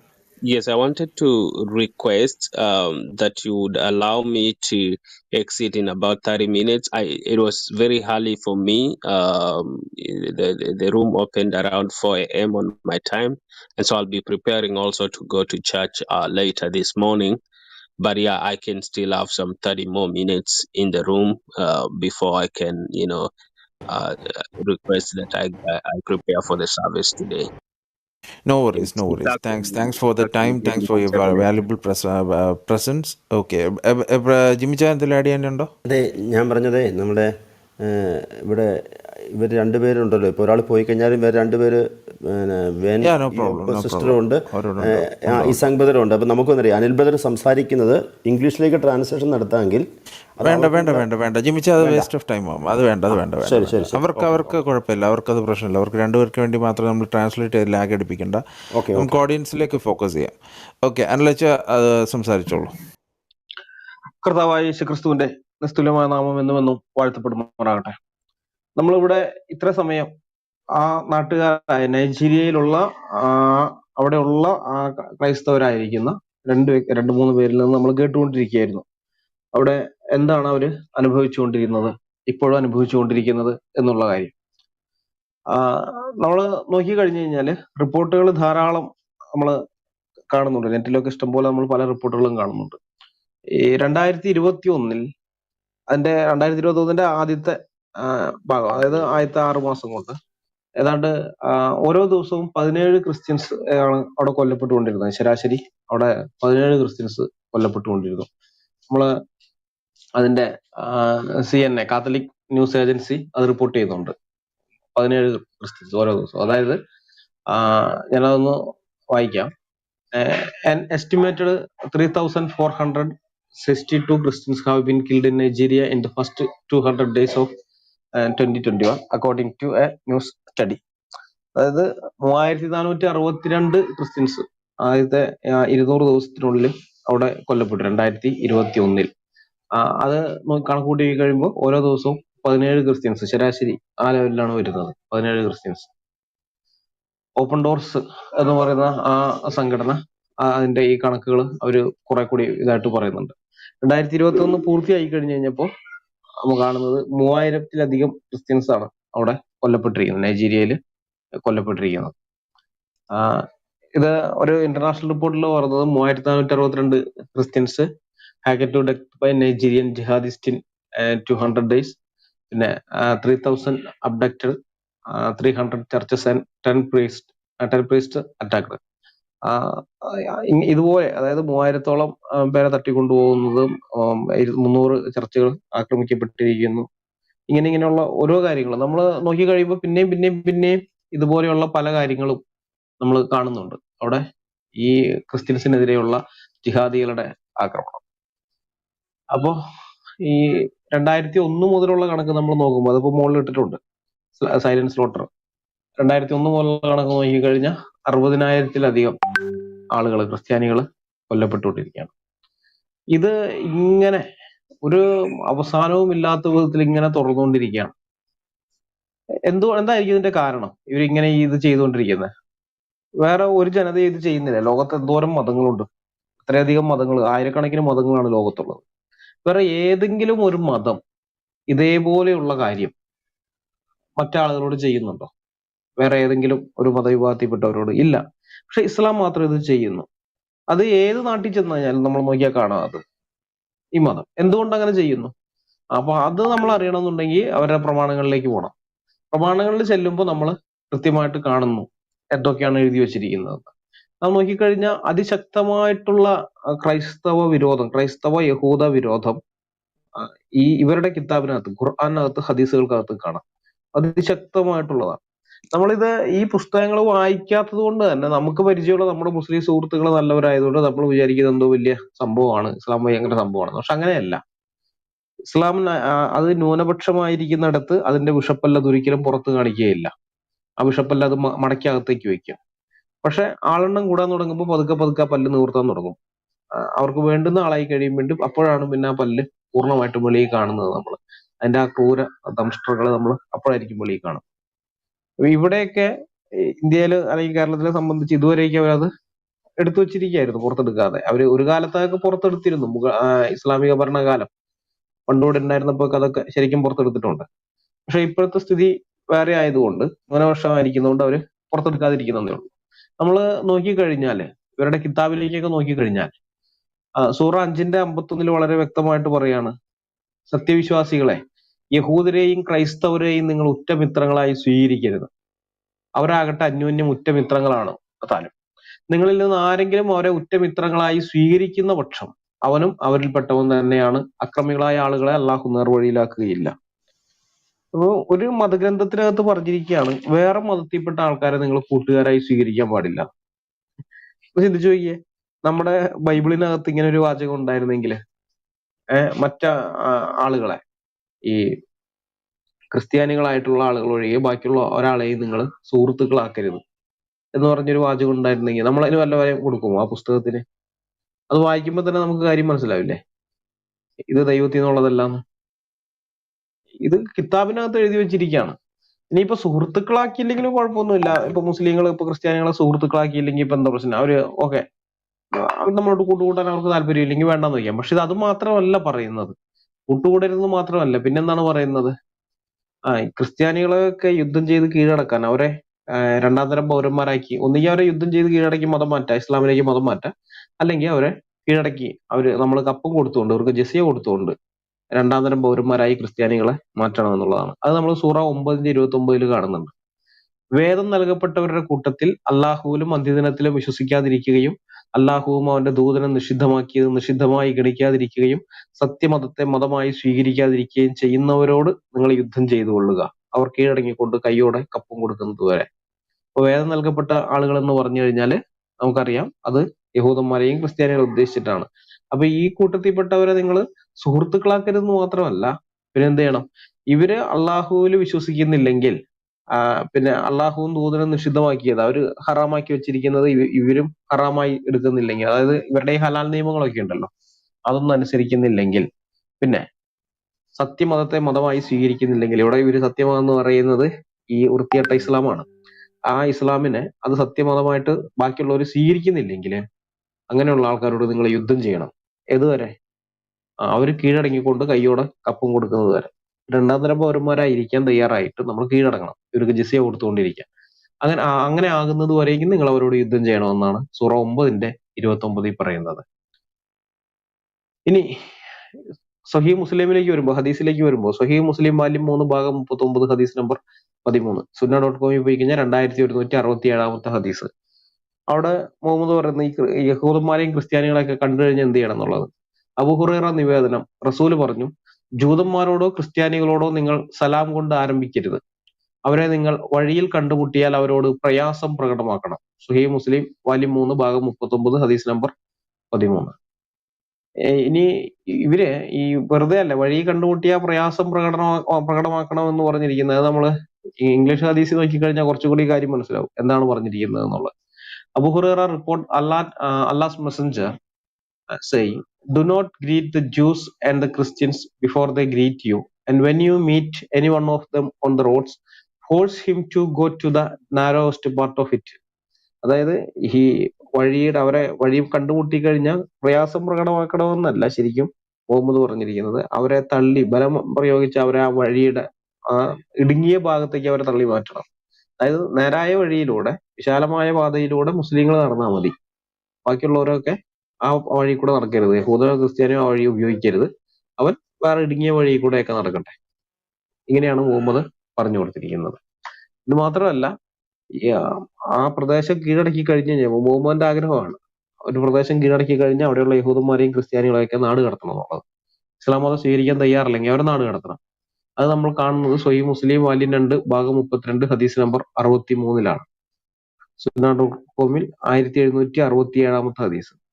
Jabir Ibnu Abdulla നിവേദനം, ഉമർ എന്നോട് പറഞ്ഞു, നബി പറയുന്നത് അദ്ദേഹം കേൾക്കുകയുണ്ടായി, തീർച്ചയായും Arabian ഉപദ്വീപിൽ നിന്ന് ജൂതരെയും ക്രൈസ്തവരെയും ഞാൻ നാട് കടത്തുക തന്നെ ചെയ്യും, മുസ്ലിമിനല്ലാതെ അവിടെ താമസിക്കാൻ വിടില്ല എന്ന് പറഞ്ഞു. ഇനി ഇത് വേറെ ഇടങ്ങളിലുണ്ട്, സുനാനു തിർമിദിയിലുണ്ട്. സുനാനു തിർമിദി അധ്യായം 19 ഹദീസ് നമ്പർ 1606 ഇത് പറയുന്നുണ്ട്, ഞാൻ ജീവിച്ചിരിക്കുമെങ്കിൽ അള്ളാഹു തുണച്ചാൽ യഹൂദികളെയും ക്രിസ്ത്യാനികളെയും അറേബ്യൻ അർദ്ധദ്വീപിൽ നിന്ന് ഞാൻ പുറത്താക്കുക തന്നെ ചെയ്യും എന്ന് പറയുന്നത്. പിന്നെ 1607 സുനാനു തിർമിദി അധ്യായം 19 ഹദീസ് നമ്പർ 1607 പറയുന്നത്, യഹൂദികളെയും ക്രിസ്ത്യാനികളെയും അറേബ്യൻ അർദ്ധദ്വീപിൽ നിന്ന് ഞാൻ പുറത്താക്കുക തന്നെ ചെയ്യും, മുസ്ലിം അല്ലാത്ത ഒരാളും അവിടെ അവശേഷിക്കുകയില്ല. ഒരു പ്രവാചകൻ അല്ലെങ്കിൽ ഒരു മതസ്ഥാപകന്റെ കാര്യമുണ്ടോ നമ്മൾ ഈ കേൾക്കുന്നത്, അയാളുടെ മൊഴിമുത്തുകളാണ് ഈ കേൾക്കുന്നത്. എന്ത് അയാളുടെ മതം, അയാൾ പുതുതായിട്ട് സ്വീകരിച്ച മതത്തിലേക്ക് ചേരാൻ തയ്യാറല്ലാത്ത ആൾക്കാരെ പുറത്താകാൻ നാട്ടിൽ നിന്ന് ഓടിപ്പിച്ചു വിടണം. അവിടെ അവനോ അവന്റെ തന്തയൊക്കെ ജനിക്കുന്നേക്കാളും നൂറ്റാണ്ടുകളായിട്ട് ഇവിടെ ജീവിച്ചു വരുന്നവരാണ് ബാക്കിയുള്ള ഈ ടീമുകൾ, ഈ പറഞ്ഞ യഹൂദനും ക്രിസ്ത്യാനികളും ഒക്കെ. പക്ഷെ കാര്യമില്ല, ഇവനുണ്ടാക്കിയ പുതിയ മതത്തിലേക്ക് ചേരാൻ തയ്യാറല്ല എന്ന് പറഞ്ഞതിന്റെ പേരിൽ ഇവരെയൊക്കെ അവിടെ നാട് കടത്തണം എന്നാണ് പുള്ളി പറയുന്നത്. പക്ഷെ പറ്റിയില്ല, അതിനു മുമ്പേ പുള്ളി എത്തുപോയി. പിന്നെ അത് ചെയ്തത് ആരാണ്? അത് നമ്മൾ ആ ഹദീസ് നമുക്ക് നോക്കാം. ഇബ്നു ഉമർ പറയുന്നു, ഹിജാസിന്റെ മണ്ണിൽ നിന്ന് ജൂതന്മാരെയും ക്രിസ്ത്യാനികളെയും ഉമർ നാട് കടത്തി. ഖൈബർ കീഴടക്കിയപ്പോൾ ജൂതന്മാരെ അവിടെ നിന്ന് നാട് കടത്താൻ തിരുമേനി ഉദ്ദേശിച്ചിരുന്നു. തിരുമേനി ജയിച്ചടക്കിയപ്പോൾ ഭൂമി അള്ളാഹുവിന്റേതും അവന്റെ ദൂതന്റേതും മുസ്ലിങ്ങളുടേതുമായി തീർന്നു. തിരുമേനി ജൂതന്മാരെ പുറത്താക്കാൻ ആലോചിച്ചപ്പോൾ ആ ഭൂമി തങ്ങൾക്ക് തന്നെ ഉൽപ്പന്നത്തിന്റെ പകുതി പാട്ടം നിശ്ചയിച്ച് വിട്ടുതരണമെന്നും അവിടെ തന്നെ താമസിക്കാൻ അനുവദിക്കണമെന്നും ജൂതന്മാർ അപേക്ഷിച്ചു. നാം ഉദ്ദേശിക്കുന്ന കാലം വരേക്കും ഈ വ്യവസ്ഥയിന്മേൽ നിങ്ങൾക്കിവിടെ താമസിക്കാമെന്ന് തിരുമേനി അരുളി. പിന്നീട് തൈമ, അരിയ എന്നീ സ്ഥലങ്ങളിലേക്ക് ഉമർ നാട് കടത്തും വരെ അവരവിടെ താമസിച്ചു. സഹീഹ് ബുഖാരി അധ്യായം 41 ഹദീസ് നമ്പർ 1047. ഈ മുഹമ്മദിന്റെ അമ്മായപ്പൻ ഉമർ മുഹമ്മദിന്റെ ഈ ആഗ്രഹം സാധിപ്പിച്ചു കൊടുക്കുകയാണ്, അവരെ അവിടുന്ന് നാട് കടത്തുകയാണ്. അങ്ങനെ അന്ന് പുറത്താക്കപ്പെട്ടവരാണ് ഈ ക്രിസ്ത്യാനികളും യഹൂദന്മാരും. അവിടുന്ന് നൂറ്റാണ്ടുകളായിട്ടും സഹസ്രാബ്ദങ്ങളൊക്കെ ആയിട്ട് അവിടെ താമസിച്ചു വന്ന ആ കൂട്ടർ അവിടുന്ന് പുറത്താക്കപ്പെട്ടു. പിന്നീട് ഇത്ര നാളായിട്ട് 1400 വർഷം കഴിഞ്ഞിട്ട് അങ്ങോട്ടേക്ക് കയറാൻ പറ്റിയിട്ടില്ല, തിരിച്ചു കയറാൻ പറ്റിയിട്ടില്ല. എന്നേക്കുമായിട്ട് അവരെ അവിടുന്ന് പുറത്താക്കി. ഇതൊക്കെയാണ് ഈ മതം ചെയ്തിരിക്കുന്ന ആ പ്രദേശത്ത്. ഇത് എവിടെ നിന്നാണ് ഇത് ആരംഭിച്ച സ്ഥലത്തുണ്ടായിരുന്ന മുസ്ലിങ്ങളല്ലാത്ത ആൾക്കാരോട് ചെയ്തിരിക്കുന്നത് ഇങ്ങനെയൊക്കെയുള്ള ക്രൂരതകളാണ്. അവിടെ മാത്രമല്ല, അത് പിന്നീട് എവിടേക്കൊക്കെ എത്തിപ്പെട്ടുവോ അവിടെയുള്ളവരോടും ഇത് തന്നെയാണ്. ഇപ്പൊ അത് ആഫ്രിക്കയിലുള്ള ആളുകളോടും അത് തന്നെ കാണിക്കുന്നു. ഇത് എല്ലാവരോടും ഇത് തന്നെയാണ്. ഇന്ത്യയിലേക്ക് വന്ന ഇന്ത്യയുടെ ചരിത്രമൊക്കെ എടുത്ത് നോക്കിക്കഴിഞ്ഞാൽ നമുക്കിത് കാണാം. ഇങ്ങനെയൊക്കെ തന്നെയാണ് ഈ മതം. ഇതിനൊന്നും മതം എന്ന് വിളിക്കാനേ പറ്റില്ല. മതം എന്നുള്ള ആ വിളിക്കതിന് യാതൊരു അർഹതയും ഇല്ല. ഇതൊരു രാഷ്ട്രീയ ഭീകര സംഘടനയാണ്. മനസ്സിലായോ? നക്സലിസം പോലെയൊക്കെ മാവോയിസം പോലെയൊക്കെയുള്ള ഭീകരവാദ സംഘടനയുടെ ഗണത്തിൽപ്പെടുത്താവുന്ന സാധനമാണ് ഇത്. അതല്ലാതെ വേറെ ഒന്നുമില്ല. മറ്റുള്ളവരെ കൊല്ലുക, അവരെ ആക്രമിച്ചിട്ട് അവന്റെ വസ്തുവകളെല്ലാം പിടിച്ചെടുത്ത് അവനെ നാട് കടത്തുക, അല്ലെങ്കിൽ അവിടെ അധികാരം പിടിച്ചെടുത്ത് ബാക്കിയുള്ളവരെയൊക്കെ തങ്ങളുടെ കീഴിലാക്കി ഞെരുക്കി കളയുക. ഇതിനകത്ത് എന്ത് ആത്മീയത ഉണ്ടെന്നാ പറയുന്നത്? സ്പിരിച്വാലിറ്റി എവിടെ കിടക്കുന്നു? ഇതിനകത്ത് വല്ലതും ഉണ്ടോ? ഇല്ല. അവിടുത്തെ പിന്നെ ലൈംഗികമായിട്ടുള്ള അരാജകത്വം, കൊച്ചു പെൺകുട്ടികളെ വരെ. കാരണം ഇവരുടെ നേതാവ് മാതൃക കാണിച്ചു കൊടുത്തിട്ടുണ്ടല്ലോ. അതുകൊണ്ടാണ് നമ്മളിപ്പോ കേട്ടല്ലോ, പെൺകുട്ടികളെയൊക്കെ തട്ടിക്കൊണ്ടുപോകുന്നു, സ്കൂൾ വിദ്യാർത്ഥിനികളെയൊക്കെ തട്ടിക്കൊണ്ടുപോയിട്ട് ഓരോന്നൊക്കെ കാട്ടിക്കൂട്ടുന്നത്. ഇവര് ലൈംഗിക അടിമകളാക്കി മാറ്റുകയാണ്. അങ്ങനെയൊക്കെയാണ് ചെയ്യുന്നത്. ഇത് മാത്രമല്ല, അദ്ദേഹം നേരത്തെ ഒരു കാര്യം പറഞ്ഞിരുന്നു, ആഫ്രിക്കൻ ഭൂഖണ്ഡത്തെ മൊത്തം അവിടെയുള്ള 23 രാജ്യങ്ങളെയും കൂട്ടിച്ചേർത്ത് ഒരു ഇസ്ലാമിക ഭൂഖണ്ഡമാക്കി മാറ്റാനാണ് ഉദ്ദേശമെന്ന്. അത് ഈ ആഫ്രിക്കൻ ഭൂഖണ്ഡത്തിന്റെ കാര്യം മാത്രമല്ല, ലോകം ഒന്നാകെ മൊത്തം ഇസ്ലാമിക ഭരണത്തിന് കീഴിൽ കൊണ്ടുവരാനാണ് ഇവർ ആഗ്രഹിക്കുന്നത്. കാരണം കിതാബ് എന്നാ പറയുന്നത്. കിതാബിനകത്ത് കൽപ്പനയുണ്ട്, ഞാനത് വായിക്കാം. സൂറ 2-ന്റെ 193. 2-193 നമ്മൾ വായിക്കുന്നത്, മർദ്ദനമില്ലാതെയാകുകയും മതം മുഴുവനും അള്ളാഹുവിന് വേണ്ടി ആവുകയും ചെയ്യുന്നതുവരെ നിങ്ങൾ അവരോട് യുദ്ധം നടത്തിക്കൊള്ളുക. അപ്പൊ മതം മുഴുവനും അള്ളാഹുവിന് വേണ്ടി ആകുന്നത് വരെ ആ ഒരു പ്രദേശത്തെ മതം മുഴുവൻ അള്ളാഹുവിന്റെ മാത്രം, വേറൊരു മതവും ഇല്ല, അള്ളാഹുവിന്റെ മതം മാത്രം. ഓരോ പ്രദേശവും അങ്ങനെ ആക്കിയിട്ട് മൊത്തം ലോകം മുഴുവൻ അള്ളാഹുവിന്റെ മതമാക്കുക. അപ്പൊ അതിനു വേണ്ടിയിട്ട് ഉപയോഗിക്കാവുന്ന എല്ലാ തന്ത്രങ്ങളും ഉപയോഗിക്കുക. കാരണം മുഹമ്മദ് പറയുന്നുണ്ട്, യുദ്ധം എന്ന് പറയുന്നത് തന്നെ ഒരു വഞ്ചനയാണ്. യുദ്ധത്തിനകത്ത് തക്കി ഉപയോഗിക്കാം. കളവ് പറയാൻ അനുവാദം കൊടുക്കുന്ന സന്ദർഭങ്ങളിൽ മുഹമ്മദ് പറയുന്നുണ്ട്, ഇന്ന കാര്യങ്ങൾക്ക് കളവ് പറയാന്ന് പറയുമ്പോൾ അതിലൊന്ന് യുദ്ധമാണ്. ഈ ലോകം മുഴുവനും അള്ളാഹുവിന്റെ കീഴിലേക്ക് കൊണ്ടുവരുന്നതിന് വേണ്ടിയിട്ട് ഇവർ ആഗോള വ്യാപകമായിട്ട് ഇപ്പോഴും ചെയ്തുകൊണ്ടിരിക്കുന്ന ഇത് തന്നെയാണ്. ഇതിൽ പല തന്ത്രങ്ങൾ ഉപയോഗിക്കുന്നു. ചില ആളുകൾ ആയുധങ്ങൾ ഉപയോഗിച്ചുകൊണ്ട് നമുക്കറിയാവുന്നത് പോലെയുള്ള യുദ്ധങ്ങൾ അവർ നേരിട്ട് നടത്തുന്നു. ചിലത് അങ്ങനെയല്ല, ചിലത് വേറെ ഇതിലൊക്കെയാണ്. ബിസിനസ്. ഇപ്പൊ നേരത്തെ ഷിജുവാൻ ബ്രദർ ഈ നൈജീരിയയുടെ ചരിത്രം പറഞ്ഞപ്പോ പറഞ്ഞു, മുസ്ലിങ്ങൾ അവിടെ വന്നു കഴിഞ്ഞതിന് ശേഷം ഈ നഗരങ്ങളിൽ അവര് ബിസിനസ് എല്ലാം അവർ കൈയടക്കി കഴിഞ്ഞതിന് ശേഷം അവരവിടെ പ്രബലരാക്കി കഴിഞ്ഞിട്ട് അതിന്റെ ഇതിലാണ് പിന്നെ ഗ്രാമങ്ങളിലേക്ക് അവർ തിരിയുന്നത്. അതെല്ലായിടത്തും അവർ ചെയ്യുന്ന ഒരു ടെക്നിക്കാണ്. ഇപ്പൊ ഇവിടെ നമ്മുടെ നാട്ടിലൊക്കെ നോക്കിക്കഴിഞ്ഞാലും കാണാം, ഈ ബിസിനസ് ജിഹാദിലൂടെ അവരൊരു പ്രദേശത്തെ മറ്റുള്ളവരുടെ ബിസിനസ്സുകളൊക്കെ തകർത്ത് കളഞ്ഞ് ഇവരുടെ ഇപ്പൊ ഹലാല് അതിൽ നല്ലൊരു ഇതായിട്ട് അവർ ഉപയോഗിച്ചുകൊണ്ടിരുന്നതാണ്. ഹലാൽ മാർഗത്തിലൂടെയൊക്കെ ഹലാൽ സ്റ്റിക്കർ ഒട്ടിക്കലും മറ്റൊക്കെ ആയിട്ട് ഇവരെ ആൾക്കാരുടെ കടയിൽ നിന്ന് മാത്രം ഹലാൽ സാധനങ്ങൾ വാങ്ങുന്നു. മറ്റുള്ളവരും ജാതി മതം നോക്കാത്തതുകൊണ്ടും മതേതര മണ്ണകൾ എന്ത് ചെയ്യും, അത് നോക്കാതെ എല്ലായിടത്തും വാങ്ങും. അപ്പൊ ഫലത്തിൽ ബാക്കിയുള്ള മുസ്ലിങ്ങളുടെ കച്ചവടം താഴോട്ട് പോവുകയാണ്. അവര് പിന്നെ അവസാനം അത് പൂട്ടിക്കെട്ടി പോകേണ്ടി വരും. അങ്ങനെ മറ്റുള്ളവരെ സാമ്പത്തികമായിട്ട് തകർത്ത് ഇവര് പ്രബലരായതിനു ശേഷം പിന്നീട് ഇത് ഒന്നോ രണ്ടോ തലമുറ അങ്ങോട്ട് മുന്നോട്ട് പോകുമ്പോഴായിരിക്കും പലരുടെ ഇത് ഇന്ന് ഒരു തന്ത്രം ആസൂത്രണം ചെയ്ത് നാളെ തന്നെ സംഭവിക്കുന്നല്ല ഈ പറയുന്നത്. ഇവരെപ്പോഴും നൂറ്റാണ്ടുകൾ മുന്നോട്ട് കണക്ക് കൂട്ടിയിട്ടാണ് പലതും ചെയ്യുന്നത്. അപ്പൊ ഒന്നോ രണ്ടോ തലമുറ കഴിയുമ്പോഴേക്കും ബിസിനസ് രംഗത്ത് ഇവര് മാത്രമാണ്. ഈ നമ്മുടെ ഇന്തോനേഷ്യ അങ്ങനെയാണ് അവർ പിടിച്ചടക്കിയത്.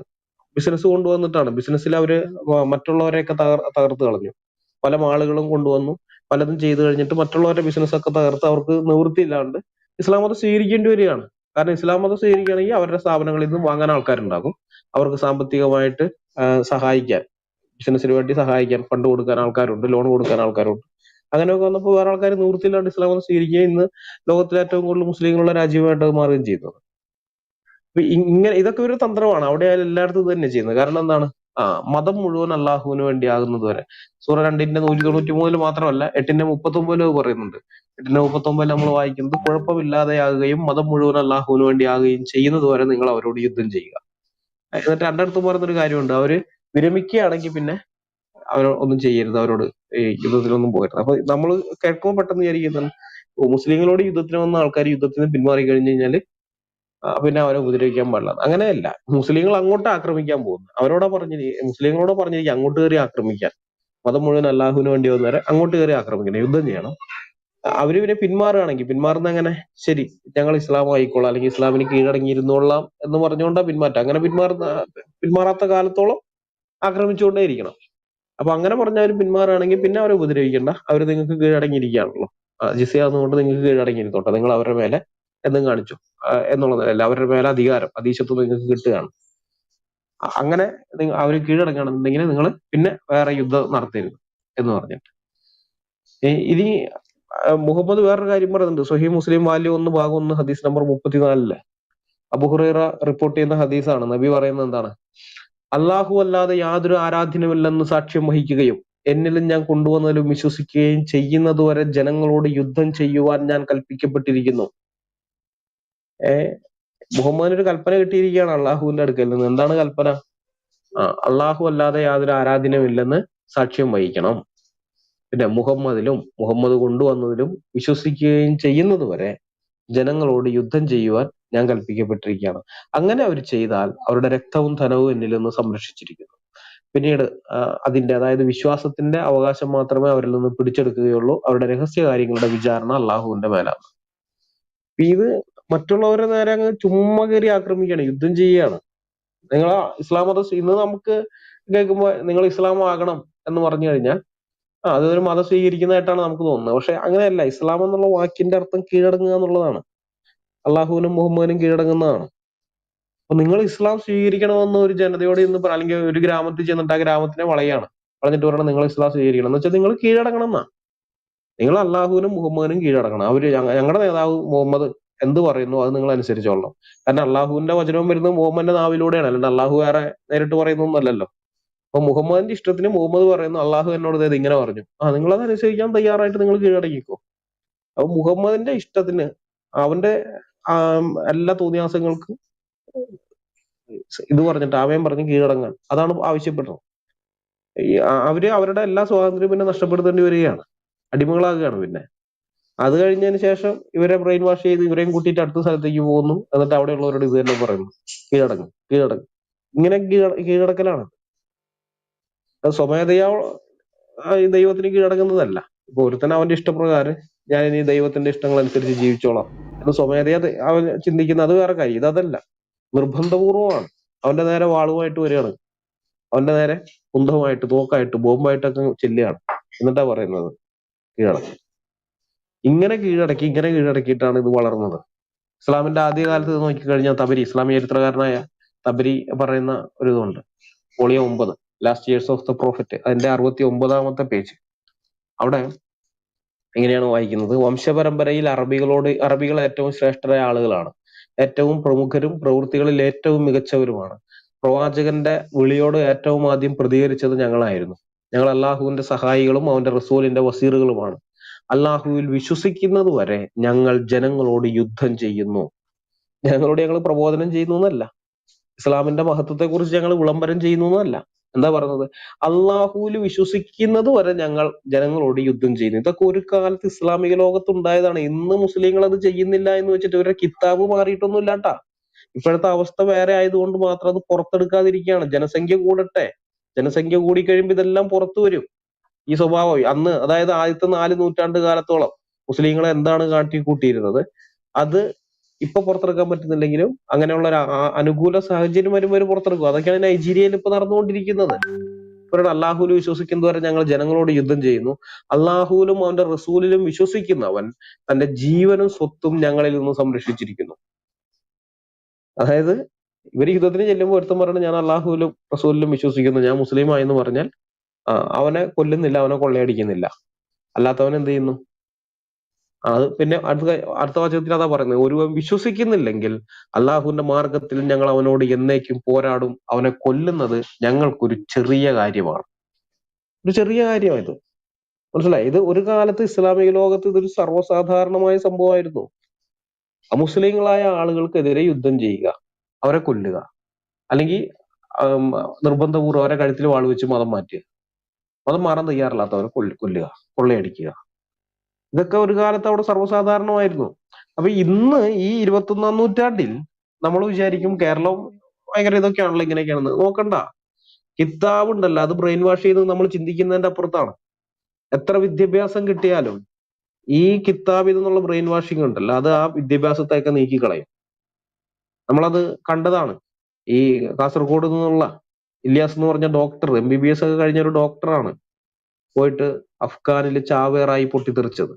ഒരു ഡോക്ടർ ജീവൻ എടുക്കും. ഞാൻ ഡോക്ടർ ആണെന്നുണ്ടെങ്കിൽ ആ ഹിപ്പോക്രാറ്റിന്റെ സത്യപ്രതിജ്ഞയൊക്കെ ഉണ്ടല്ലോ, ആ പ്രതിജ്ഞയൊക്കെ കഴിഞ്ഞിട്ടല്ലേ പോകുന്നത്. ഞാൻ ജനങ്ങളുടെ ജീവന് ഇത് കൊടുക്കും, എന്നാൽ കഴിയുന്ന വിധത്തിൽ ഞാൻ അവരുടെ ജീവനെ സംരക്ഷിക്കും എന്നൊക്കെ പറഞ്ഞുകൊണ്ടൊക്കെയാണല്ലോ ആ പ്രതിജ്ഞ. അങ്ങനെയൊക്കെ പ്രതിജ്ഞ എടുത്ത ആളാണ്. കിതാബ് അയാളുടെ ബ്രെയിൻ അങ്ങ് മാറ്റിക്കളഞ്ഞത്. അങ്ങനെ പ്രതിജ്ഞ എടുത്ത ആളുടെ ആ ചിന്തയൊക്കെ മാറ്റി വേറെ ഇതിലേക്ക് അയാൾ വരികയാണ്, ജനങ്ങളുടെ ജീവൻ എടുക്കാൻ പാകത്തിന്. എന്നിട്ട് പോയി പൊട്ടിത്തെറിച്ചു, സ്വന്തം ജീവനും കളഞ്ഞോ മറ്റുള്ളവരെയും കൂടി കൊല്ലുന്നത്. അപ്പൊ ഇത് എപ്പോ വേണമെങ്കിലും സംഭവിക്കാം. കാരണം കിതാബ് മാറിയിട്ടില്ല, അത് നിങ്ങൾ ഓർക്കണം. പുസ്തകം മാറിയിട്ടില്ല, ജനങ്ങൾ മാറിയിട്ടുണ്ട്, ശരിയാണ്, പണ്ടത്തെ പോലെ ഇപ്പൊ ചെയ്യുന്നില്ല. പക്ഷെ അങ്ങനെ നോക്കണ്ട, അത് കുറച്ചും കൂടി മുന്നോട്ട് പോയി കഴിയുമ്പോൾ വീണ്ടും പഴയതിലേക്ക് പോകും. നമ്മുടെ മുമ്പായൊക്കെ നല്ല ഉദാഹരണങ്ങളുണ്ട് ചരിത്രത്തില്. ഈ മുതസല്ലികൾ എന്ന് പറയുന്ന ഒരു വിഭാഗം ഏതാണ്ട് 3-3.5 നൂറ്റാണ്ട് കാലത്തോളം ഇസ്ലാമിക ലോകത്ത് അവര് കൾച്ചറൽ മുസ്ലിംസ് ആണ്. അതായത് ഖുറാന ഹദീസ് ഒന്നും വിശ്വസിക്കുന്ന മുസ്ലിങ്ങളല്ല, എന്നാൽ കൾച്ചറിലും പേരുകൊണ്ട് മുസ്ലിങ്ങളായിട്ട് ജീവിക്കുന്നവരാണ്. അവർ ഗ്രീക്ക് ഫിലോസഫീനെയാണ് അവർ മുറുകെ പിടിച്ചുകൊണ്ടിരുന്നത്, ഗ്രീക്ക് ഫിലോസഫിയുടെ പുറകെ പോയിരുന്നവരാണ്. അതുകൊണ്ട് തന്നെ ആ കാലത്ത് ഇസ്ലാമിക ലോകത്ത് നിന്ന് ധാരാളം കണ്ടുപിടുത്തങ്ങളൊക്കെ ഉണ്ടായിട്ടുണ്ട്. അങ്ങനെ ജീവിച്ചിരുന്നവരാ. അപ്പൊ പിന്നെ ഈ കൊലയൊക്കെ അവര് കുറെയൊക്കെ നിർത്തി വെച്ചു. ആദ്യത്തേത് പോലെയില്ല, വളരെ കുറഞ്ഞു, കുറേയും കൂടി മെച്ചപ്പെട്ട ഒരു ലെവലിലേക്ക് മറ്റുള്ളവരുമൊക്കെ ഒരു സഹവർത്തനത്തിന്റെ ഇതിലേക്കൊക്കെ അവർ മാറുകയും ചെയ്തതാണ്. പക്ഷെ എന്ത് ചെയ്തു, ഈ 3-3.5 നൂറ്റാണ്ട് കഴിഞ്ഞ് കഴിഞ്ഞപ്പോ 11-ാം നൂറ്റാണ്ടിന്റെ അവസാനത്തോടുകൂടെ ഇയാൾ വരുന്നു, ഇമാം ഗസാലി വന്നു കഴിഞ്ഞിട്ടുണ്ട്. ഈ ഗ്രീക്ക് ഫിലോസഫിയൊക്കെ തെറ്റാണ്, അത് അള്ളാഹുവിന്റെ മാർഗത്തിൽ നിന്ന് നമ്മളെ വ്യതിചലിക്കുന്നതാണ്, നമ്മൾ നബിയുടെയും അള്ളാഹുവിന്റെയും മാർഗത്തിലൂടെ സഞ്ചരിക്കണം എന്ന് പറഞ്ഞ് ജനങ്ങളെയും അന്നത്തെ ഭരണാധികാരിയെയൊക്കെ ബോധ്യപ്പെടുത്തി ഈ മുതസല്ലികളെ ഇല്ലാതാക്കുകയും ആ ജനതയെ മുഴുവൻ തിരിച്ച് 7-ാം നൂറ്റാണ്ടിലേക്ക് കൊണ്ടുപോവുകയും ചെയ്തു.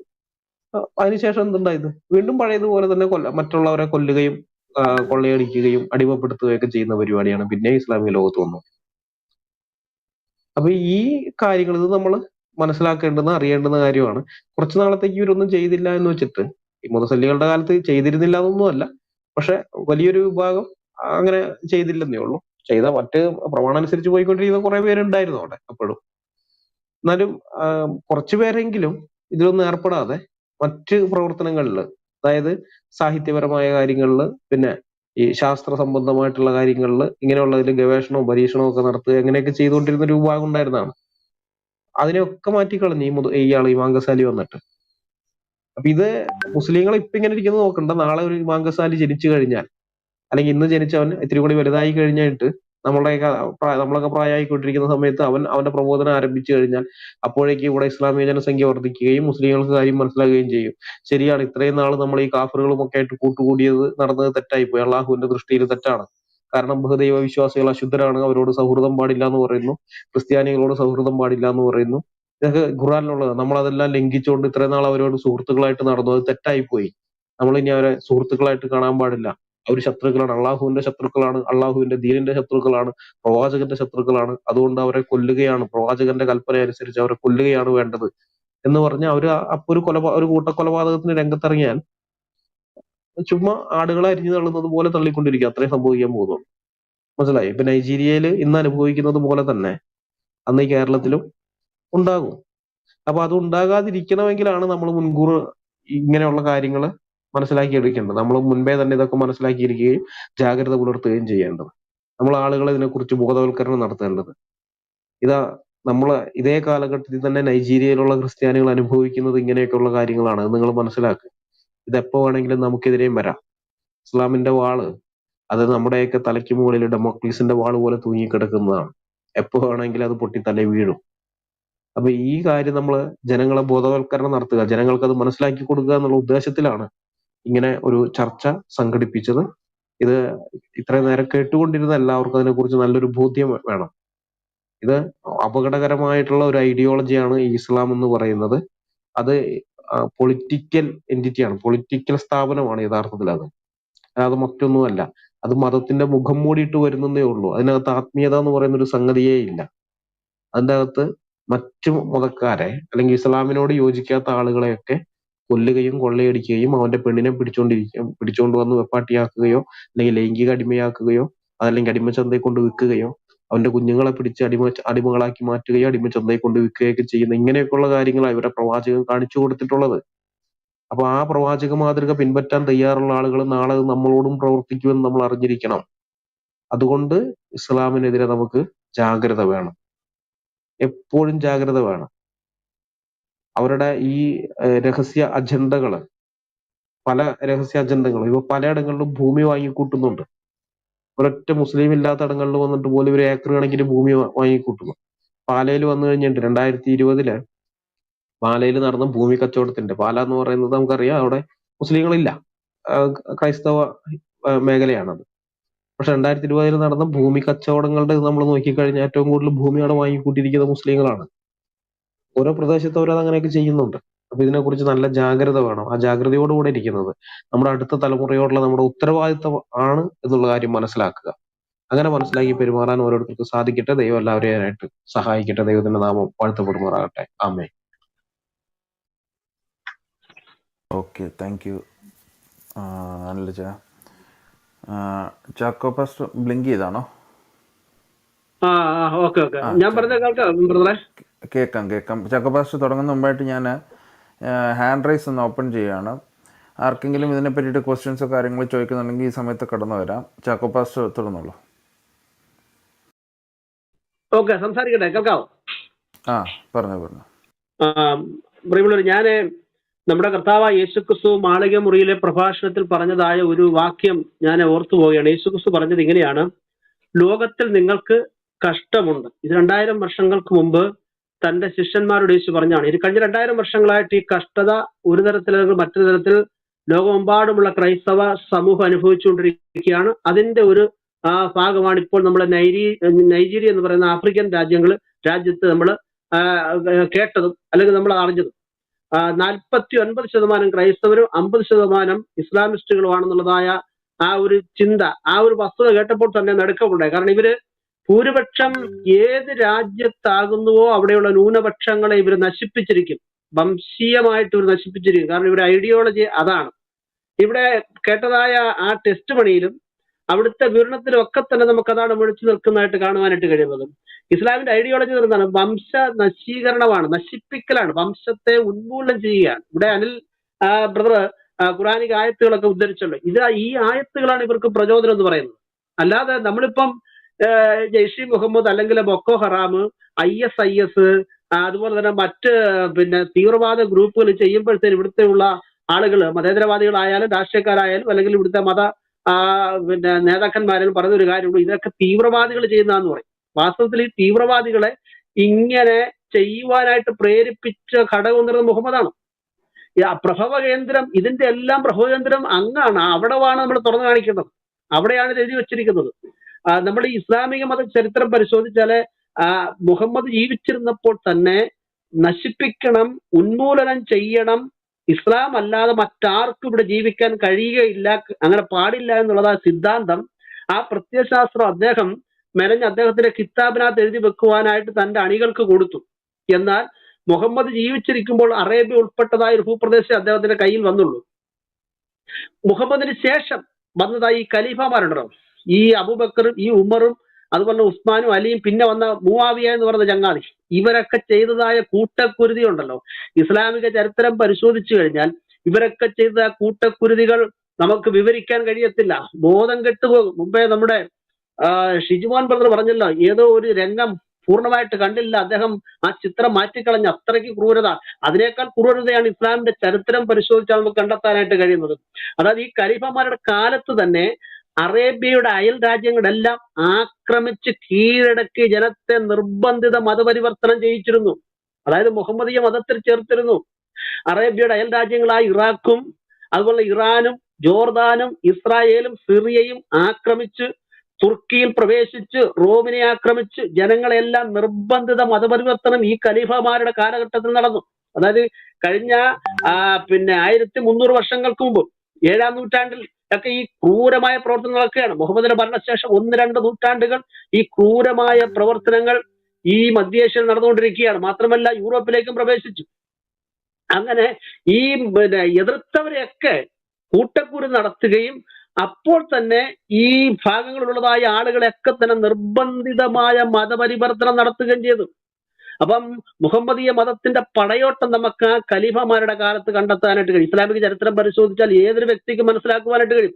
അപ്പോൾ തന്നെ ശ്രദ്ധിക്കണം, ഈ ചെങ്കടൽ കടന്ന് എത്യോപ്യയെ ഇവർ ആക്രമിച്ചു. മുമ്പേ പറഞ്ഞല്ലോ, 11-ാം നൂറ്റാണ്ടിലൊന്നും അല്ല ആഫ്രിക്കയിലേക്ക് ഇവർ കയറുന്നത്.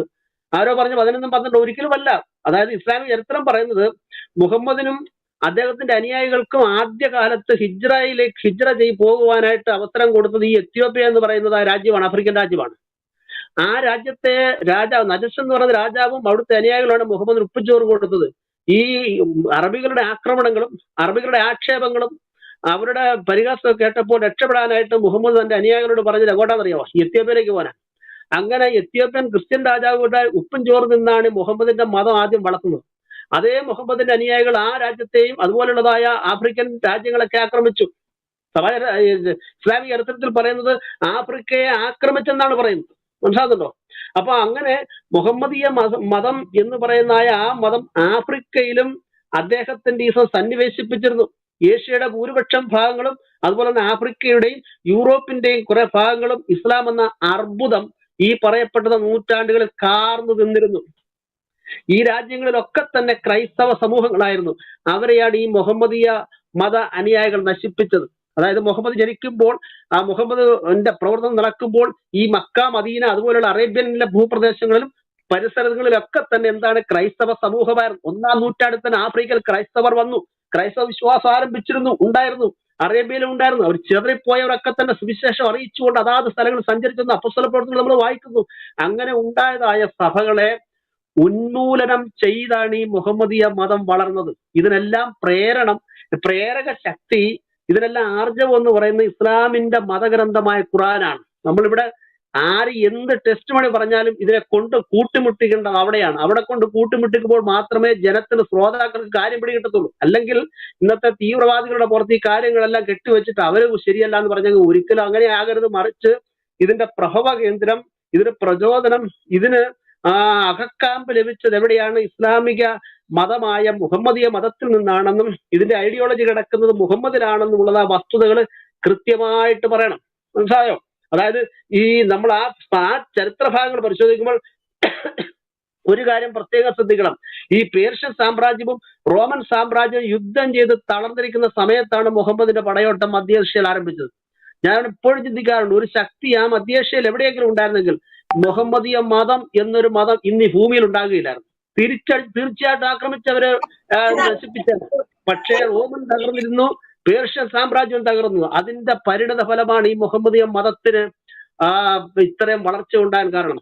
ആധ്യാത്മികത കൊണ്ടോ ആശയങ്ങൾ കൊണ്ടോ ധാർമ്മികത കൊണ്ടോ ദൈവികത കൊണ്ടല്ല ഈ മതം വളർന്നത്. മറിച്ച് മൂർച്ചയേറിയ ആയുധം കൊണ്ട്, വാളിന്റെ മൂർച്ചയേറിയ വാക്തല കൊണ്ടാണ് ഈ മതത്തെ വളർത്തിയതെന്നുള്ള കാര്യം കൃത്യമായിട്ട് നമുക്ക് മനസ്സിലാക്കുവാനായിട്ട്.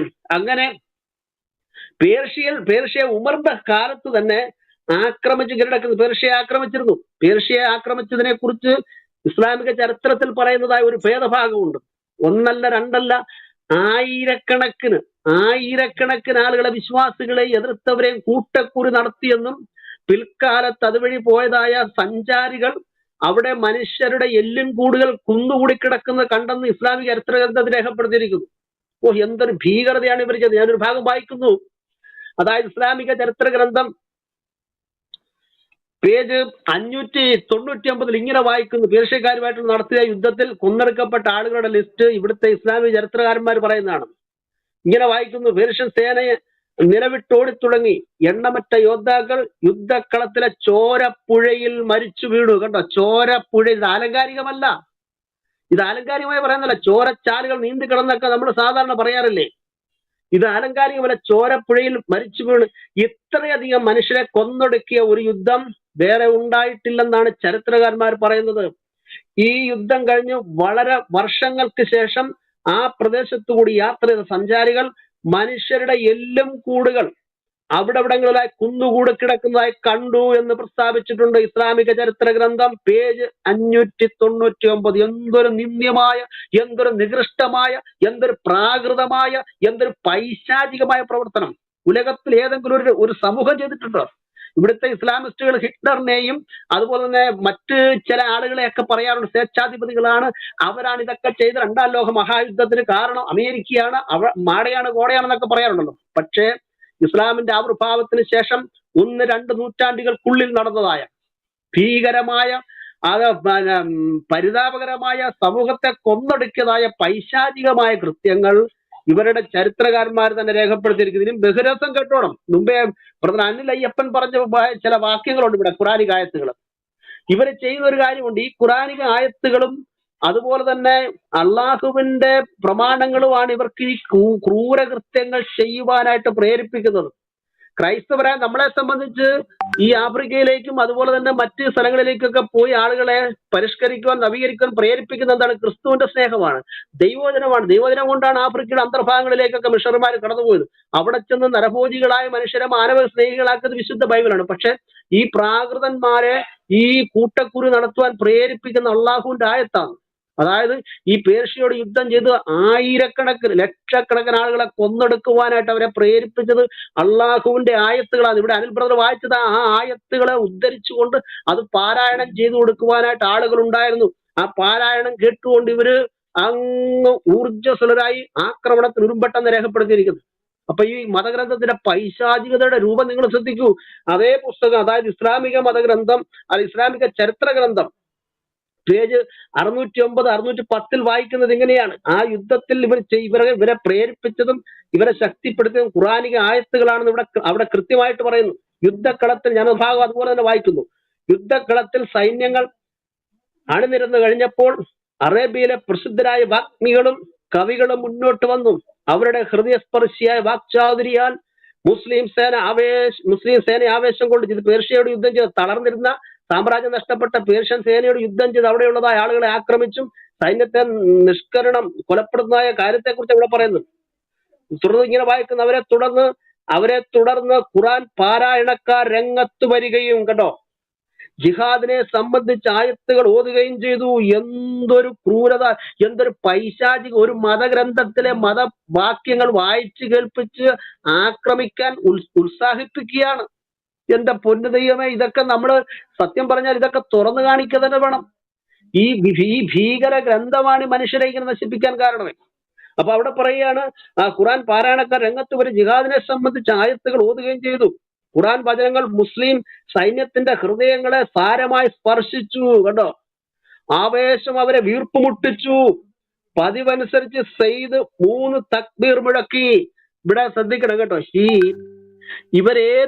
ഏത് സമൂഹത്തെ ഉന്മൂലനം ചെയ്യാൻ പോകുന്നതിന് മുമ്പായിട്ട് ഇവർ ചെയ്യുന്ന പരിപാടി തക്ബീർ മുഴക്കും, അള്ളാഹു അക്ബർ വിളിക്കുക. ഇതിനിടയ്ക്ക് ആരോ അത് പറഞ്ഞു. ഇവിടെ മലയാളക്കരയിൽ, അതായത് നമ്മുടെ മലബാറിൽ ഉണ്ടായത്, കേരളത്തിന്റെ വടക്കൻ ഭാഗമായ മലബാറിൽ ഉണ്ടായതായ മാപ്പിളകളുടെ കാലത്ത് ഈ ഹിന്ദു സമൂഹത്തെ ഹിന്ദു കുടുംബങ്ങളെ നിരവധി കുടുംബങ്ങളെ കൂട്ടക്കൊല നടത്തിയിട്ടുണ്ട്. ഇവിടുത്തെ നമ്മുടെ കെ മാധവൻ നായർ പറയുന്നത് വിജ്ഞാനികളല്ലാത്ത, അതായത് വിവരമില്ലാത്ത, യാതൊരുവിധ വിദ്യാഭ്യാസമില്ലാത്ത മാപ്പിളമാരെന്ന് അദ്ദേഹത്തിന്റെ സ്വശൈലി എഴുതി വെച്ചിരിക്കുന്നത്. അങ്ങനെ വിവരമില്ലാത്തതായി ഈ ആളുകള് തക്ബീർ മുഴക്കിക്കൊണ്ടാണ് ഈ ഹിന്ദു വീടുകളിലേക്ക് പ്രവേശിച്ച് അവരെ ആക്രമിക്കുകയും അവരുടെ കഴുത്ത് വെട്ടുകയും ചെയ്തു. ക്ഷേത്രങ്ങളൊക്കെ കൊള്ളയടിച്ച് ഈ തക്ബീർ മുഴക്കുണ്ട്. ഇത് ഇവരുടെ ഫണ്ടമെന്റൽ ആയിട്ടുള്ളതായ ഒരു നിയമമാണ് തക്ബീർ മുഴക്കം, അള്ളാഹു അക്ബർ വിളിക്കും. അപ്പം എവിടെയെങ്കിലും അക്ബർ അള്ളാഹു അക്ബർ എന്ന് വിളിക്കുന്ന കേട്ടാൽ ദയവ് ചെയ്ത് ഓടിക്കോണം കേട്ടോ, കണ്ടം വഴി ഓടിക്കോണം, അടുത്ത നിമിഷം പൊട്ടിത്തെറിക്കും, അല്ലെങ്കിൽ ആരുടെയെങ്കിലും നെഞ്ചത്തിൽ ഒരു പൊങ്കാലയിടും. അതാണ് ഈ പൈശാചിക മതത്തിന്റെ ഐഡിയോളജി എന്ന് പറയുന്നത്. ഇതൊക്കെ ഞങ്ങൾ പറയുമ്പോൾ പ്രിയമുള്ളവരെ, ഞങ്ങളുടെ പുറത്തേക്ക് കുതിര കയറുന്നത് നിങ്ങളുടെ കിതാബിനകത്ത് എഴുതി വെച്ചിരിക്കുന്ന. അപ്പൊ ഞാൻ കംപ്ലീറ്റ് വായിക്കട്ടെ. അപ്പൊ അവിടെ പതിവനുസരിച്ച് സെയ്ദ് 3 തവണ തക്ബീർ മുഴക്കി 4ാമത്തെ തക്ബീറോടുകൂടി യുദ്ധം ആരംഭിച്ചു. യുദ്ധക്കളത്തിൽ മൃതിയടഞ്ഞു കിടക്കുന്ന ജഡങ്ങളെല്ലാം പിറ്റേ ദിവസം കാലത്ത് മറവ് ചെയ്തു. ഇത് ഇസ്ലാമിക ചരിത്രഗ്രന്ഥം പേജ് 650-610 എന്നാൽ 622 പറയുന്നത് ഇങ്ങനെയാണ്. പേർഷ്യക്കാരുടെ യുദ്ധത്തിൽ കൊല്ലപ്പെട്ടവരുടെ എണ്ണം പറയുന്നത് കേൾക്കണോ? 100,000 പേർ കൊല്ലപ്പെട്ടുവെന്നാണ് ചരിത്രകാരനായ തബരി പ്രസ്താവിച്ചിട്ടുള്ളത്. ആ യുദ്ധത്തിൽ 30 മില്യൺ ദിർഹം വില വരുന്ന മുതലുകൾ മുസ്ലിങ്ങൾ കണ്ടെടുത്തു. കണ്ടോ, കൊള്ളയടി കാട്ടുകൊള്ളക്കാര് നമ്മുടെ ചരിത്രത്തിൽ ഇന്ന് ജീവിച്ചിരിക്കുന്ന നമ്മുടെ ആരുടെയും ഭാവനയിലോ നമ്മുടെ അറിവിലോ പെടാത്തതായ ക്രൂരതയല്ലേ ഇത്? കൊള്ളയടിക്കുക മാത്രമല്ല, കൊള്ളയടിച്ച മുതൽ മൊത്തം കൊണ്ടുപോവുക മാത്രമല്ല, എതിർത്തവരെ, മതം മാറാൻ വിസമ്മതിച്ചവരെ കൊലപ്പെടുത്തുക, കൂട്ടക്കുരു നടത്തുക, 100,000 പേരെ കൊന്നുവെന്നാണ് പറയുന്നത്. മാത്രമല്ല, ഈ കൊല്ലപ്പെട്ടതായ ആളുകളുടെ മൃതശരീരം കിടന്നതായ ഇടങ്ങളിലൂടെ നാളുകൾക്ക് ശേഷം പോകുമ്പോൾ മനുഷ്യരുടെ എല്ലും കൂടുകൾ നിറഞ്ഞു കിടക്കുന്നതായിട്ട് കണ്ടു. അയ്യോ, പ്രാകൃതമാണിത്. അപ്പൊ ഇതിന്റെ ഐഡിയോളജി എന്ന് പറയുന്നത് നശിപ്പിക്കലാണ്.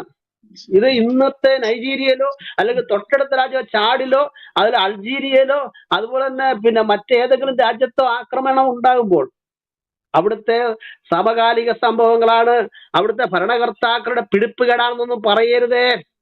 ഇത് ബാക്കിലേക്ക് പോകണം. 1400 വർഷങ്ങൾക്ക് മുമ്പ് മക്കയിൽ സംഭവിച്ച ഭാഗത്തേക്ക് പോകണം. അപ്പോൾ അവിടെയാണ് ഇതിന്റെ എല്ലാം കേടുപാടുകൾ കിടക്കുന്നത്.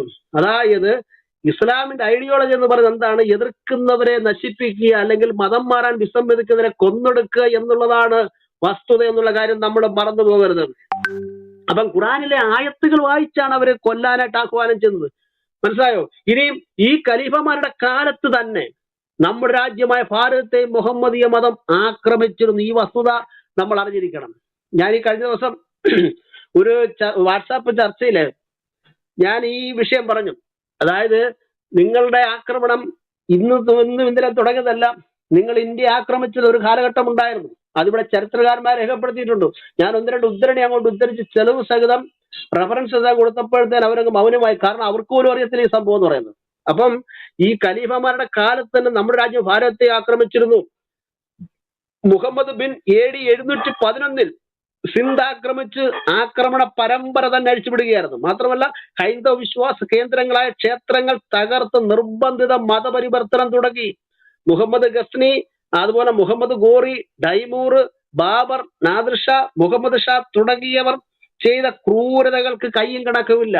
Doctor B.R. അംബേദ്കറിന്റെ പാകിസ്ഥാൻ അല്ലെങ്കിൽ ഇന്ത്യ വിഭജനം എന്ന പുസ്തകത്തിന്റെ 83 മുതൽ 101 വരെയുള്ള ഭാഗങ്ങൾ വായിക്കൂ. ഞാനിത് പറഞ്ഞ് ഇവിടെയുള്ള ഹൈന്ദവ സുഹൃത്തുക്കൾ ഈ പുസ്തകം വായിക്കുന്നുണ്ടെന്ന് ഇവിടെ കഴിഞ്ഞ ചില ദിവസങ്ങൾക്കും ഇസ്ലാമിസ്റ്റിനോട് പറഞ്ഞു.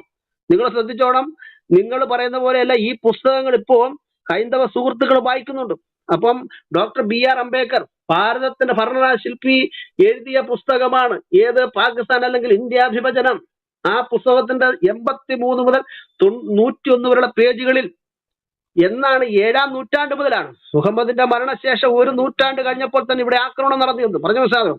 അതായത് ആക്രമിച്ച് ക്ഷേത്രങ്ങളൊക്കെ കൊള്ളയടിക്കപ്പെട്ടു, നിരവധി ആളുകളെ മതം മാറ്റി, നിർബന്ധിത മതപരിവർത്തനം ഇവിടെ നടത്തി, എതിർത്തവരുടെയൊക്കെ കഴുത്തരിഞ്ഞു കളഞ്ഞു. അങ്ങനെ പ്രാകൃതവും പൈശാചികമായ കൃത്യം ഇന്ത്യയിലും ചെയ്തു. മാത്രമല്ല അവർ ചെയ്തതിന്റെ ഒരംശം പോലും ഇന്നത്തെ ഈ നൈജീരിയയിലെങ്ങും ചെയ്യുന്നില്ലെന്നാണ് എനിക്ക് പറയാനുള്ളത്. അതുകൊണ്ട് ഇന്നത്തെ ആളുകൾ എത്രയോ ഭേദമാണ്.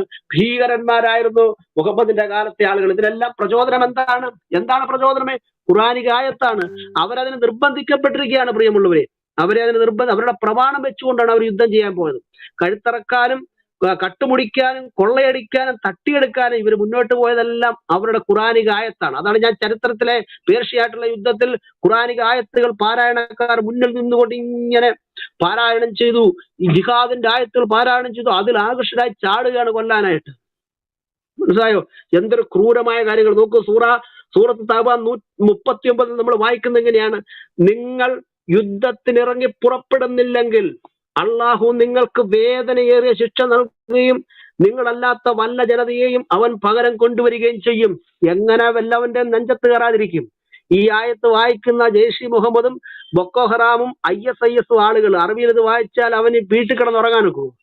നിങ്ങൾ ഇറങ്ങുന്നില്ലെങ്കിൽ, യുദ്ധത്തിന് നിങ്ങൾ ഇറങ്ങി പുറപ്പെടുന്നില്ലെങ്കിൽ വേദനയേറിയ ശിക്ഷ കൊടുക്കുക. നീ ആരുടെയെങ്കിലും നെഞ്ചത്ത് കയറി ആരെങ്കിലും കഴുത്ത് വെട്ടിയില്ലെങ്കിൽ സ്നേഹിത നിനക്ക് വേദനയേറിയ ശിക്ഷ തരുമെന്ന് പറഞ്ഞ് അവൻ ഇറങ്ങാതിരിക്കുവോ? അപ്പൊ ഈ ആയത്ത് ഈ ആയത്തിൽ ഊറ്റം കൊള്ളുകയാണ്. മാത്രമല്ല സൂറ 9:123 വായിക്കുന്ന സത്യവിശ്വാസികളെ, നിങ്ങളുടെ അടുത്ത് താമസിക്കുന്ന സത്യനിഷേധികളോട് നിങ്ങൾ യുദ്ധം ചെയ്യുക, അവർ നിങ്ങളിൽ രൂക്ഷത കണ്ടെത്തണം. അപ്പൊ ഇതിന്റെ പ്രത്യയശാസ്ത്രം കണ്ടോ? അപ്പൊ ഇത്തരത്തിലുള്ള ആയത്തുകൾ വായിച്ചാൽ വീട്ടിൽ കിടന്ന് ഉറങ്ങാൻ ഒക്കുവോ? ഇനി സൂറത്തുൽ ബഖറ 191 വായിക്കുന്നത്, അവരെ കണ്ടുമുട്ടുന്നിടത്ത് വെച്ച് നിങ്ങൾ അവരെ കൊന്നുകളയുകയും അവർ നിങ്ങളെ പുറത്താക്കിയിടത്ത് വെച്ച് നിങ്ങൾ അവരെ പുറത്താക്കുകയും ചെയ്യുക. ഇനി സൂറത്തുൽ ബഖറ 193, മർദ്ദനം ഇല്ലാതാവുകയും മതം അള്ളാഹുവിന് വേണ്ടിയാകുകയും ചെയ്യുന്നത് വരെ നിങ്ങൾ അവരോട് യുദ്ധം ചെയ്തുകൊള്ളുക. ഇതാണ് ഇപ്പൊ ഇവർ ചെയ്യുന്നത്. മതം മുഴുവനും ഈ ലോകത്തിലെ എല്ലാ ഭൂഖണ്ഡങ്ങളിലും ഇസ്ലാമിന്റെ ആധിപത്യം വരുന്നത് വരെ യുദ്ധം ചെയ്യണമെന്നാണ്. ഇതിൽ നിന്ന് അവർ പിന്നോട്ട് പോകത്തില്ല. അപ്പം ഇവരുടെ ലക്ഷ്യം എന്ന് പറയുന്നത് എന്താണ്? നശിപ്പിക്കലാണ്, ഉന്മൂലനം ചെയ്യുക. അത് അവരുടെ പ്രത്യയശാസ്ത്രത്തിൽ അടങ്ങിയിരിക്കുന്നത്. നമുക്കറിയാം, ഹാഗിയ സോബിയ 1500 വർഷത്തെ പഴക്കമുള്ള 6-ാം നൂറ്റാണ്ട് നിർമ്മിച്ച മനോഹരമായ ക്രൈസ്തവ കത്തീഡ്രൽ എന്താ ചെയ്ത് ഇവരെന്താ ചെയ്ത്? 2020 ഹാഗിയ സോബിയ എന്ന് പറയുന്നതായ ആ ക്രൈസ്തവ ദേവാലയം മുസ്ലിം മോസ്കാക്കില്ല. ഇവര് ഹീനമായ നടപടിയല്ലേ ഇവര് കാണിച്ചത്? ഈ ആധുനിക കാലത്ത് വന്ന കാര്യമല്ലേ? എത്രയോ വർഷങ്ങളെടുത്താണ് ആ മനോഹരമായ ദേവാലയം അവിടെ നിർമ്മിക്കപ്പെട്ടത്. ക്രൈസ്തവ സമൂഹത്തിന്റെ ഹൃദയത്തിനേറ്റ മുറിവല്ലേ ആ ദേവാലയം തട്ടിയെടുത്തത്. 1500 വർഷമുള്ള ക്രൈസ്തവ ദേവാലയത്തെ മോസ്കാക്കി മാറ്റരുന്ന ലോകരാജ്യങ്ങൾ പല പ്രാവശ്യം പറയപ്പെട്ടു. എന്നാൽ ആ തീവ്ര ഇസ്ലാം ചിന്തക പുലർത്തുന്ന ആ എർദോഗാൻ എന്ന് പറയുന്ന ചങ്ങാതി, തുർക്കിയുടെ പ്രസിഡന്റ്, അദ്ദേഹം അതെല്ലാം തള്ളിക്കളഞ്ഞുകൊണ്ട് ക്രൈസ്തവ ദേവാലയത്തെ മുസ്ലിം മോസ്കാക്കി. ഈ ക്രൈസ്തവ ദേവാലയത്തെ മോസ്കാക്കിയപ്പോ കേരളത്തിലുള്ളതായ ചില ആളുകളുണ്ടല്ലോ പൊന്നെ, അവരതിനെ പൊക്കിവിടെ എഴുതി. ഇവിടെ മതേതരം പ്രസംഗിക്കുന്ന ഇവിടുത്തെ UDFന്റെ കുറെ ആളുകളൊക്കെ ഉണ്ടല്ലോ, അവരവരുടെ പത്രത്തിൽ നല്ല കാര്യമൊന്നും പറഞ്ഞു. പക്ഷെ അന്ന് സോഷ്യൽ മീഡിയയിൽ അതിനെതിരെ പ്രതികരണം ഉണ്ടായി. അവിടെ ഇവിടെ പ്രതികരണം ഉണ്ടായതുകൂടിയാണ് അല്പം കെട്ടടങ്ങുന്നത്. ഞാനിവിടെ അവസാനിപ്പിക്കാൻ പോവുകയാണ്. ഞാൻ കർത്താവ് പറഞ്ഞത് ആ വാക്യം ഒന്നും കൂടെ പറഞ്ഞുകൊണ്ട് അവസാനിപ്പിക്കും. ലോകത്തിൽ നിങ്ങൾക്ക് കഷ്ടതയുണ്ട്. ഈ പീഡ നൈജീരിയയിൽ തുടങ്ങിയെങ്കിൽ ഇത് അവസാനിക്കുകയില്ല. കർത്താവിന്റെ കാഹളം ധരിക്കുന്നവരെ, ക്രിസ്തുഭൂമിയിലേക്ക് വരുന്നത് വരെ, അതേ സഭ എടുക്കപ്പെടുന്നത് വരെ ഇത്തരത്തിലുള്ളതായ പ്രവണതകളോട് വർദ്ധിച്ചുകൊണ്ടേയിരിക്കും. നമുക്ക് ചെയ്യാൻ 1-2 കാര്യം ഞാൻ ഓർപ്പിച്ചിട്ട് ഞാൻ ഇവിടെ നിർത്തുകയാണ്. ഒന്ന്, നാം ചെയ്യേണ്ടതായ ഒരു കാര്യം, ഈ നൈജീരിയയിലോ അല്ലെങ്കിൽ ലോകത്തിന്റെ ഏതെങ്കിലും ഒരു ഭാഗത്തോ ഈ ഇസ്ലാമിസ്റ്റുകളോ മറ്റേത് ഗ്രൂപ്പായിരുന്നാലും നിരപരാധികളെ കൊന്നൊടുക്കുമ്പോൾ, ക്രൈസ്തവ സഭയെ പീഡിപ്പിക്കുമ്പോൾ പ്രസ്തുത വിഷയം പൊതു സമൂഹത്തെ കൊണ്ടുവരുവാൻ ക്രൈസ്തവ നേതാക്കന്മാർ തയ്യാറാകണം. വേരിൽ അറിയപ്പെടുന്ന ക്രൈസ്തവ മേലധ്യക്ഷന്മാർ തുടങ്ങി പ്രാദേശിക തലത്തിലുള്ളതായ ക്രൈസ്തവ ലീഡേഴ്സ് ഈ വിഷയം പുറത്തു കൊണ്ടുവരണം. പ്ലീസ്, ദയവ് ചെയ്ത്. ഇന്നടക്ക് സംഭവിക്കുന്നു, ഇത് മനുഷ്യത്വരഹിതമാണ്, പാടില്ല, ക്രൈസ്തവരെ ഇങ്ങനെ പീഡിപ്പിക്കാൻ പാടില്ല, നിങ്ങൾ അവർക്ക് വേണ്ടി പ്രാർത്ഥിക്കണമെന്ന് ക്രൈസ്തവ സമൂഹത്തോട് ആഹ്വാനം ചെയ്യുന്നതായ നിലപാട് ക്രൈസ്തവ നേതൃത്വം എടുക്കണം.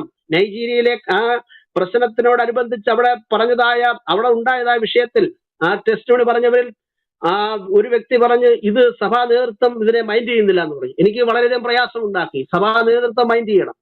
ഈ ഹാഗിയ സോഫിയ വിഷയത്തിൽ സഭാ നേതൃത്വം അല്പം ചലിച്ചത് കൊണ്ടാണ് അത് അങ്ങനെ അത്രയും നാട്ടുകാർ അറിഞ്ഞത്. അതുകൊണ്ട് ലോകത്തിന്റെ ഏത് ഭാഗത്തും നമുക്കെതിരെ, ക്രൈസ്തവർക്കെതിരെ ഈ പൈശാചികത ഉരുവം കൊള്ളുമ്പോൾ അങ്ങനെ സംഭവിക്കുന്നു എന്ന് പൊതുസമൂഹത്തോട് പറയുവാൻ ക്രൈസ്തവ നേതാക്കന്മാർ തയ്യാറാകണം. എന്നാണ് ഇവർ ഉണരുന്നത്? എന്തുകൊണ്ടാണ് ഇവർ മൗനം അവലംബിക്കുന്നത്? അതുപോലെ തന്നെ പ്രാദേശിക തലത്തിലുള്ള ലീഡേഴ്സ് ഇത് പറയണം. ഇന്നണക്ക് സംഭവിക്കുന്നു, ഇത് കാട്ടുനീതിയാണ്, ഇത് നിങ്ങളെ ഇതിന് പ്രേരിപ്പിക്കും നിങ്ങളുടെ ഖുറാനിലെ ആയത്താണോ അവരോട് ചോദിക്കണം സഭാ നേതൃത്വം. എന്താ നിങ്ങൾക്ക് ചോദിച്ചാ? സഭാ നേതൃത്വമേ, നിങ്ങൾക്ക് എന്തുകൊണ്ട് ഞങ്ങൾ ഈ പറയുന്നത് പോലെ നിങ്ങൾ ചാക്കോ പാസ്റ്റർ ഒന്ന് ചുരുക്കണേ, ഓഡിയൻസിൽ നിന്ന് ക്വസ്റ്റ്യൻസും ഉണ്ടോ? ഓക്കെ. അപ്പം അങ്ങനെ സഭാ നേതൃത്വം അതിനെതിരെ പ്രതികരിക്കണം.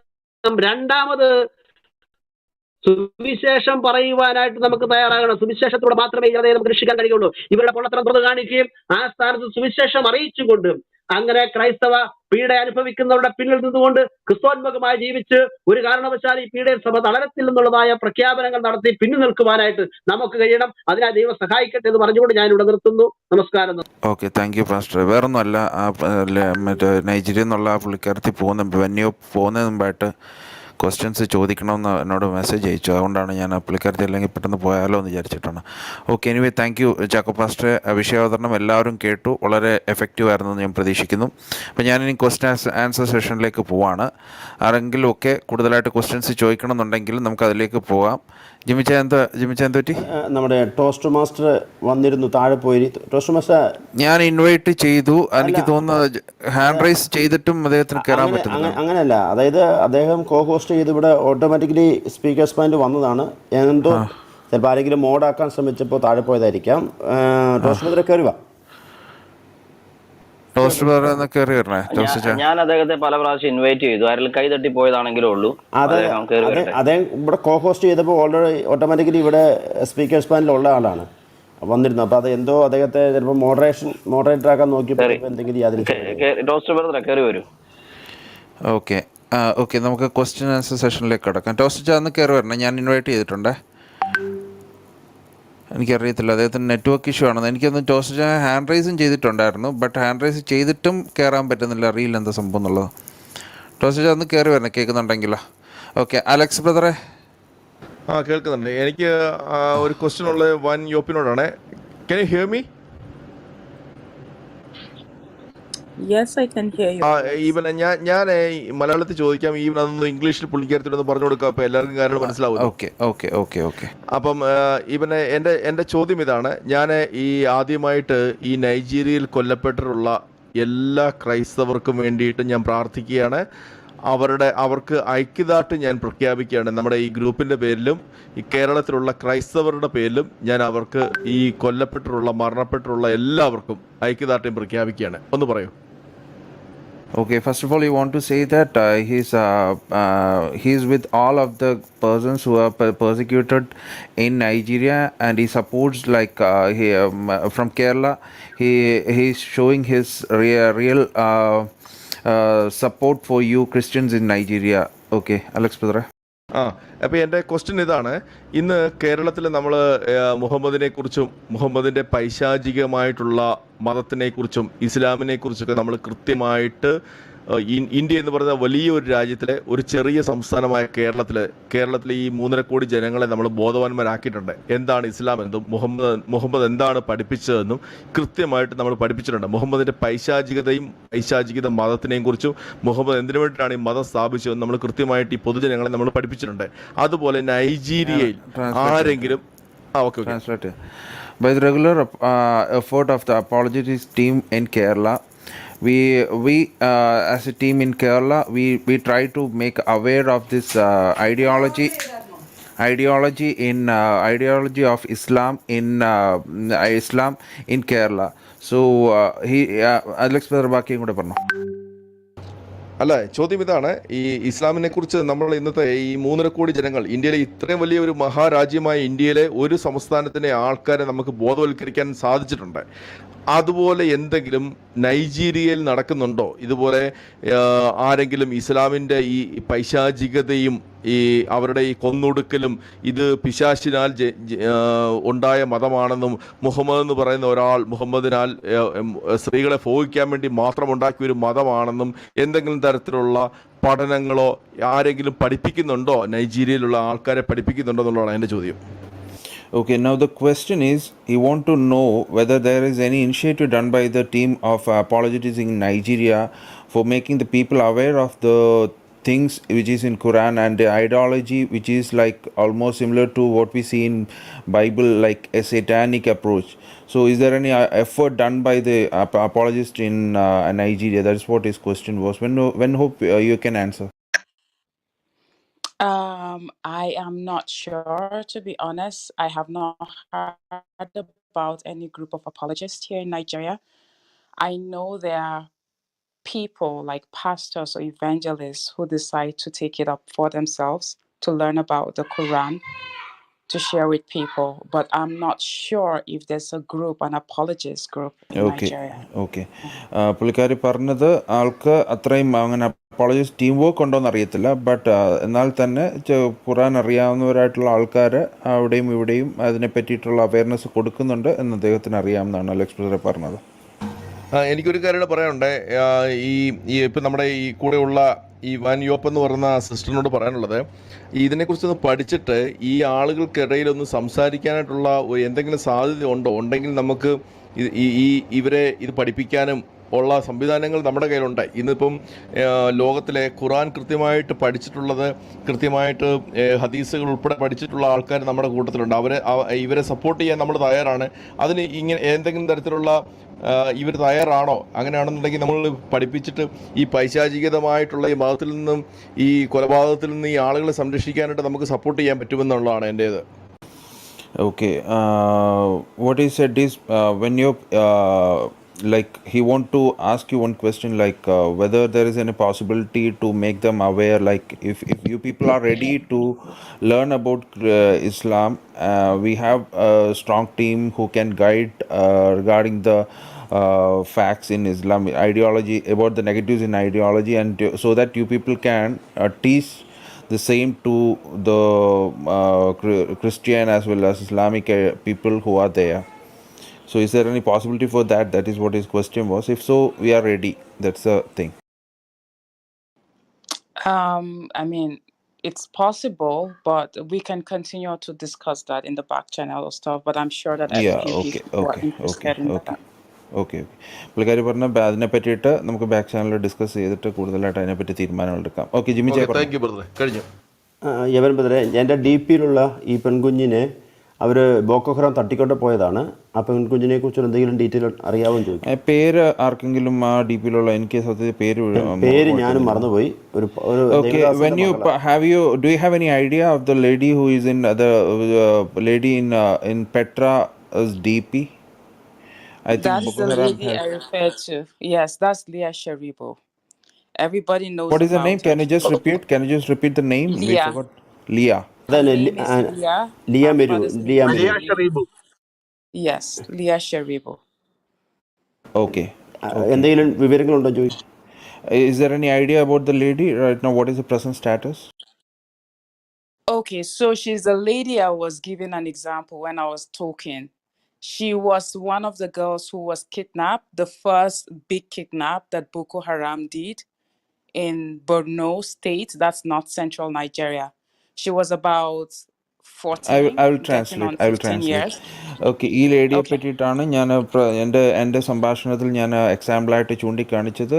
കിഡ്നാപ്പ് ചെയ്തതിൽ ഒരു വ്യക്തിയാണ്, 14 വയസ്സുള്ള ഒരു കുട്ടിയാണ്. Okay, you can go. Okay, so she was one of the girls, like about 200 of them were kidnapped by Boko Haram, and she was one of them. 200 പേരോളം But കിഡ്നാപ്പ് ചെയ്തതിൽ ഒരു വ്യക്തിയാണ് ആ ലേഡി, 14 വയസ്സുള്ള കുട്ടിയാണ്. so most of the girls were released, but she was held back by the kidnappers, Boko Haram, because she refused to deny Jesus. Okay, ഒരുമാതിരിപ്പെട്ട എല്ലാവരും തന്നെ അവിടുന്ന് കുറേ പേരൊക്കെ പുറത്ത് വന്നെങ്കിലും പുള്ളിക്കാരത്തിയെ വിട്ടില്ല. ഒന്ന് മൈക്ക് അൺമ്യൂട്ട്, ഒന്ന് സെബാസ്റ്റ്യൻ ബ്രദർ ഒന്ന് മൈക്ക് മ്യൂട്ട് ചെയ്യണേ. ഓക്കെ, ഭൂരിപക്ഷം ആളുകളെയും സെബാസ്റ്റ്യൻ ബ്രദർ ഒന്ന് മൈക്ക് മ്യൂട്ട് ചെയ്യണേ. Okay, thank U. ഭൂരിപക്ഷം ആൾക്കാരെയും അവിടുന്ന് റിലീസ് ചെയ്തെങ്കിലും ഈ കുഞ്ഞിനെ അവിടുന്ന് വിട്ടില്ല. കാരണം എന്താണെന്ന് വെച്ചാൽ യേശു ക്രിസ്തുവിനെ തള്ളിപ്പറയാൻ ആ കുഞ്ഞ് തയ്യാറായില്ല. അതുകൊണ്ട് ആ വ്യക്തിയെ വിട്ടില്ലെന്നാണ് പുള്ളിക്കാരി പറയുന്നത്. Yeah, so since then she has been in captivity. We heard, because we've been monitoring, that she has been married. One of the Boko Haram people married her, and she has like a child with him. Today, she was 18 yesterday. So we did a remembrance for her. She's like a martyr because she's still in captivity. Okay okay From okay, I will 14 years translate. from now. Okay, ഇപ്പോൾ ആ കുട്ടിക്ക് 18 വയസ്സുണ്ട്. ഇന്നലെ എങ്ങാണ്ടായിരുന്നു 18 വയസ്സ് തികഞ്ഞത്. ഇപ്പോഴും ക്യാപ്റ്റിവിറ്റിയിൽ തന്നെയാണ്. പക്ഷേ അവിടെ ഒരു ബോക്കോ ഹറാം ടീമിലുള്ള ഒരു വ്യക്തിയെ കല്യാണം കഴിച്ചിട്ട് അവിടെ കുഞ്ഞും ഉണ്ടെന്നാണ് അറിവ് കിട്ടിയേക്കുന്നത്. ഇന്നലെ അതിൻ്റെ റിമംബറൻസ് ഉണ്ടായിരുന്നു എന്നാണ് അദ്ദേഹം പറയുന്നത്. ഞാനൊരു കാര്യം ചോദിച്ചോട്ടെ? ജേക്കബ് ബ്രദർ, ഞാൻ PTR ഓർഡറിൽ വരാം. Jacob okay brother, okay okay okay ഞാൻ ഓക്കെ. PTR ഓർഡറിൽ വരികയാണ്. അതിന് മുന്നേ വന്നവരുണ്ടായിരുന്നു. Okay, thank you for the answer. പെട്രാജ, ജിമിജ എന്തെങ്കിലും ചോദിക്കണ്ടോ? അനിൽ പാസ്റ്റർ വന്നിട്ടുണ്ട്. ഓക്കെ, അനിൽ പാസ്റ്ററിലേക്ക് ഞാൻ പോവാം. അടുത്തത് അനിൽ പാസ്റ്റർ. ഒരു വ്യക്തിയും കൂടെ ചോദ്യം ചോദിച്ചിട്ട് അനിൽ പാസ്റ്ററിന് അപ്പോൾ ഏകദേശം കാര്യങ്ങൾ വ്യക്തമാകും ഇവിടുത്തെ സിറ്റുവേഷൻ. അപ്പോൾ ഒരു ചോദ്യം കൂടെ ഉന്നയിക്കപ്പെട്ടതിന് ശേഷം അനിൽ പാസ്റ്ററിലേക്ക് ഞാൻ കിടക്കുകയാണ്. ഓക്കെ, ഇനിയും ഇവിടെ ചോദ്യം ചോദിച്ചു ഷിജുമോൻ ചായൻ സംസാരിച്ചു, അനിൽ ചായൻ സംസാരിച്ചു. ടിസം ബ്രദറെ, ടിസൺ ബ്രോ കേൾക്കുന്നില്ല. അജീഷ് ബ്രദറെ, ചോദ്യം എന്തെങ്കിലും ഉണ്ടോ? അജേഷ് ബ്രദർ ഉണ്ടാവില്ല. Okay, no problem. ഓക്കെ, ഞാൻ അടുത്തത് PTR ഓർഡറിൽ എനിക്ക് കാണാൻ പറ്റുന്ന ഡാനിയൽ ബ്രദറാണ്. ഡാനിയൽ ബ്രോ കേൾക്കാമോ? ടിസൺ ബ്രദർ സംസാരിച്ചു, ചോദിച്ചോളൂ. Okay, I want to ask about the current situation. ഞാൻ മലയാളത്തിൽ പറയാവേ. പിന്നെ അവരുടെ ബോക്കോ ഹറാമൊക്കെ അതിഭീകരമായ ഭീകരപ്രവർത്തനം നടത്തിക്കൊണ്ടിരിക്കുകയാണ്. പയ്യെ ക്രിസ്ത്യാനിറ്റി, ഈ ക്രിസ്ത്യാനികളുടെ എണ്ണം കുറഞ്ഞു വരികയും നൈജീരിയയിൽ ഇവരുടെ സ്വാധീനം കൂടി വരികയാണ് എന്നുള്ള ഒരു ന്യൂസ് ഒക്കെ വായിക്കാനിടയായി. അത് ശരിയാണോ എന്നാണ് ചോദിക്കുന്നത്. Okay, the second question to Venyop is like because of this persecution, numbers of Christianity getting decreased and Islamic ideology is getting increased. Is it a right news, or can you just let us know what is the present status? Um, hmm. It's not officially like that, I would say. Though Boko Haram are, yes, persecuting Christians, strong in Nigeria. We still go to churches. We still practice Christianity. It's just that if you get in their way, they kill you, and we know that they're after us. And I just want to share here, I don't know if you know the meaning of Boko Haram. It means Western education is forbidden. So, and they associate Western education to Christianity. Okay, ഞാൻ translate ചെയ്യാം. അതായത് പുള്ളിക്കാരത്തി പറഞ്ഞത് അങ്ങനെ ഒരു കാര്യം പുള്ളിക്കാരത്തിക്ക് അത്രയ്ക്ക് ഉറപ്പില്ല, ബട്ട് എന്താണേലും അവർ ഞങ്ങളുടെ പുറകെ തന്നെ ഉണ്ട്. പക്ഷേ ക്രിസ്ത്യാനിറ്റിയും നൈജീരിയയിൽ സ്ട്രോങ്ങറാണ്. ഒരു 50-50 ചാൻസ് എന്ന് തന്നെ പറയാൻ പറ്റുന്ന രീതിയിൽ സ്ട്രോങ്ങറാണ്. ബട്ട് എന്നാൽ കൂടി അവർ നമ്മളെ കൈ കിട്ടിയാൽ തീർച്ചയായിട്ടും പെർസിക്യൂട്ട് ചെയ്യണം എന്നുള്ള നിലയിലും ആ രീതിയിൽ തന്നെയാണ് അവരുടെ മുന്നോട്ടുള്ള നീക്കങ്ങൾ. പിന്നെ ബോക്കോ ഹറാമിൻ്റെ നേരത്തെ സംസാരിച്ച് അദ്ദേഹം പറഞ്ഞതുപോലെ തന്നെ ബോക്കോ ഹറാം എന്ന് വെച്ചാൽ വെസ്റ്റേൺ ആ ഒരു പഠനത്തെ ഫോർബിഡൻ ചെയ്യണമെന്നുള്ള ഒരു കാര്യമാണ് അവർ മുന്നോട്ട് വെക്കുന്നത്. ഓക്കെ, ഡിസംബർ ആൻസർ ക്ലിയർ ആണെന്ന് പ്രതീക്ഷിക്കുന്നു. ഡിസംബർ ഓക്കെ, ഇനി ഞാൻ ഓക്കെ അനിൽ പാസ്റ്ററിലേക്ക് കടക്കുകയാണ്. Anil pastor, please stay tuned and we will be coming back because one of our pastor is here, so he want to say something, add something. After that we will come to you in Q&A session. Okay, thank you. Okay, Anil Pastor സംസാരിക്കും. Okay, thank you for the invitations to me to talk on this attractive and relevant topic, Christian persecution in Nigeria. ഞാൻ ഈ വളരെ മനോഹരമായ അപ്പോൾ തന്നെ സവിശേഷമായ ഒരു ശീർഷകം വിചിന്തനം ചെയ്യേണ്ടതിന് ക്ഷണിക്കപ്പെട്ടതിൽ സന്തോഷം. മാത്രമല്ല അവിടെ നിന്നുള്ളൊരു മാന്യ കർത്തദാസിയെ കാണാൻ കഴിയുന്നു. ഞാൻ ചില ദിവസങ്ങൾ അത്ര സുഖമില്ലാതിരിക്കുന്ന ഒരു അന്തരീക്ഷമായിരുന്നു. എൻ്റെ സ്നേഹിതന്മാരായ അനിൽകുമാർ ബ്രദറും മറ്റ് പെട്ര, ഏബനെ എല്ലാവരെയും കാണാൻ പറ്റുന്നു. എല്ലാവർക്കായിട്ടും കർത്താവിന്റെ നാമത്തിൽ സ്തോത്രം. ഈ ഒരു വിഷയം ഞങ്ങളെയൊക്കെ സംബന്ധിച്ചിടത്തോളം വളരെ വൈകാരികമായും താത്വികമായും ഒരുമിച്ചെടുക്കുന്ന ഒരു വിഷയമാണ് Christian പെർസെക്യൂഷൻ. Anil Pastor, can you explain a little bit of English also so she can understand? Whenever it is needed, not always. അതായത് എനിക്ക് രണ്ടുകൂടെ മിസ് ചെയ്തു പോകാനൊരു പ്രയാസമുണ്ട്. കാരണം ഒന്ന് പറഞ്ഞാൽ പിന്നെ അടുത്ത കിട്ടത്തില്ല, അടുത്ത പറഞ്ഞാൽ ഇതും കിട്ടത്തില്ല. ഇംഗ്ലീഷിൽ തന്നെയാണെങ്കിൽ കുറെ പറയാം, മലയാളത്തിൽ തന്നെയാണെങ്കിൽ കുറെ പറയാം. Okay, then you speak English a little for 1 or 2 minutes, then that will be translated. Then you can go through use your Malayalam as you speak always. ഞാൻ നല്ല രീതിയിൽ എക്സ്പ്ലെയിൻ ചെയ്യുമ്പോൾ അതിലേക്ക് ഏബൻ ഒരു ഞാൻ ചാൻസ് തരാം. ഏബൻ തന്നെ അങ്ങോട്ട് പറഞ്ഞോളൂ. അപ്പൊ കറക്റ്റ് ആയിട്ടുള്ള അവരുടെ ഫൊണറ്റിക്സും ഒക്കെ കൃത്യം കിട്ടുമല്ലോ. ഞാൻ മലയാളത്തിൽ പറഞ്ഞ് നിർത്തി തരാം. ഇതുപോലെ അത് മതി, അത് മതി, അത് മതി. അതാണ് നല്ലത്, അതാണ് നല്ലത്. അല്ലെങ്കിൽ വേണമെങ്കിൽ ഫസ്റ്റ് ഒറ്റ മിനിറ്റ്, അല്ലെങ്കിൽ നമ്മുടെ അജി ബ്രദറുണ്ട് താഴെ. അജി ബ്രദർ മുമ്പേ ട്രാൻസ്ലേഷൻ നടത്തിയിരുന്നു, അദ്ദേഹത്തെ ഇത് വിളിക്കാം. അദ്ദേഹത്തെ ഇല്ല, വേണ്ട വേണ്ട, ഈവൻ ഉണ്ടല്ലോ, ഈവൻ ഉണ്ട്, ഈവൻ സംസാരിക്കട്ടെ. എനിവേ അപ്പോൾ ഇങ്ങനെ അപ്പോൾ നമുക്ക് കാര്യമായിട്ട് തുടങ്ങാം. എനിക്കൊരു മൂന്നര മിനിറ്റ് മതി. ഈ നമ്മളോടൊപ്പം ഇന്ന് ജോയിൻ ചെയ്ത മാന്യ വനിത, അതുപോലെ നമ്മുടെ ഈ മേഖലയിലെ മലയാളികളായ വളരെ തുടങ്ങുന്ന ഇതിന് മുന്നേ രണ്ടുപേരും ഇസാങ്ങും ബ്രദർ ചക്കയല്ലേ അദ്ദേഹത്തിന്റെ പേര്, രണ്ടുപേരും ജോയിൻ ചെയ്തിട്ടുണ്ട്. അവരിപ്പം ചർച്ച് ഏതാണ്ടുണ്ടെന്ന് പറഞ്ഞിട്ട് അവർ പോയതാണ്. മൂന്നാമത് വന്നതാണ് വെന്യൂ. അവർ രണ്ടുപേരും അപ്പോളജിസ്റ്റുകളാണ്. പാസ്റ്ററെ ഇസാങ്, ചക്ക, രണ്ടുപേരും. അവർ കുറച്ച് ഇപ്പോൾ വരും. ഞാൻ അവരെ വിളിക്കുന്നുണ്ട്, ചർച്ചിലാണ്. Okay then, on behalf of the Christendom in Kerala, I express my cordial thanks and prayer support to the persons, those who are accompanying with us in this discussion, and the person one who is staying with us now. ഇപ്പോൾ നമ്മോടൊപ്പം തുടരുന്ന കർത്തൃദാസിക്ക് മുമ്പ് വന്ന പ്രിയപ്പെട്ടവർക്കൊക്കെ നന്ദി പറയാണ്. ഞങ്ങളെ സംബന്ധിച്ചിടത്തോളം ഈ നൈജീരിയയിലെ നമ്മുടെ സഹോദരങ്ങൾ ഇപ്പോൾ നേരിടുന്ന പ്രശ്നത്തെ തികച്ചും പോസിറ്റീവായി തന്നെ കാണാൻ ആഗ്രഹിക്കുന്നവരാണ്. എബൻ ഒന്ന് പറഞ്ഞോളൂ.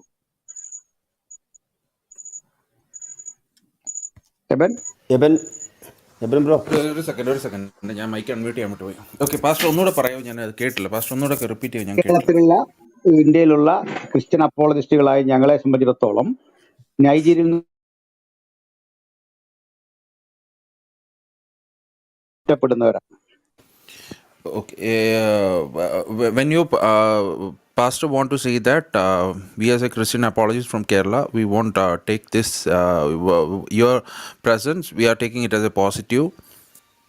ഒരു കാരണമുള്ളത് 2000 ആണ്ടുകളുടെ ക്രൈസ്തവ സഭയുടെ ചരിത്രത്തില് ഒരു ഘട്ടത്തിൽ പോലും ഈ പീഡനങ്ങൾ ഇല്ലാതിരുന്ന ഒരു കാലമില്ല. Okay, but the reason behind why he is taking positive is because for the past 2000 years, if we look at the history of the church, there is no time where there is no persecution among the Christians. പരിഗണനയും സ്വീകാര്യതയൊക്കെ ലഭിച്ച രാജ്യങ്ങളിൽ നമ്മൾ തളരുകയാണ് ചെയ്തത്.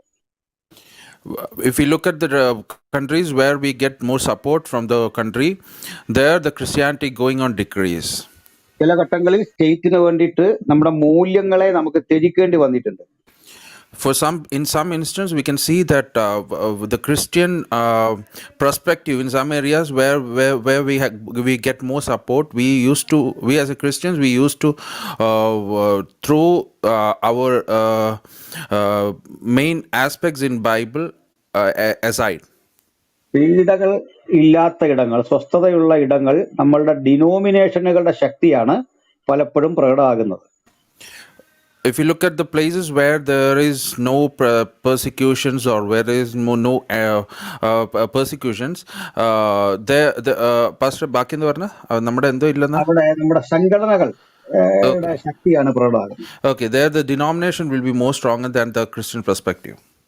എന്നാൽ പീഡനങ്ങൾ നടന്ന ഇടത്ത് നമ്മൾ കേൾക്കുന്നത് ദൈവമക്കൾ അല്ലെങ്കിൽ ക്രിസ്ത്യൻസ് പീഡിപ്പിക്കപ്പെട്ടു, അല്ലാതെ കത്തോലിക്കനോ പ്രൊട്ടസ്റ്റന്റോ പീഡിപ്പിക്കപ്പെട്ടു എന്നല്ല. ക്രൈസ്തവ പീഡ എന്ന് കേൾക്കുമ്പോൾ നമുക്ക് അത് തരുന്ന ഒരു വികാരമുണ്ട്.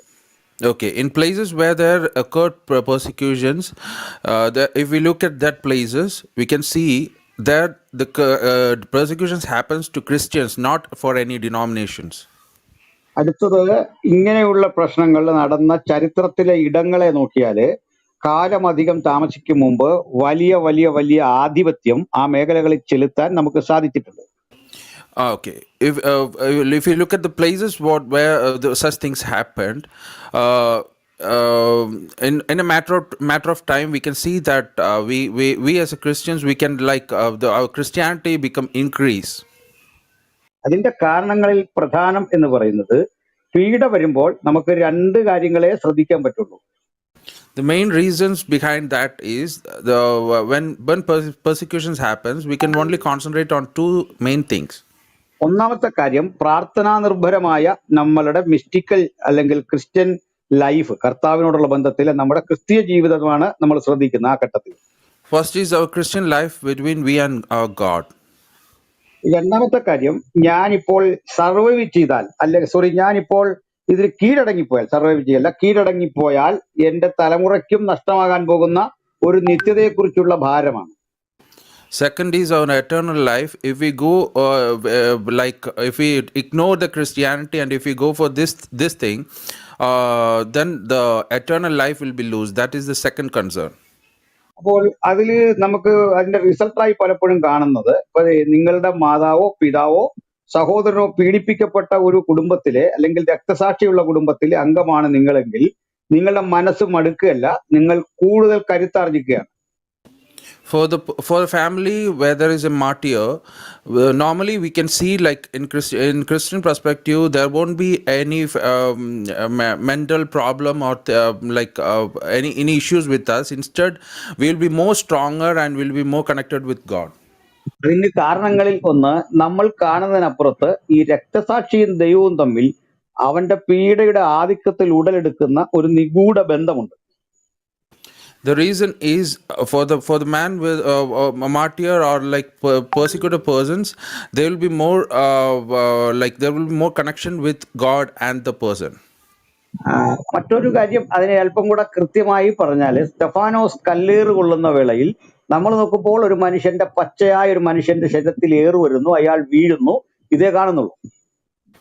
Okay, for an instance, if we look at the Bible, we can see Stephanos who was thrown by the stones. We only see the stones, but he was connected with God than what we are seeing in our eye. ഒരു minute കൊടുത്തരം pastor, ഇനി താങ്കളുടെ ശൈലി തന്നെ സംസാരിച്ചോളൂ. പുള്ളിക്കാരത്തിക്ക് നമ്മുടെ സപ്പോർട്ടും കാര്യങ്ങളൊക്കെ പുള്ളിക്കാരത്തിക്ക് മനസ്സിലായെന്നാണ് എൻ്റെ പ്രതീക്ഷ. ഇനി താങ്കളുടെ സ്വയസിദ്ധമായ ശൈലിയിൽ മലയാളത്തിൽ തന്നെ സംസാരിച്ചോളൂ.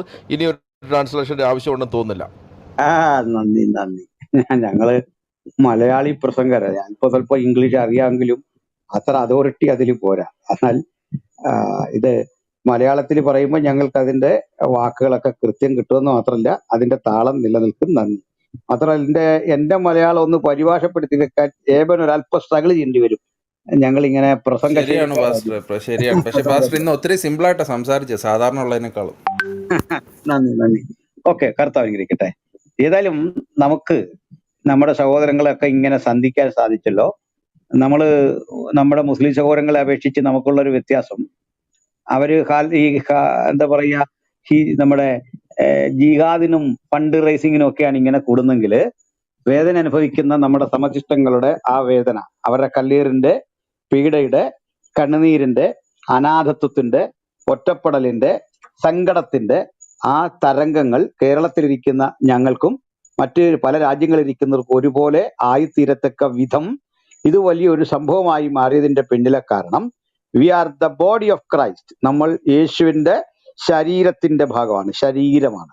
ആ ശരീരത്തിൽ എവിടെ ഉണ്ടാകുന്ന സ്പന്ദനവും നമുക്ക് തിരിച്ചറിയാൻ സാധിക്കുന്നു എന്നുള്ളതാണ് ക്രിസ്ത്യാനിത്വത്തിന്റെ നിലയും വിലയും മഹിമയും. നൈജീരിയൻ മേഖലയിൽ കൂട്ടക്കൊല ചെയ്യപ്പെടുന്ന ആയിരക്കണക്കിനായ ദൈവമക്കൾ, ലോകത്തിന്റെ പലയിടങ്ങളിൽ ക്രൂര പീഡനങ്ങൾക്ക് വിധേയമാകുന്ന ലക്ഷക്കണക്കിനായ ദൈവമക്കൾ, ലോക ചരിത്രത്തിന്റെ ഇന്നോളമുള്ള ആ കൃത്യമായ ഡേറ്റ പരിശോധിച്ചാൽ കർത്താവിന് വേണ്ടി ഹോമിക്കപ്പെട്ട കോടിക്കണക്കിന് ദൈവമക്കൾ, അങ്ങനെ ആയിരങ്ങളിൽ ആരംഭിച്ച് കോടിക്കണക്കിലേക്കൊന്നുള്ള ആ വലിയ കണക്ക് പരിശോധിക്കുമ്പോൾ ലോകത്ത് പ്രത്യയശാസ്ത്രപരമായ മരണങ്ങൾ, ഐഡിയോളജിക്കൽ ഡെത്ത്, അല്ലെങ്കിൽ അതിനു വേണ്ടിയുള്ള രക്തസാക്ഷിത്വ മരണം നടന്ന സംഘടനകൾ, ഇടതുപക്ഷ പ്രസ്ഥാനങ്ങളുണ്ട്, മറ്റു പല നക്സൽ പ്രസ്ഥാനങ്ങളുണ്ട്. ഇവയൊക്കെ പരിശോധിച്ചാൽ ലോക ചരിത്രത്തിൽ ഏറ്റവും അധികം രക്തസാക്ഷികൾ രൂപപ്പെട്ട മാർഗം യേശുവിന്റെ അനുഗാമികളുടെ മാർഗമാണ്. മറ്റേ വേൾഡ് വാറിലൊക്കെ ആളുകൾ മരിച്ചിട്ടുണ്ടാകാം, പക്ഷേ ഒരു ഐഡിയോളജിക്ക് വേണ്ടി പ്രാണൻ കൊടുക്കേണ്ടി വന്നതിലെ ഒന്നാം സ്ഥാനത്ത് നിൽക്കുന്ന സമൂഹം നമ്മൾ ക്രൈസ്തവരാണ്. അപ്പൊ അതിന്റെ ഒരു വസ്തുത എന്നുള്ളത്, നമ്മുടെ നായകനായ യേശുവിന് തന്റെ പ്രാണൻ കൊടുക്കേണ്ടി വന്നു. യേശുവിന്റെ അനുഗാമികളായ അപ്പോസ്തലന്മാർ 12 പേരില് 10 പേർക്കും കൃത്യമായി തന്നെ പ്രാണനെ കൊടുക്കേണ്ടി വന്നു എന്നുള്ളതാണ്. അതിന്റെ ഒരു അപവാദം, പിന്മാറിപ്പോയ യൂദയെ വിടാം, മറ്റൊരാൾ യോഹന്നാനാണ്. എന്നാൽ ആ യോഹന്നാൻ പോലും പീഡിപ്പിക്കപ്പെട്ടിട്ടുണ്ട്.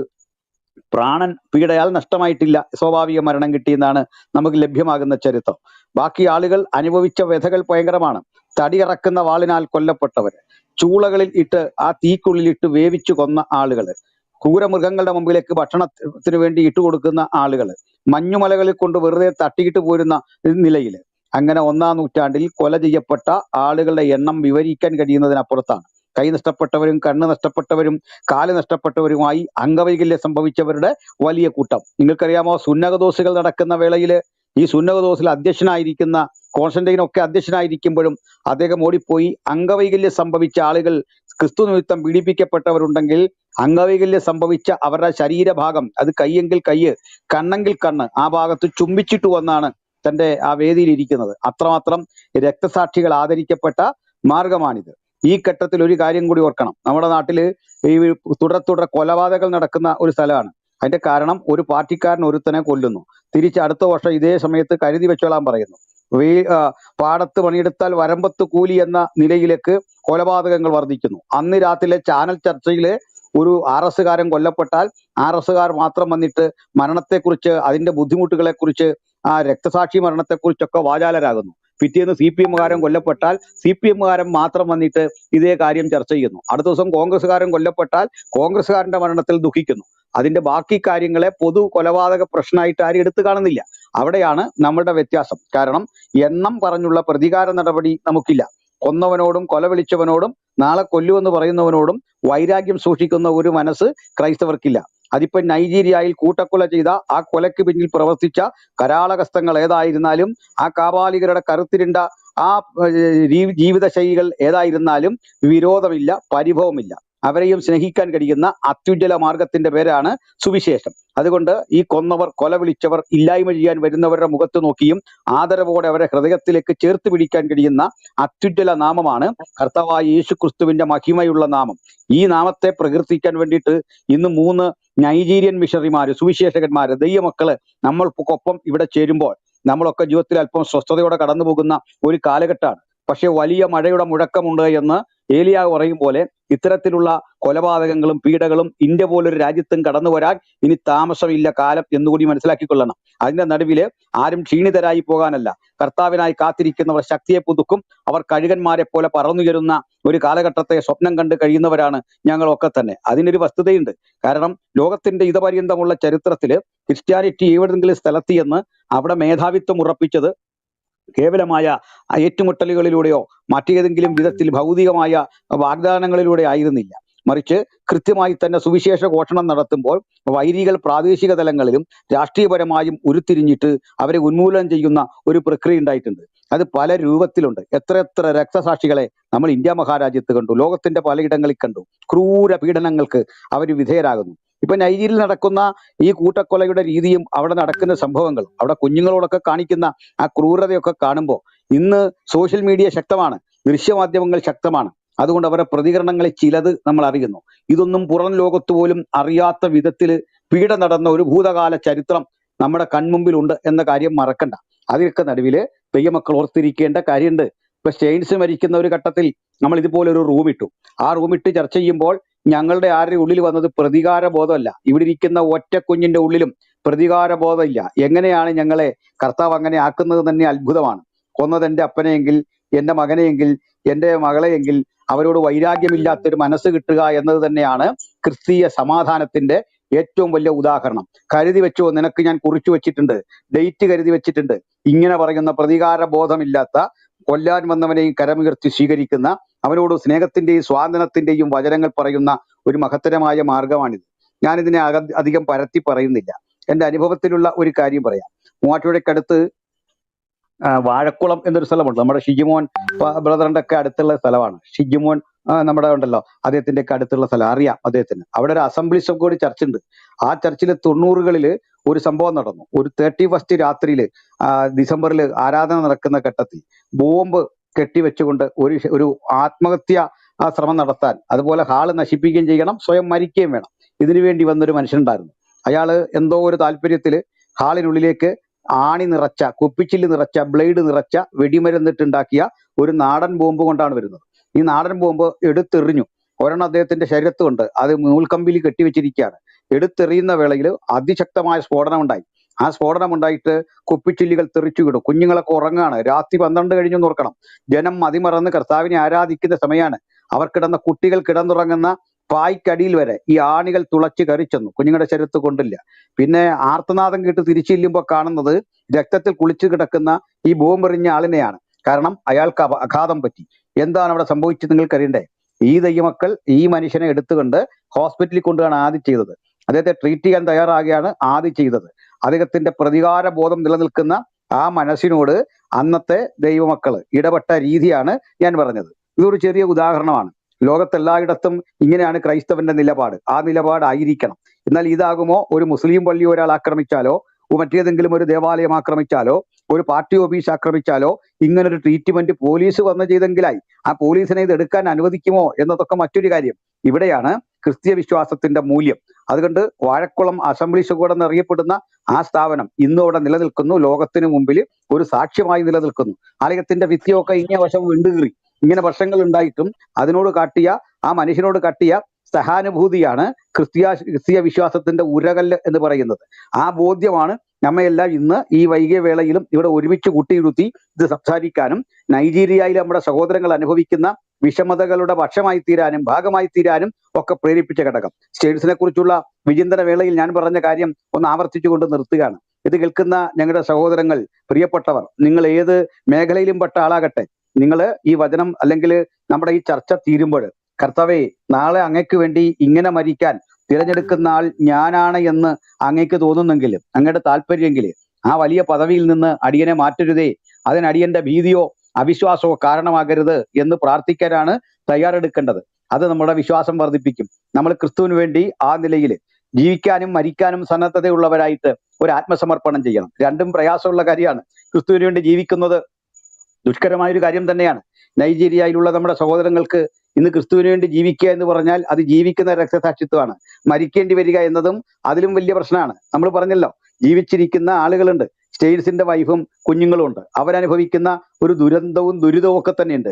മരിച്ചുപോയവരുണ്ട്, അവർക്കുമുണ്ട് അവരുടേതായ ആ ജീവിതത്തിന്റെ നല്ല കാലത്തിൽ, നല്ല യൗവനത്തിൽ ഇഹലോകം വിട്ട് പിരിയുക. ആ തിമോത്തിയൊക്കെ ജീവിച്ചിരുന്നെങ്കിൽ വിവാഹിതരായി കുഞ്ഞുങ്ങളായിട്ടൊക്കെ ഡോക്ടറോ എഞ്ചിനീയറോ മിഷണറിയോ ഒക്കെ ആയി പ്രവർത്തിക്കേണ്ടവരായിരുന്നു. പക്ഷേ ദൈവത്തിന്റെ ഹിതവും പദ്ധതിയും മറ്റൊന്നായി. എന്നതുപോലെ ഞങ്ങളുടെ വാക്കുകൾ കേൾക്കുന്നവർക്കിടയിൽ, താഴെ കേൾക്കുന്ന സഹോദരങ്ങൾക്കിടയിൽ, കർത്താവെ, നിന്നെ പ്രസംഗിക്കേണ്ടി വരുന്നതിന്റെ പേരിൽ, സത്യതയോ അങ്ങായിരിക്കുന്നതിന്റെ പേരിൽ വാക്കുകൊണ്ടും പ്രവൃത്തി കൊണ്ടും നിന്നെ തള്ളിക്കളയാത്ത ഒരു ഉയർന്ന ബോധം നീ എനിക്ക് തരണമേ.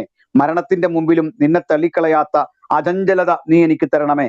അങ്ങനെ ഒരു സമർപ്പണത്തോടെ വേണം ഇവിടെ ഇരിക്കുന്ന ആരും പിരിയാൻ വേണ്ടിയിട്ട്.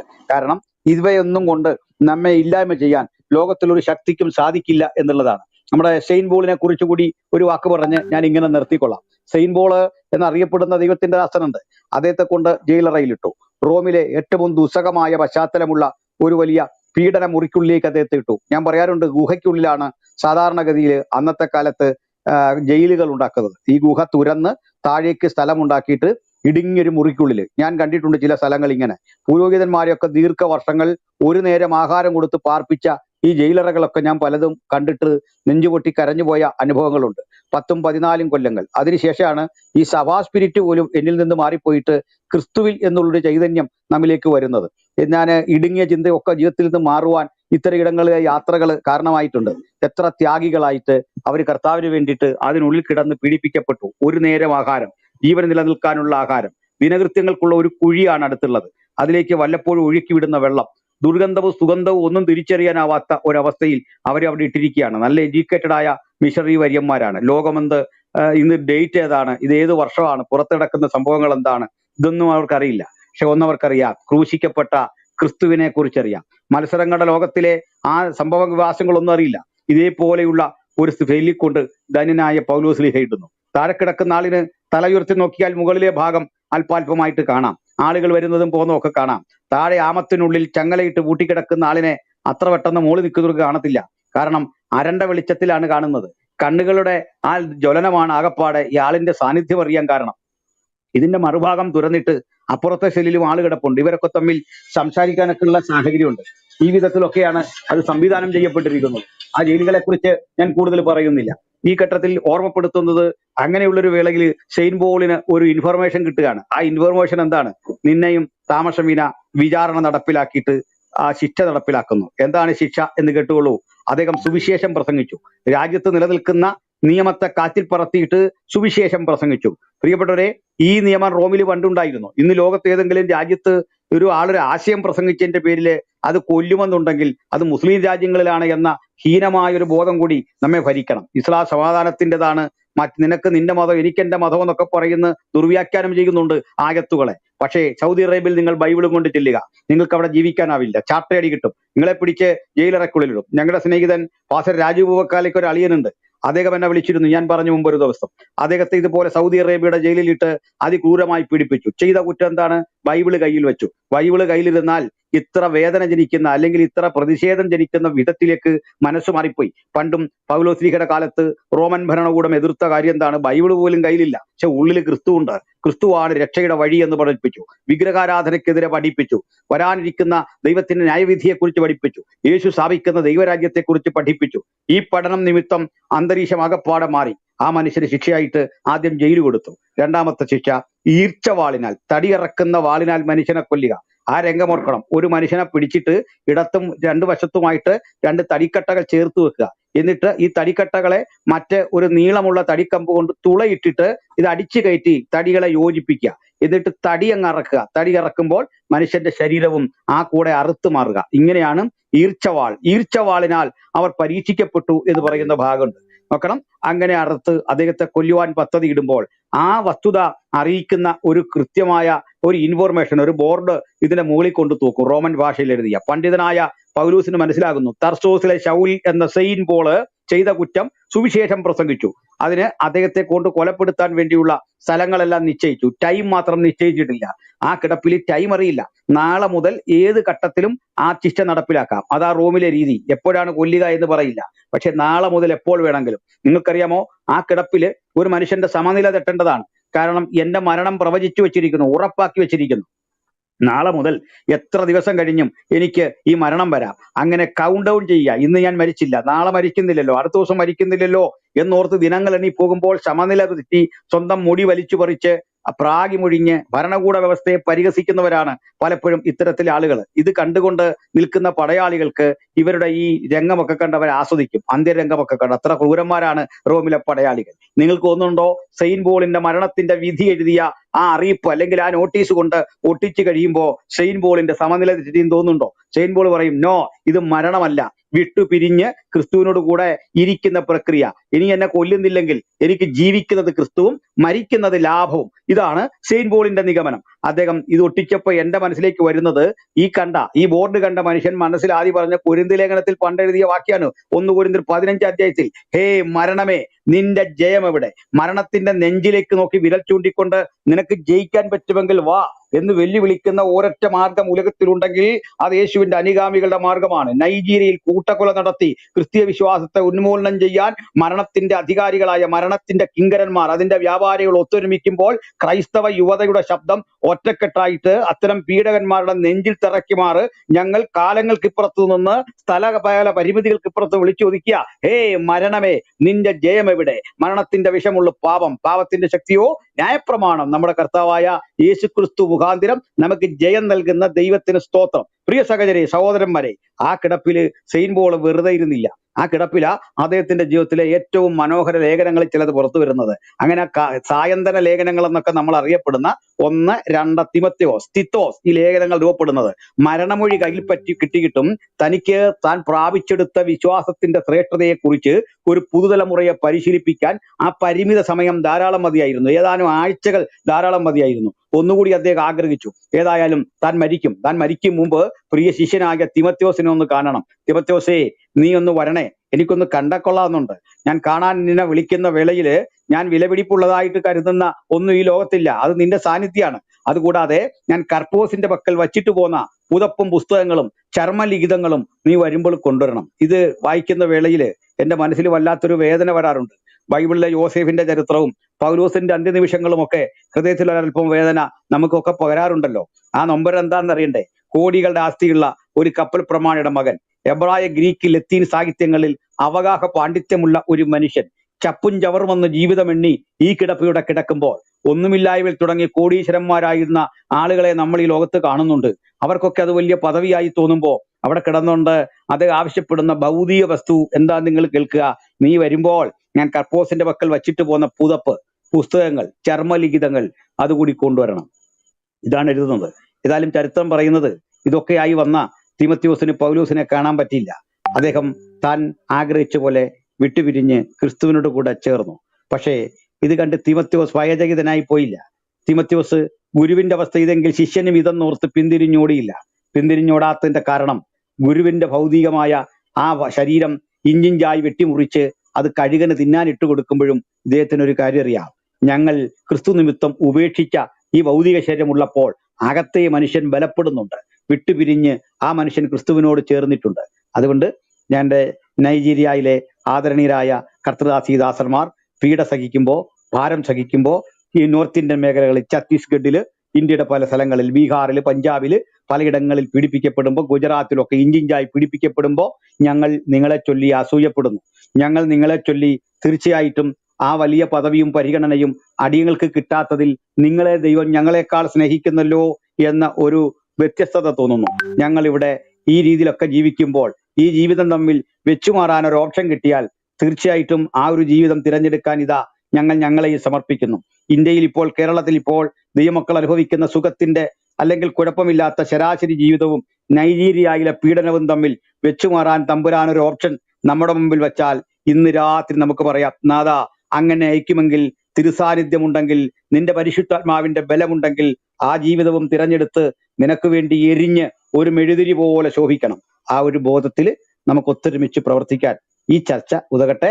തീർച്ചയായിട്ടും വേണ്ടി വന്നാൽ രക്തസാക്ഷി മരണം വരിച്ചും യേശുവിനെ സാക്ഷിക്കാൻ കഴിയുന്ന ഒരു സമൂഹം ഇവിടെ ഉരുത്തിരിയണം. പ്രതികാരമില്ലാത്ത, പ്രതിഷേധമില്ലാത്ത, വളരെ കൃത്യതയാർന്ന, സഹിഷ്ണുതയിൽ അധിഷ്ഠിതമായ ഒരു വലിയ ജീവിതത്തിന്റെ ആ സഹനത്തിനും വിധേയത്വത്തിനും നമുക്ക് ഏൽപ്പിച്ചു കൊടുക്കാം. ഈ ഘട്ടത്തിൽ ഇവിടെ ഇരുന്ന് സംസാരിക്കുന്ന ഞങ്ങൾ മാത്രമല്ല, താഴെ കേൾക്കുന്ന എൻ്റെ പ്രിയപ്പെട്ട സഹോദരി സഹോദരന്മാർക്കൊക്കെ യേശുവിനായി ഒരു ത്യാഗമെങ്കിലും സഹിക്കാൻ ഒരവസരം തരണേ. ഒരു നിമിഷം, നമ്മൾ എത്രയോ കാര്യങ്ങൾക്ക് പട്ടിണി കിടന്നവരാ. തമ്പുരാനെ, നിനക്ക് വേണ്ടി ഒരു നിമിഷം പട്ടിണി കിടക്കാൻ എനിക്കൊരു ചാൻസ് തരണമേ. നിനക്ക് വേണ്ടി ഒരു ചീത്ത വിളി കേൾക്കാൻ, നിനക്ക് വേണ്ടി ഒന്ന് സഹിക്കാൻ, നിനക്ക് വേണ്ടി അവഗണിക്കപ്പെടാൻ, ക്രിസ്തു നിമിത്തം ഞാൻ നിന്റെ ക്രൂശ് ചുമക്കുന്നു എന്ന് എന്നെ തന്നെ ഒന്ന് ബോധ്യപ്പെടുത്തേണ്ടതിന്, നിനക്ക് വേണ്ടി പീഡിപ്പിക്കപ്പെടാൻ, അല്ല അല്ല അല്ല, കുറെ കൂടി കൂടിയ അളവിൽ എനിക്കെന്റെ യേശുവിനായി നിൽക്കണം, യേശുവിനായി പ്രവർത്തിക്കണം. ഏതു രൂപത്തിലെ കർത്താവിനോടുള്ള സന്നിധി ചേരേണ്ട വിധം കർത്താവ് തീരുമാനിച്ചു കൊള്ളട്ടെ. പക്ഷേ ഇത്തരം ഒരു അവസരം വന്നാൽ എന്നെ പരിഗണിക്കാതിരിക്കരുതേ കർത്താവേ എന്നുള്ളൊരു ബോധ്യത്തിൽ നമുക്ക് പിരിയാമെന്നല്ല, ബാക്കി ചർച്ച വരുന്നുണ്ട്. ഞാൻ തൽക്കാലം ഉപസംഹരിക്കുന്നു. കർത്താവിന്റെ നാമം നമ്മോടെല്ലാം കൂടെ ഇരിക്കുമാറാകട്ടെ. ആമേൻ. Okay, thank you pastor. Okay, അടുത്തത് ബ്രദറെ, ഒരു ബ്രീഫ് ആയിട്ട് ഒരു എക്സ്പ്ലനേഷൻ അവർക്ക് കൊടുക്കാവോ പാസ്റ്റർ പറഞ്ഞതിനെ കുറിച്ച് പറ്റുമെങ്കിലേ? നിങ്ങൾക്ക് കുഴപ്പമില്ല. അല്ല, അത് എക്സ്ട്രാ ടൈം പോകുന്നുണ്ട്. ഇത്രയും പേര് ചോദിക്കാൻ കിടക്കണ്ട. നമ്മൾ പിന്നെ അതിൻ്റെ പോകണ്ട. പുള്ളിക്കാരുടെ ഇപ്പോൾ ക്വസ്റ്റ്യൻ ചോദിക്കുമ്പോൾ പുള്ളിക്കാർക്ക് കൂടുതൽ കാര്യങ്ങൾ പിടികിട്ടുമെന്ന് തോന്നുന്നു. നമുക്ക് ക്വസ്റ്റ്യനിലോട്ട് പോകാമെന്ന് ഞാൻ പ്രതീക്ഷിക്കുന്നു. ഓക്കെ, സുഭാഷ് പാസ്റ്റർ എന്തെങ്കിലും ചോദിക്കാനുണ്ടോ? ഇല്ല, ഞാനിപ്പോൾ വന്നേ ഉള്ളൂ, സോറി. ശരി ശരി, ഓക്കെ. ഗിബോറജ, ഓക്കെ. ജോസഫ് സുഷാഗരി അച്ഛ. ഇല്ല, ഞാൻ കുറച്ചായിട്ട്. ശരി ശരി ശരി ശരി ശരി. അച്ഛൻ സംസാരിച്ചോളൂ. ഓക്കെ, ഞാനും ഇംഗ്ലീഷിൽ ചോദിക്കാൻ പറ്റാതില്ല, എനിക്ക് ബുദ്ധിമുട്ടാണ്. വേറൊരു ലാംഗ്വേജ് പറഞ്ഞ് പഠിച്ചിരിക്കുന്നുണ്ട്. ഞാൻ മലയാളത്തിൽ തന്നെ ചോദിക്കാം. എനിക്ക് പ്രധാനമായിട്ട് 2 ചോദ്യങ്ങളാണുള്ളത്. അത്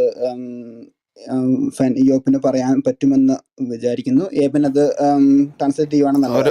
ഒരൊറ്റ സെക്കൻഡ്. നാസ്രീൻ ബ്രദർ ഇവിടെ ഉണ്ടോ? നാസ്രീൻ ഓക്കെ, ട്രാൻസ്ലേറ്റ് ചെയ്യാൻ പറ്റുമോ? തിരക്കാണെങ്കിൽ ഞാൻ ഓക്കെ, അച്ഛൻ സംസാരിച്ചു.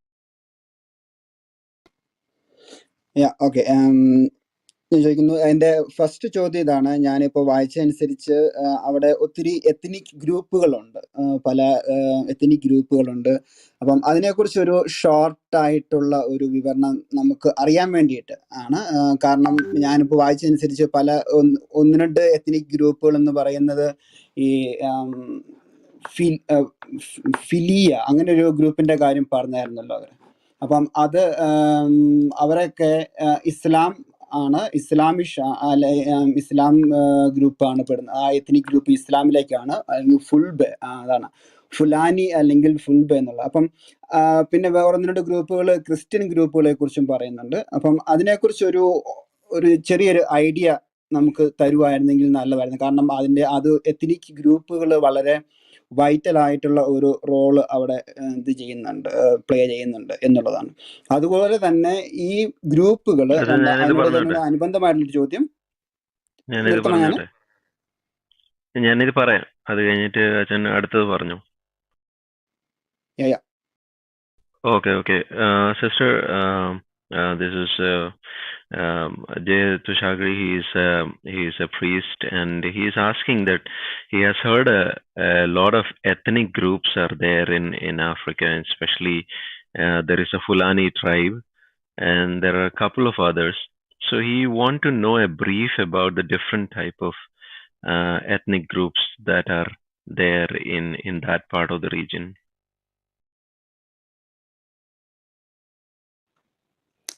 Can everyone hear me? Yes, we can hear you. Ooh, talking about it is a lot. Yes, there are different ethnic groups. Fulani cut across Africa. Like Fulani is, I am not even sure of where they come from, but I know they've settled in Nigeria. But we have different ethnic groups in Nigeria I can talk about. We have a lot, almost 500 different types of ethnic groups, if not more. And Nigeria is divided into 3 major ones, but they don't really represent the ethnic groups that we have. The 3 commonly known are, we have the Hausa, which is settled in the northern part of Nigeria. Can we translate it? Oh, sorry. Yes, please. I forgot about it. Nasrumbara? Okay, പുള്ളിക്കാരത്തി പറഞ്ഞത് ഇവിടെ നൈജീരിയയിൽ more than 500 പരം different ethnic groups ഉണ്ട്. അതിനകത്തുനിന്ന് which was the one that you said? We have Hausa is one of the ഹെൽസ common എന്ന ഒരു ones. Tribe ഉണ്ട്. Is in the north. ഹെൽസ എന്ന ഒരു കോമൺ ട്രൈബ് ഉണ്ട്. It's in the north. പറഞ്ഞു. Yes, but also in the north we have many, like in my state. This tribe is in north side, right? Is in northern Nigeria. Nigeria. And there you also find the Fulani and also many other ethnic groups. And I'm one of them. There are many others that are minorities, they are called, but the major one is Hausa.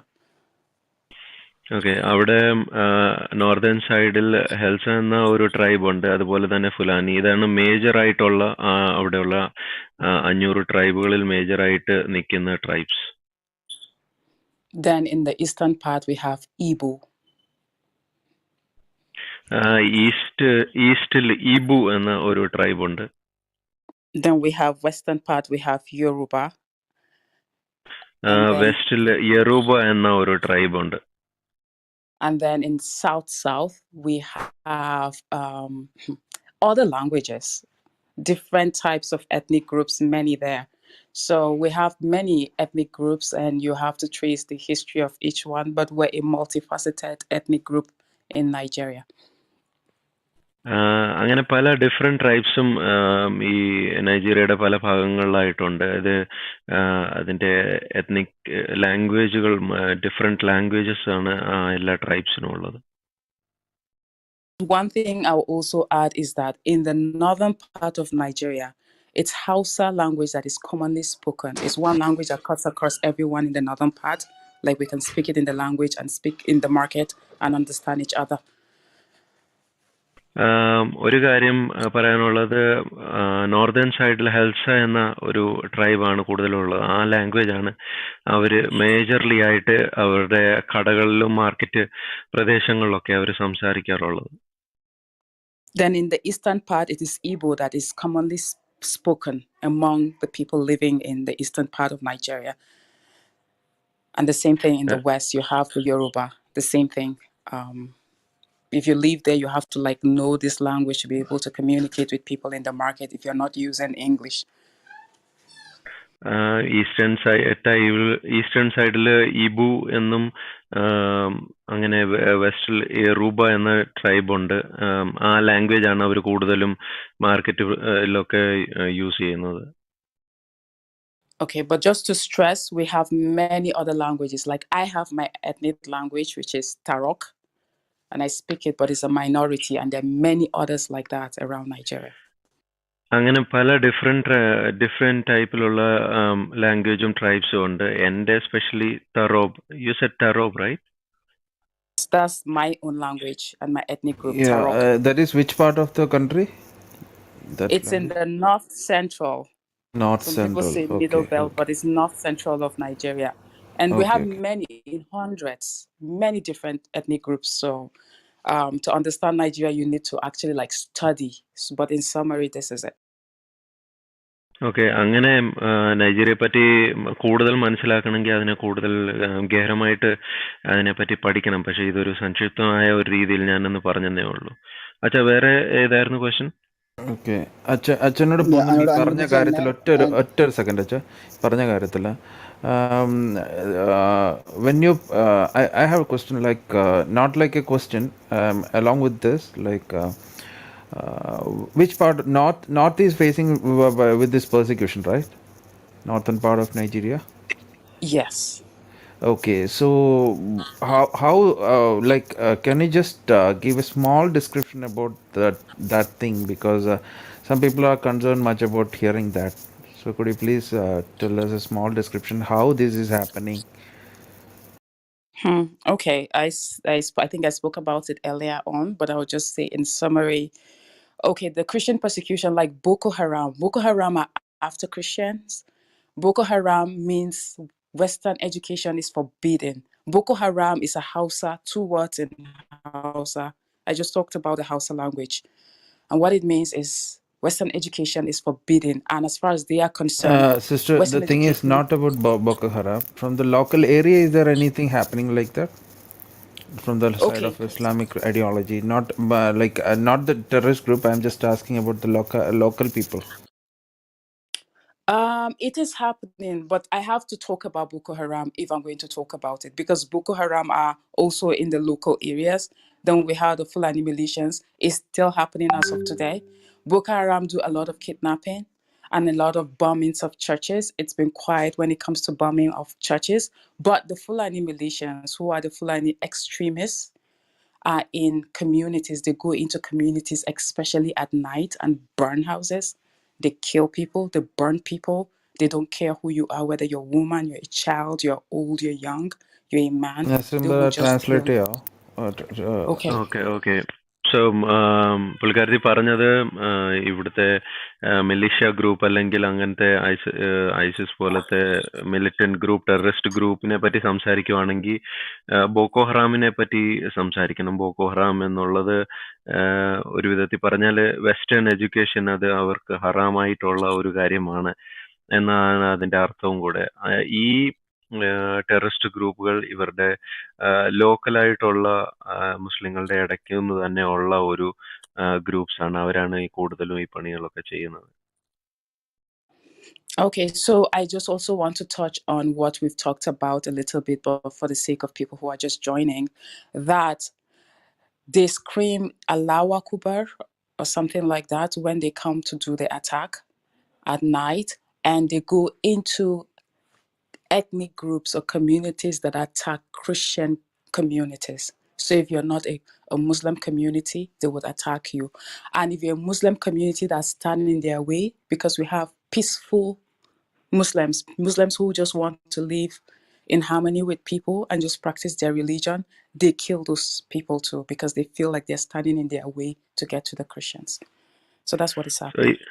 So ഈ Alaba group എന്ന് പറഞ്ഞ ഒരു group ഇവർ ഈ മുസ്ലിം കമ്മ്യൂണിറ്റീസിന്റെ ഇടയ്ക്കും കൂടുതൽ പ്രവർത്തിക്കുന്നുണ്ട്. അതുപോലെ തന്നെ അവർ കൂടുതലും ടാർഗറ്റ് ചെയ്യുന്നത് ക്രിസ്ത്യൻ ഗ്രൂപ്പ്സിനെയാണ് അവർ ടാർഗറ്റ് ചെയ്യുന്നത്. അവിടെയുള്ള എല്ലാ മുസ്ലിങ്ങളും അങ്ങനത്തെ ഒരു രീതിയിലല്ല പ്രവർത്തിക്കുന്നത്. പക്ഷെ അവരെയും ചിലപ്പോഴൊക്കെ ആക്രമിക്കാറുണ്ട്. കാരണം അവരുടെ രീതി എന്ന് പറയുന്നത് ഇവര് കൂടുതൽ അഗ്രസീവായിട്ട് നിൽക്കുന്നത് കൊണ്ട് അവരെ എതിർക്കുന്നവരെ എല്ലാവരെയും അവര് അറ്റാക്ക് ചെയ്യുന്ന ഒരു രീതിയാണ്. അവർ കൂടുതലും ഈ ക്രിസ്ത്യൻ കമ്മ്യൂണിറ്റീസിനെ അവർ അറ്റാക്ക് ചെയ്യാറുണ്ട്. And then I want to say one more thing. I think someone asked a question and I just want to respond to it here about why the men are not doing anything or what is stopping the men from responding if they know they can do self-defense. The thing is criminalized here. If you self-defense without the So, support of the I'll just say government. that. I'll just say that. So വേറൊരു question ചോദിച്ചത് എന്തുകൊണ്ടാണ് അവിടെയുള്ള പുരുഷന്മാർ ഇതിനെ കൂടുതൽ എതിർക്കാത്തത്, അല്ലെങ്കിൽ അവരെന്താണ് ഇതിനെ പ്രതിരോധമായിട്ട് ചെയ്യാത്തതെന്നുള്ളതാണ്. Yeah, go ahead. Okay, so there's a community which I will use as a case study. One of the communities from my state in north central Nigeria that have been undergoing attacks consistently for almost 2 years. The youth got up by themselves and decided to face those attackers one time and kill some, and they have been arrested by the government. So the thing is complex. If the government is not in support of you, you cannot really stand to defend your community. So ഒരു case study ഞാൻ അവിടെയുള്ള ഒരു ട്രൈബിനെ പറ്റി ഒരു case study ഞാൻ നടത്തിയപ്പം അവിടെയുള്ള അവരുടെ മേലുണ്ടായിരുന്ന ആക്രമണങ്ങൾ, ഇസ്ലാമിസ്റ്റുകൾ ചെയ്ത ആക്രമണങ്ങൾക്കെതിരെ അവിടെയുള്ള യൂത്ത്സ് അവര് തിരിച്ച് പ്രതിരോധിക്കാൻ ശ്രമിച്ചു. ഇത് തിരിച്ച് അവർ പ്രതിരോധിക്കുമ്പോൾ അവർക്കെതിരെ ഗവൺമെന്റ് കൂടുതൽ കർശനമായ നടപടികൾ എടുക്കുന്നു എന്നുള്ളതാണ് പുള്ളിക്കാരത്തി പറഞ്ഞത്. So at the end of the day, if you get arrested, who rescues you? Who would help to bail you? So people are just helpless and they're wondering. And this community is still under attack as I'm talking. Almost every night, houses are destroyed. People can't even live peacefully. Their farms are destroyed. And if you're in the farm, you get murdered. And then they attack on non-gunmen. So we know they are Fulani militias, but then the government is tagging them as unknown government who come in to destroy these villages and kill villagers. So അങ്ങനെ ഈ youngsters ആയിട്ടുള്ളവര് ഇതിനെ പ്രതിരോധിക്കാൻ വേണ്ടിയിട്ട് വരുമ്പോൾ government officials അവരെ arrest ചെയ്യുകയും കാര്യങ്ങളൊക്കെ ചെയ്യുന്നുണ്ട്. അതുകൊണ്ടാണ് അവർക്ക് തിരിച്ച് പ്രതിരോധിക്കാൻ പറ്റാതെ അവര് മിണ്ടാതാകുന്നതും. ഇന്നും ഞാൻ ഈ പറഞ്ഞുകൊണ്ടിരിക്കുന്ന സമയത്തും അവിടെയുള്ള ട്രൈബ്സിനെ ഇങ്ങനെ ഈ മിലിഷ്യകൾ അറ്റാക്ക് ചെയ്യുന്നുണ്ട്. ഇസ്ലാമിസ്റ്റ് മിലിഷ്യകൾ അവരെ അറ്റാക്ക് ചെയ്യുന്നുണ്ട്. എന്നിട്ട് അവരുടെ കൂടെ ഗവൺമെന്റ് അവരെ സപ്പോർട്ടും ചെയ്യുന്നുണ്ട്. And one other thing is, I know there are communities that I cannot go into right now because I'm a Christian. I might not come out. So beyond the silent slaughter book, there's this thing that is called silent killing going on. If you enter a community that is not a Christian community, you just get missing. It means you've been killed. A lot of our people have been disappeared like that, and we know they've been killed because they went to the communities. Right. എന്നെ പോലത്തെ ഒരു സ്ത്രീ, ഞാൻ Christian ആയിരിക്കുന്നത് കൊണ്ട് പല അവിടുത്തെ communities ഉണ്ട്. അവിടെ എനിക്ക് പോകാൻ പറ്റത്തില്ല. അങ്ങനെ ആരെങ്കിലും വേറെ ഒരു വിശ്വാസത്തിലിരിക്കുന്ന ക്രിസ്ത്യാനികളായിട്ടുള്ളവർ ആ കമ്മ്യൂണിറ്റിക്ക് ഇടയ്ക്ക് പോയി കഴിഞ്ഞാൽ അവരെ കാണാതാകും, അല്ലെങ്കിൽ അവർ മിസ്സിങ് ആകും. പിന്നെ അവരുടെ വിവരങ്ങളൊന്നും അറിയത്തില്ല. ആ ഒരു സിറ്റുവേഷൻ ആണ് ഇപ്പോൾ ഉള്ളത്. Also, some of the youth that are traditional, I can't say whether they're Christians or not, have started doing that with Muslims who get into their communities. But I want to say two things, and I'll be quiet about the present happenings. You might enter a tricycle because we have that as means of transportation, or even cars. And sometimes what we experience is you get in the car and it's a Muslim car, a Muslim driver's car. And you'll be asked if you're a Christian or Muslim. They have these small knives they move around with. And if you're not careful, you get stuck in that car, you get killed because of your faith. So there's that kind of persecution too happening. You're entering a car and you're being challenged. Are you a Muslim or not? Are you going to deny Jesus or not? And then you get killed because of that. When you go out, do you want to translate that before I share the last point? Yes sister. So അവിടെ കൂടുതലും ഞങ്ങൾ ഉള്ള ഭാഗങ്ങളിൽ ട്രൈസൈക്കിളും കാർസും അവിടെ ഉണ്ട്. അപ്പം ഈ cars ഓടിക്കുന്ന ആള് ഒരു മുസ്ലിം ആണെങ്കിൽ അവരുടെ കയ്യിൽ ഒരു കത്തിയും കാര്യങ്ങളും ഒക്കെ കാണും. അവരാദ്യമായിട്ട് ചോദിക്കുന്നത് നിങ്ങൾ ഒരു മുസ്ലിം ആണോ അതോ നിങ്ങളൊരു ക്രിസ്ത്യാനിയാണോ, ഏത് വിഭാഗത്തിലുള്ളവരാണ്. ക്രിസ്ത്യാനി ആണെങ്കിൽ നിങ്ങൾ യേശുവിനെ പറയണം എന്നുള്ളതാണ് അവർ പറയുന്നത്. പല പ്രാവശ്യങ്ങളിലും അങ്ങനെ ആൾക്കാർ വണ്ടികളിൽ കയറി കഴിഞ്ഞിട്ട് അവരെ കുത്തുകയും അങ്ങനെ അവരുടെ ജീവൻ അപായപ്പെടുകയും ഒക്കെ ചെയ്യുന്ന സിറ്റുവേഷൻ ആണ് ഇപ്പം ഉള്ളത്. Okay, and then evangelism, you go out to witness if they don't like you, and sometimes you get killed. There's a lady who was preaching even in the federal capital, and they warned her And she kept on coming, like going out in the morning to share about Jesus. One day, she was slaughtered, her head was cut off. And nothing has been done to those people that did. The thing is, a lot of these things are happening, but most of them, like for example, I go back to Boko Haram, if they get arrested, then they say they are being rehabilitated and they are released. And this unknown government, we've not heard about any of the perpetrators being arrested and prosecuted. So that's the present situation that is going on in the country, especially in the northern part of the country. അങ്ങനെ എനിക്കറിയാവുന്നത് തന്നെ ഒരു sister അവർ എന്നും രാവിലെ ഇങ്ങനെ ഈ വണ്ടിയിൽ കയറുകയും കാറിൽ കയറി അങ്ങനെ പല ഇടങ്ങളിൽ പോവുകയും യേശുവിനെ പറ്റി പറയുകയും കാര്യങ്ങളും ഒക്കെ ആയിരുന്നു. അങ്ങനെ ഒരു ദിവസം പുള്ളിക്കാരത്തിയെ അവര് കൊല്ലുകയും പുള്ളിക്കാരത്തിയുടെ തല അറുത്ത് മാറ്റുകയും അങ്ങനെ ചെയ്തു. അങ്ങനെ ഈ ബോക്കോ ഹറാമിലുള്ളവർ അവർ പല ഇടങ്ങളിലും ഈ കാര്യങ്ങളൊക്കെ ചെയ്യുന്നുണ്ട്. അവര് കൂടുതലും ആൾക്കാരെ ആക്രമിക്കുകയൊക്കെ ചെയ്യുമ്പോൾ അതിന്റെ കൂടെ നിൽക്കുന്നത് അവിടെയുള്ള ഗവൺമെന്റ് ആണ് എന്നുള്ളതാണ് ഇതിലെ ഏറ്റവും അതിശോക്തിയായിട്ടുള്ള ഒരു കാര്യം നമുക്ക് കാണാൻ പറ്റുന്നത്. തുഷാരാച്ചറിലേക്ക് പോവാം. അടുത്ത ക്വസ്റ്റ്യൻ ചോദിച്ചോ. എൻ്റെ ചോദ്യം മറ്റേ അതിനോട് പറഞ്ഞ അനുബന്ധിച്ച് തന്നെയാണ്. മറ്റേ ഇപ്പം പറഞ്ഞ 2-3 ട്രൈബുകളുടെ പേര് ഞാൻ പറയാം. ഹൗസ, ഫുൽബ്, യൊറൂബ, പിന്നെ ഈബോ അല്ലെങ്കിൽ ഇഗ്ബോ എന്ന് പറയുന്ന അത്. ഈ ട്രൈബുകൾ 2 ട്രൈബുകൾ ഞാനിപ്പോൾ പറഞ്ഞ 2 ട്രൈബുകൾ ഹൗസ, ഫുൽബ് അല്ലെങ്കിൽ ഫുലാനി എന്ന് പറയുന്ന ഈ ട്രൈബുകൾ സത്യത്തിൽ മുസ്ലിം ഇതിൽ പെടുന്നതാണ്. അത് പിന്നെ യൊറൂബ എന്ന് പറയുന്നതും ഇബോ എന്ന് പറയുന്നതും 2 ക്രൈസ്തവമായിട്ടുള്ള ട്രൈബുകളാണ്, അല്ലെങ്കിൽ ക്രൈസ്തവ വിശ്വാസം ഫോളോ ചെയ്യുന്ന ട്രൈബുകളാണ് ഇത് 2.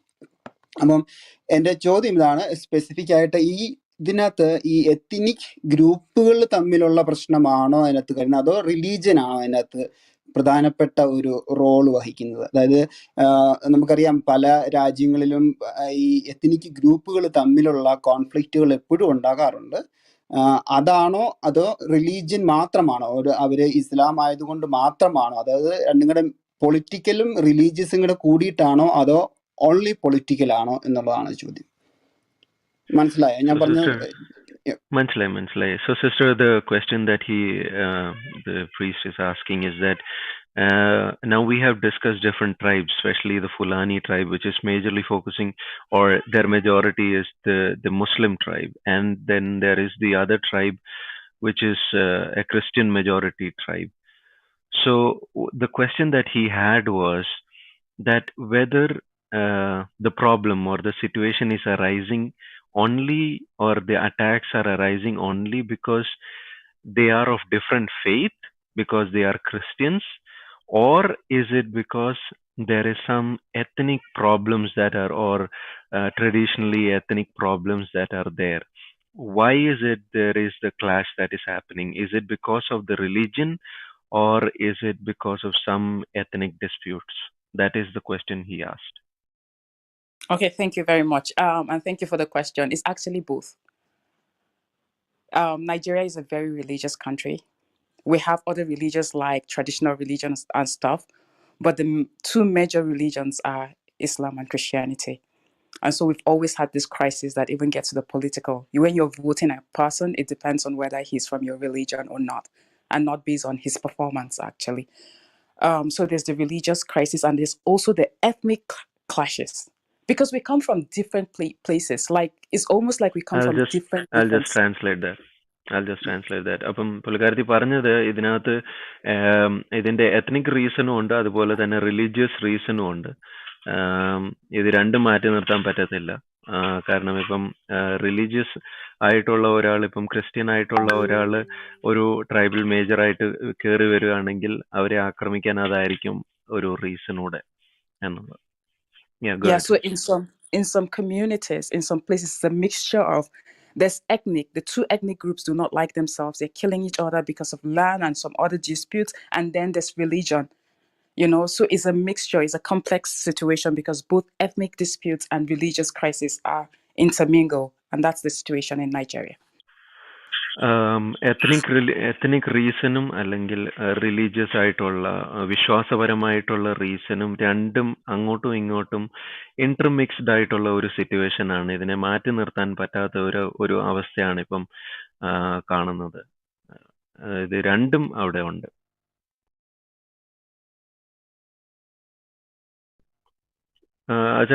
ക്വസ്റ്റ്യൻ കഴിഞ്ഞായിരുന്നു നമുക്ക്. Thank you. ഒരു ചോദ്യം കൂടെ, ഒരു സംശയം ക്ലിയർ ആക്കാണ്, ഇൻഫർമേഷൻ ക്ലിയർ ആണെന്ന് ശരിയാണെന്ന് അറിയാൻ വേണ്ടി മാത്രമാണ്.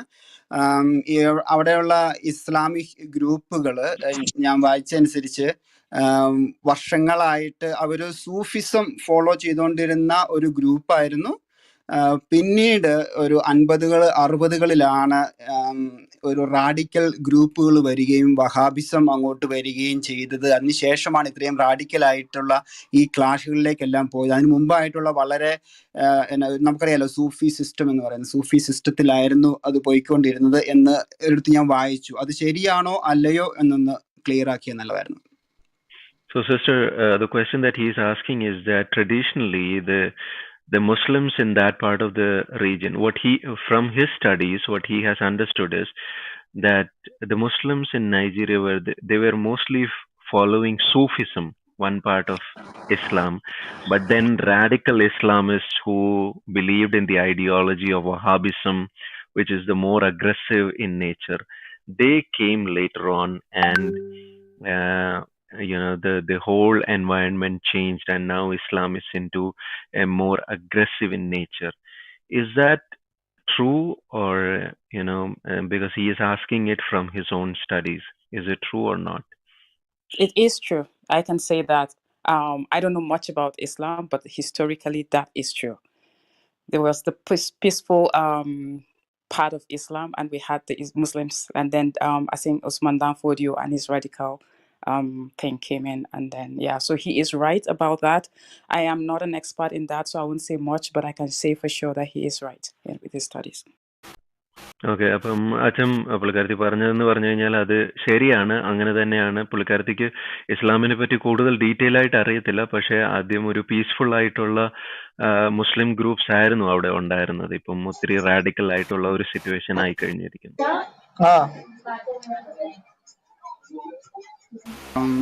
Thank you, sister. Eben bro. Okay. Eben bro. Eben.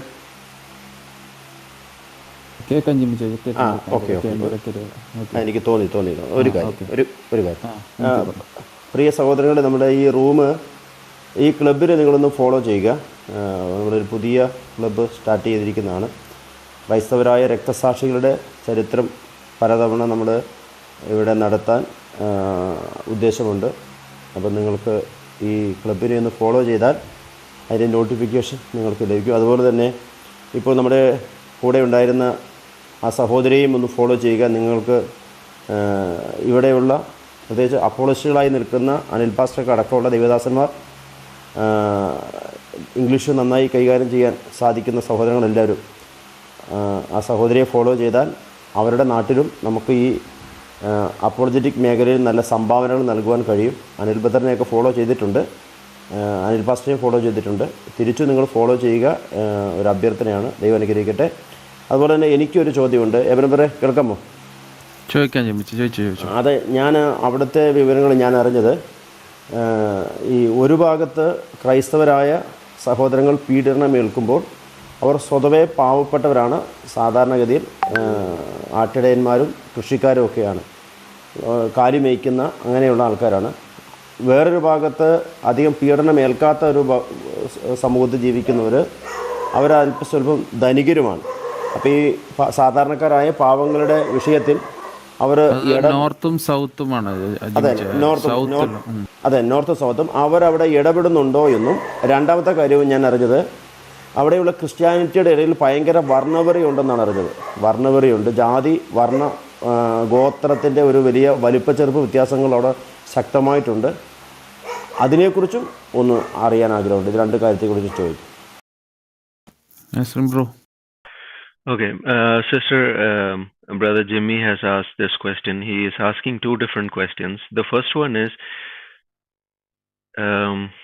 that there is what he has heard is among the Christian communities that are there, there is one part who is majorly not that rich. They are mostly shepherds and farmers, and there is another group that is there. I think it is in north or west. I don't know, but they are a little bit on the well-to-do families. They are more rich. So, are they also helping these people who are getting persecuted, who are not rich? That is his first question. The second question that he had was that what he has heard among the Christians in that part of Nigeria, there is a lot of caste system, in the sense of, like, I am from a Christian higher caste, and you are from a different lower caste. Those kind of feelings are there. Is it true, or is it something that we heard? Because that's what he is asking. Okay, I'll try to answer that. His questions are very relevant. Shika, I think Chaka or some, he shared a little bit that we can do more. So I'll start from there. The people who are living better off, few of them try to help and step in the situation, but we can do more. Few churches have tried to step in, but we can do more. Nigeria, we have a large of almost 200 million people. So however we are doing now, it is not enough, because we have more than 3 million people in IDPs, right? So we can do more. About the class, okay, let me be quiet so you I'll can just explain. translate. Yeah, sister, I'll just explain, because then I'll miss out. I have a very short memory. I So, understand, sorry.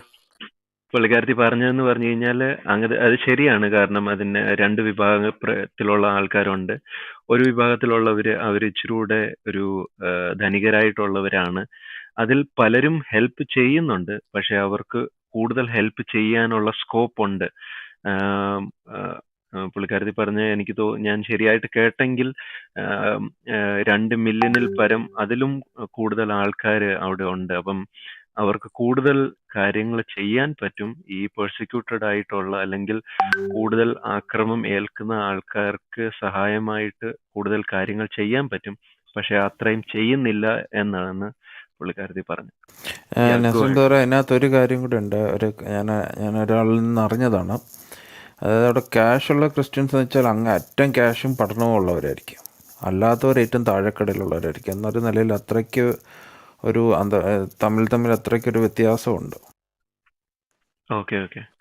Yeah, Sister Eben was saying that what he has heard is that there are certain Christian groups that are like extremely rich, but those who don't have, they don't have even one-time meal. That's what he has heard. Yeah, go ahead, sister. Please address the Yeah, I second just question wanted that he to was add on asking. that. Yes. Yeah, go ahead. So it's not because we also have the wealthy even in the north. But the thing is, if you ask me, I feel the people in the other parts of Nigeria are not doing so much, right? Because the situation is not really affecting them, if you ask me. So if we care for each other as Christ expects us to, then when we have enough, we should help. That's what I would say. On the other part of the class system, I wouldn't say it's a class I'll system. just explain Okay. that. So പുള്ളിക്കാരി പറഞ്ഞതെന്ന് പറഞ്ഞു കഴിഞ്ഞാൽ അവിടെയുള്ള ക്രിസ്ത്യൻസിൽ ഒത്തിരിയും വിഭാഗങ്ങളിൽ അവർക്ക് നല്ലപോലെ കാശുള്ളവരുണ്ട്. പക്ഷേ കർത്താവ് പഠിപ്പിച്ചതുപോലെ ഉള്ളവൻ ഇല്ലാത്തവന് കൊടുക്കുക എന്നുള്ള രീതിയിൽ പഠിപ്പിച്ചതുപോലെ കൂടുതൽ കാര്യങ്ങൾ അവിടെ ചെയ്യാൻ പറ്റും. പക്ഷെ അത്രയും ചെയ്യുന്നില്ല എന്നുള്ളതാണ്. കൂടുതൽ കാര്യങ്ങൾ ചെയ്യാൻ അവർ ആഗ്രഹിക്കുന്നു. Go ahead. Okay, so I think the second question, if I understand it, is asking about class. It's not a class thing. It's rather because we have many Christian denominations in Nigeria. And a lot of people are more into, I come from maybe the Catholic, or I come from evangelical, or I come from Pentecostal. So if it's happening to someone that is not from my denomination, it's not really my concern, but that's not Christianity. We're supposed to care for each other.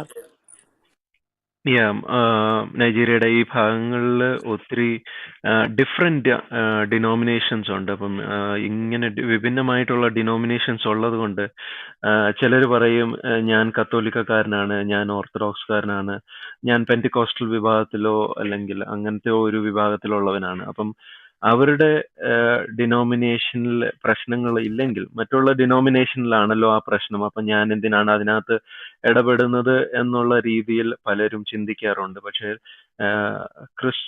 Christian ആയിട്ടുള്ള ഒരാൾ അങ്ങനെയല്ല ചിന്തിക്കേണ്ടത് എന്നോട് പുള്ളിക്കാരത്തി പറഞ്ഞു. Go head sister.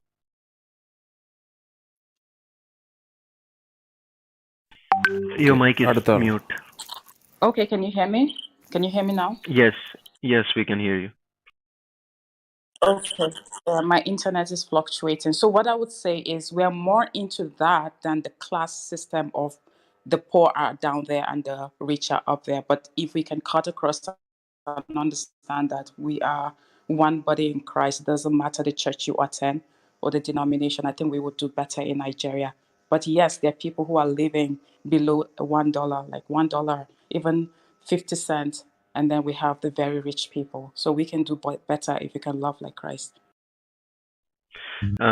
അപ്പം ജിമിച്ച പുള്ളിക്കാരത്തി പറഞ്ഞെന്ന് പറഞ്ഞു കഴിഞ്ഞാൽ കാസ്റ്റ് സിസ്റ്റത്തെ കാട്ടിൽ കൂടുതലും ഈ ഡിനോമിനേഷന്റെ വ്യത്യാസങ്ങളുണ്ട്. പക്ഷെ നമ്മൾ ക്രിസ്തുവിൽ ഒരു ശരീരമായതുകൊണ്ട് നമ്മൾ അതിനെപ്പറ്റി അങ്ങനെ ചിന്തിക്കാൻ പാടില്ല. എല്ലാവരും ക്രിസ്തുവിൽ ഏക ശരീരരാണ്.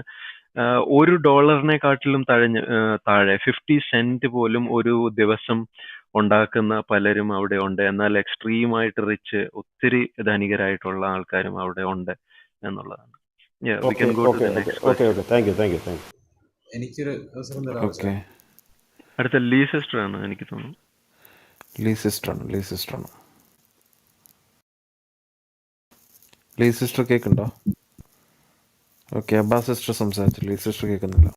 Okay, good evening. എനിക്ക് ചോദിക്കാനുള്ളത് ഇന്റർനാഷണൽ ഏജൻസീസ് ഇപ്പം അവിടുത്തെ ഗവൺമെന്റ് സപ്പോർട്ട് ചെയ്യുന്നില്ലെന്നുണ്ട്. നമ്മൾ നെക്സ്റ്റ് ലെവലിൽ നോക്കുന്നത് ഇന്റർനാഷണൽ ഏജൻസീസിന്റെ റോളാണ്. പിന്നെ അവിടുത്തെ ജനങ്ങൾ ഈ എക്സ്റ്റേണൽ ഏജൻസികളും അല്ലെങ്കിൽ അപ്പത്തി ഫ്രം ദ വേൾഡ് മീഡിയ ഇതിനെ ഫോക്കസ് ചെയ്യുന്നില്ല. ഒരുപാട് ഇത് ശരിക്കും കമഫ്ലാജ് അല്ലെങ്കിൽ വൺ സൈഡഡ് ആയിട്ടാണ്, അല്ലെങ്കിൽ ഒട്ടും ഇതിനൊരു എക്സ്പോഷർ ഇല്ല. ഇത് എവിടെയെങ്കിലും ചെറിയ തോതിൽ മാത്രമേ പുറത്തോട്ട് വരുന്നുള്ളൂ. അവിടെയുള്ള ആൾക്കാർ സോഷ്യൽ മീഡിയ ഇങ്ങനെ അതിനെക്കുറിച്ച് ഈ രണ്ട് കാര്യങ്ങളെക്കുറിച്ച് വെന്യൂബ് സഹോദരിയുടെ പെർസ്പെക്റ്റീവ് എനിക്കറിയണം. Yeah, sister, Abbas sister asked this question that, because the government is not doing anything, even though all of these kind of situations are happening, the next person that we could look into is the international agencies, sympathy and empathy from their side. So what is the situation there in terms of how are the international community, acting out in this particular situation?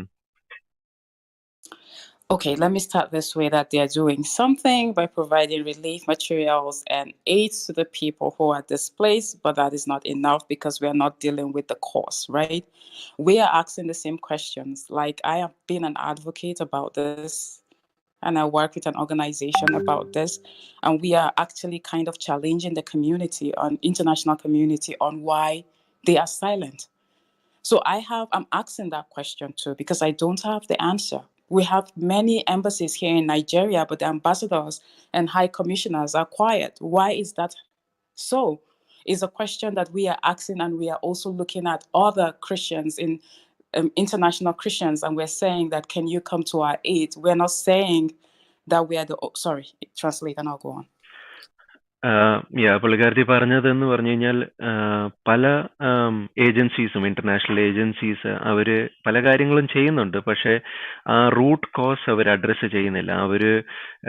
അവരുടെ കയ്യിലുള്ള അല്ലെങ്കിൽ പല ആഹാര പദാർത്ഥങ്ങളും അങ്ങനെയുള്ള aid കാര്യങ്ങളൊക്കെ ചെയ്യുന്നുണ്ട്. പക്ഷെ അവർ മേജറായിട്ടുള്ള ഈ പ്രശ്നങ്ങളെ അവർ അഡ്രസ്സ് ചെയ്യുന്നില്ല. ഞാൻ തന്നെ ഇതിനെ പല പ്രാവശ്യവും ഈ കൺസേൺസ് ഞാൻ ഇവിടെ റേസ് ചെയ്തിട്ടുണ്ട്. നൈജീരിയയിലുള്ള പല ഇന്റർനാഷണൽ എംബസീസും അംബാസഡേഴ്സും നൈജീരിയയിലുണ്ട്. അവരുടെ മുന്നിൽ ഞാൻ ഈ കൺസേൺസ് ഒക്കെ, ഈ മേജറായിട്ടുള്ള റൂട്ട് കോസ് കൺസേൺസ് ഞാൻ അവരുടെ മുന്നിൽ റേസ് ചെയ്തിട്ടുണ്ട്. Go ahead, sister. Okay, so like I know we are a federal state, so no one can come and tell us how to do in our country. But I know that's why there are agencies like the United Nations, and they can sanction the Nigerian government on these types of things. So what we are saying is we are rising as Nigerians and we are challenging the international community to come in since our government isn't doing anything. And we are wondering why it is silent, because genocide is still ongoing. There are a lot of things happening, but nobody seems to be saying anything about it. എനിക്കറിയാം, Nigeria എന്നത് ഒരു federal government ആണ്. അതിനകത്ത് മറ്റുള്ളവർക്ക് ഇടയ്ക്ക് ഇടപെടാനോ അല്ലെങ്കിൽ വേറെ ഒരു കൺട്രി ഞങ്ങൾ എന്താണ് തീരുമാനിക്കുന്നത് അത് ഇടപെടാൻ അവർക്ക് അവകാശമില്ല. പക്ഷെ എന്നാലും ഈ ഇന്റർനാഷണൽ ഏജൻസീസ് ആയിട്ടുള്ള UN, WHO അങ്ങനത്തെ ഏജൻസീസ് അവർക്ക് നൈജീരിയയുടെ മേൽ സാങ്ഷൻസ് ഇമ്പോസ് ചെയ്യാൻ പറ്റും. ഇങ്ങനെ ഒരു സിറ്റുവേഷൻസ്, ഇങ്ങനെ ഒരു പ്രോബ്ലംസ് ഉള്ളപ്പോൾ ആ പ്രോബ്ലംസിനെ ഗവൺമെന്റ് അഡ്രസ്സ് ചെയ്യുന്നില്ലെങ്കിൽ ഗവൺമെന്റിന്റെ മേൽ സാങ്ഷൻസ് ഇമ്പോസ് ചെയ്യാൻ പറ്റും. പക്ഷെ അത് അവര് അങ്ങനെ ഒരു നിലപാട് എടുക്കുന്നില്ല എന്നുള്ളതാണ്. So is a question that I am asking, the question that she is asking, I am also asking, but this is a good platform because you people are not Nigerians, but you're concerned about Nigeria. So just maybe together we can make the rest of the world really know what is happening in northern Nigeria. Sister ചോദിച്ച same question തന്നെ ഞാനും ചോദിക്കുന്നുണ്ട്. പക്ഷെ ഞാൻ Nigerian ആയിരിക്കുമ്പോൾ തന്നെ നിങ്ങൾ Nigerians അല്ല, എന്നാലും നിങ്ങൾ ഈ ക്വസ്റ്റ്യൻ അഡ്രസ്സ് ചെയ്യുമ്പോൾ കൂടുതൽ ആൾക്കാരിലേക്ക്, ഇന്റർനാഷണൽ കമ്മ്യൂണിറ്റിയിലേക്ക് ഈ കാര്യങ്ങൾ എത്തുകയും കൂടുതൽ ആൾക്കാർ ഇതിനെപ്പറ്റി അറിയുകയും എനിക്ക് തോന്നുന്നു ഒരു ചേഞ്ചസ് ഉണ്ടാകാൻ സാധ്യതയുണ്ട്. ഒരു ചോദ്യം കൂടെ ചോദിച്ചോട്ടെ. പറയൂ സിസ്റ്റർ, പറയൂ. നമുക്ക് റീസെന്റ് ആയിട്ട് US-ലൊക്കെ, എന്നെ കേൾക്കാമോ? കേൾക്കാം സിസ്റ്റർ. റീസെന്റ് ആയിട്ട് US-ൽ ഒരു വ്യക്തി മരിച്ചപ്പോൾ ബ്ലാക്ക് ലൈവ്സ് മാറ്റർ എന്നുള്ള ഒരു ക്യാമ്പയിനിങ് വേൾഡ് വൈഡ് ആയിട്ട്, അതുപോലെ ചില അനെക്ഡോട്ട്സ് അല്ലെങ്കിൽ ഇൻസിഡന്റ്, ഒരു ലൈഫ് പോലും ഒരു ലൈഫ് പോലും വലിയ വിലയുള്ളതാണ്. പക്ഷെ ഇങ്ങനെ ജനസൈഡ് നടക്കുമ്പോൾ ഇതേ ബ്ലാക്ക് കമ്മ്യൂണിറ്റി നല്ല അഫ്ലുവൻ്റ് ആയിട്ടുള്ള രാജ്യങ്ങളിൽ പോയിട്ടുള്ളവർ ആഫ്രിക്കയെ കുറിച്ചുള്ള ഒരു കൺസേൺ ഫെലോ ആഫ്രിക്കൻസിനെ കുറിച്ച് ഇല്ലാത്തത് നമ്മളെ എല്ലാവരെയും വളരെ വേദനിപ്പിക്കുന്നുണ്ട്. നമ്മൾ പലപ്പോഴും ആ ചോദ്യം ചോദിക്കുന്നുണ്ട്. സഹോദരി വെന്യോപ്പിന് ഇതിനെക്കുറിച്ച് പറയാനുള്ളത് എനിക്ക് ഒന്ന് കേൾക്കാൻ താല്പര്യമുണ്ട്. So, sister, what Abbas sister asked is that in America, when one person, I think it was Floyd, who when he died because of that police incident, the entire black community in America started off a Black Lives Matter movement, which was a big major movement in the western side, especially in US and Canada and Northern America. Why is it that when there is a genocide that is happening, when there are so many thousands and thousands of people are being killed in Nigeria and in different parts of Africa, why is it that the more affluent and more financially and socially stronger black ethnic people who are in different parts of the Western world, why are they not looking at this? Why are they not seeing the genocide of the black communities that are happening in Nigeria? Or are they even looking at that particular matter? It's a question that she just took from my mind and we are asking. Because, for example, the Secretary of State took out Nigeria from the country of particular interest, particular concern, CPC, because we have countries who the international community mark as countries who do not allow religious freedom, and Nigeria is one. But last year, November, they took Nigeria out of the list, and we are concerned about that because every life matters, right? So if there's a Black Lives Matters campaign in the US, and it was such a huge success, what about the other Black lives? Do we really matter? People are dying in their thousands, and the world seems to be silent about it, and we are concerned about it. So she took the question right out of my mouth. And one of the reasons why I am on this platform sharing about the truth of what is happening, because I come from this particular region, is because of this question.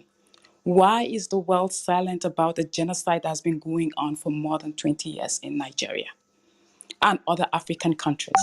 Why are we quiet about it? I need answers too. So I do not have answers for that.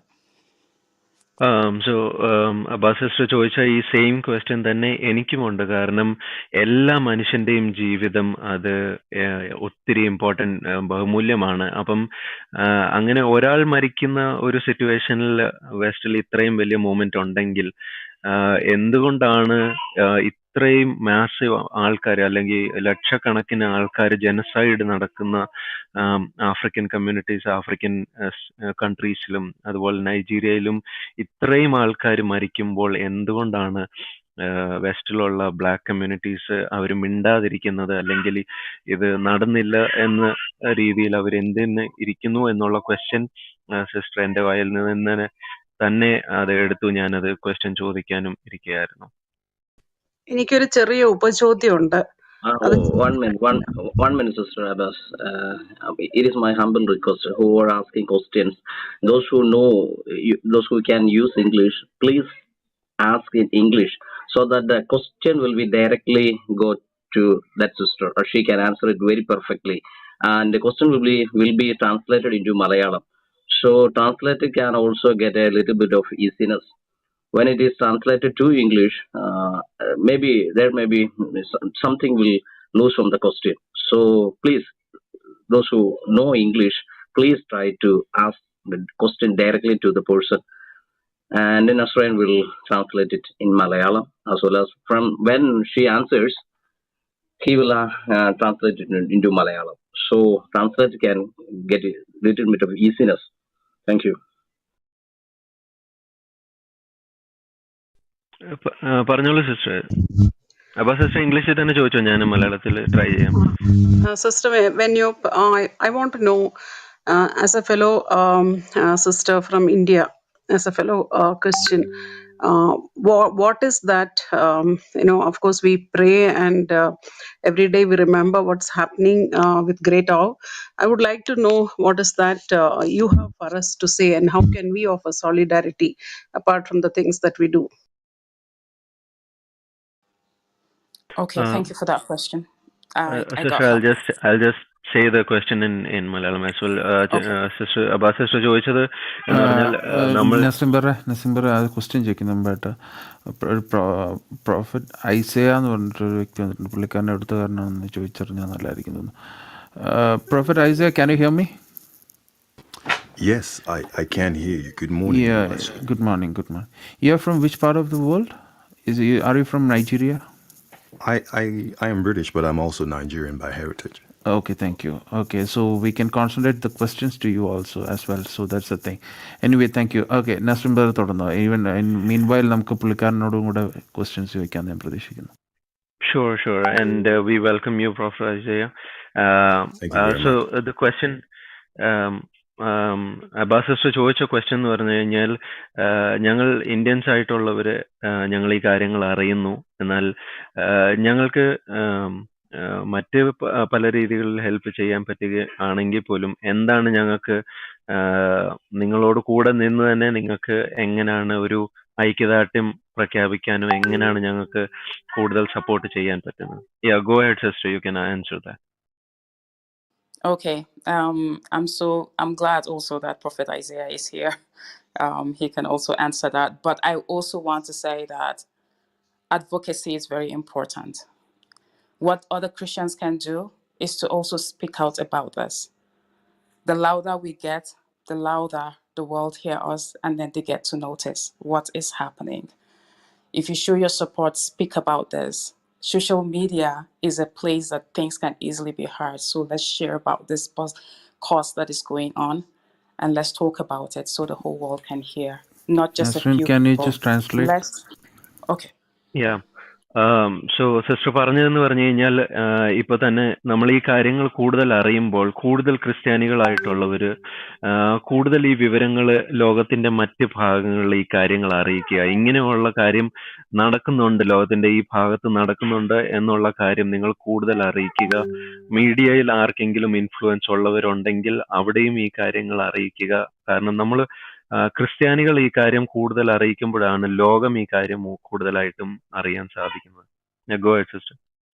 Okay, and also some of the Christians, some of you are in influential positions.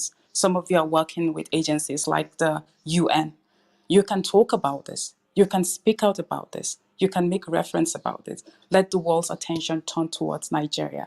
Nigeria is not the only country, but we know what's going on here, and we can talk about it based on the question you asked. So speak about it in your places of influence. Speak about it on the platforms that you have. Talk about these things. Let help come to us. Relief materials, aid's very important. But this thing will keep going on if we do not tackle it from the root cause. And we need to speak about it because that's one way to also start tackling it. Okay, നിങ്ങളിൽ ചിലപ്പം കേട്ടോണ്ടിരിക്കുന്നവർ പലരും നല്ല influencing പൊസിഷൻസിൽ ഇരിക്കുന്നവരായിരിക്കും. നിങ്ങളിൽ പലരും ചിലപ്പം UN-ലും അങ്ങനത്തെ high പൊസിഷൻസിൽ ഇരിക്കുന്നവരായിരിക്കും. നിങ്ങൾ നിങ്ങളുടെ സംസാരം മീറ്റിംഗ്സിലൊക്കെ ഈ കാര്യങ്ങളെ പറ്റി പറയുക. നൈജീരിയ ഒരു എൻ്റെ രാഷ്ട്രമായതുകൊണ്ട് എനിക്ക് നൈജീരിയയെ പറ്റി കോൺസെൻട്രേറ്റ് ചെയ്ത് കൂടുതൽ കാര്യങ്ങൾ പറയാൻ പറ്റും. പക്ഷേ അങ്ങനെ ആഫ്രിക്കയിലെ പല കൺട്രീസും ഈ പീഡനത്തിലൂടെ പോകുന്നവരുണ്ട്. അപ്പം യെസ്, ഈ UN-ഉം ഇന്റർനാഷണൽ ഏജൻസീസ് ഒക്കെ അവർ എയ്ഡും ഫുഡും കാര്യങ്ങളൊക്കെ അവർ പ്രൊവൈഡ് ചെയ്യുന്നുണ്ട്. പക്ഷെ അവർ റൂട്ട് കോസിനെ അഡ്രസ്സ് ചെയ്യുന്നില്ല. ഈ റൂട്ട് കോസിനെ അഡ്രസ്സ് ചെയ്യാൻ വേണ്ടിയിട്ട് കൂടെ ശ്രമിക്കുമ്പോഴേ നമുക്ക് ഈ പ്രോബ്ലം മുഴുവനായിട്ടും നീക്കാൻ പറ്റത്തുള്ളൂ. നാസിർ ബ്രദർ, എനിക്കൊരു പോയിന്റ് പറയാം. എനിക്ക് സിസ്റ്റർ അറിയാം. ഒരു പോയിന്റ് പറഞ്ഞോട്ടെ. ഇപ്പൊ പറഞ്ഞോട് ചേർന്നു പറഞ്ഞു ഡോക്ടർ, പറഞ്ഞോളൂ. Okay, praise the Lord. Sister Benyap, thank you for coming. God bless you for all that you're doing with regards to what's happening there. God strengthen you. ഈ Benyap sister നമ്മുടെ English meeting ഒരുപാട് പ്രാവശ്യം സംസാരിച്ച ഒരാളാണ്.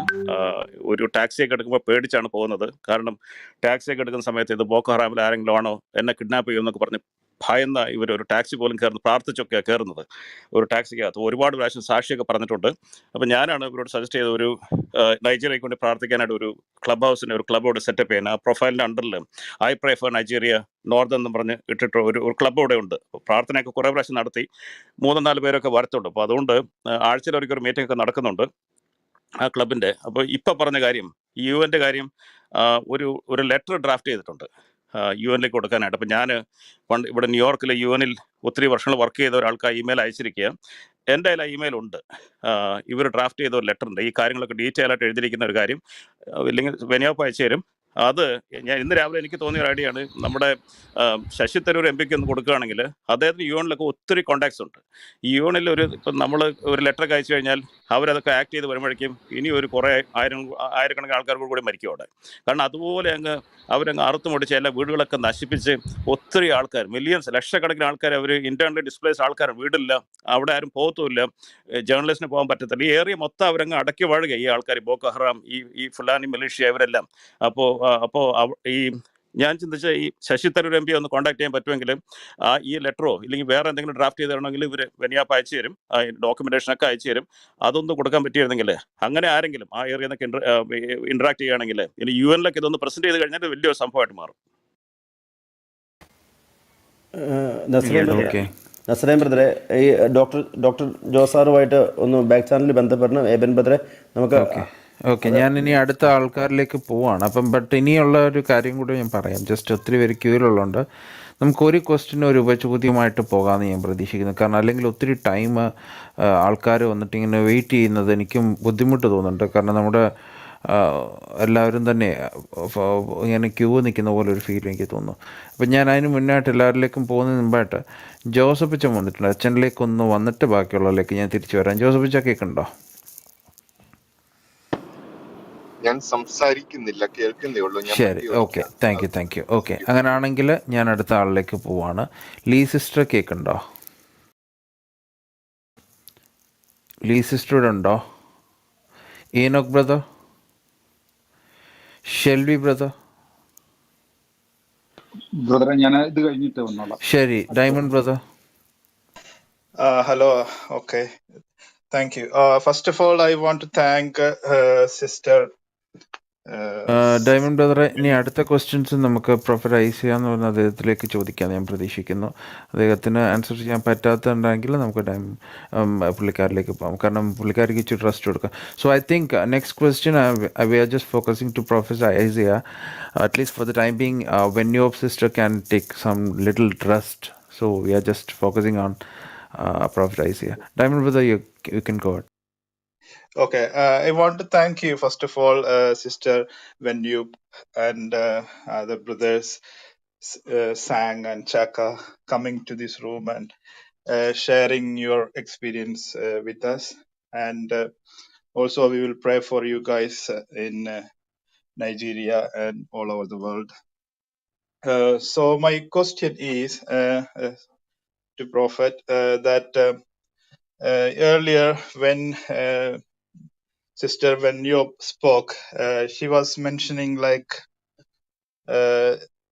it's a kind of genocide happening, like a Christian persecution. We all know that it's a Christian persecution happening and a lot of people killed.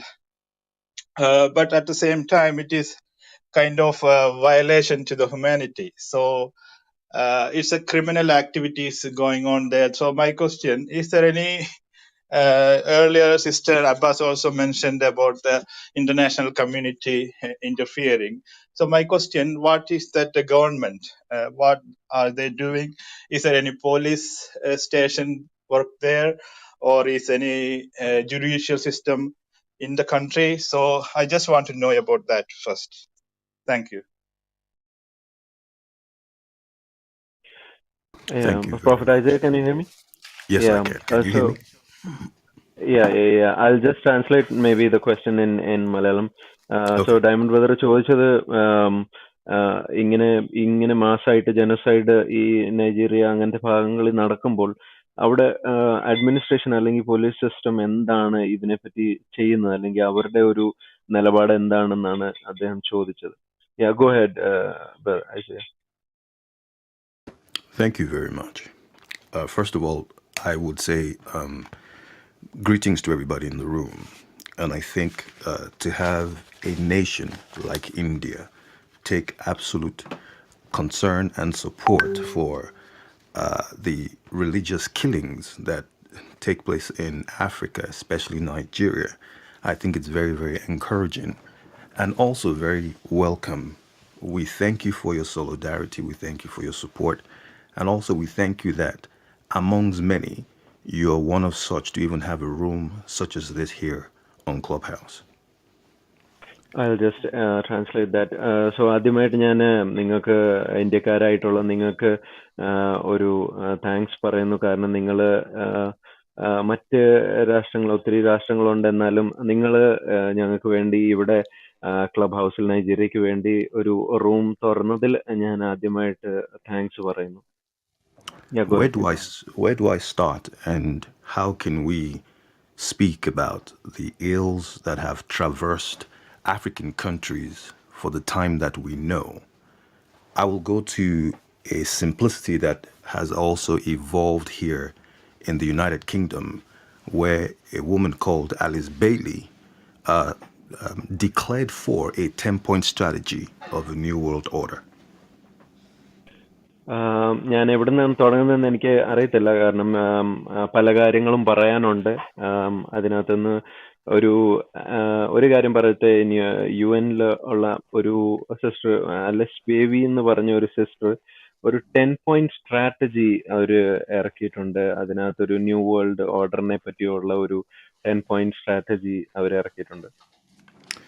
The gentleman who asked the question, as I listened, spoke about the judiciary and also training, where the police were mentioned and a few other things. But if I would backtrack, I think we need to come to the perspective that many countries around the world have a dispensation of different religious views, customs, and practices.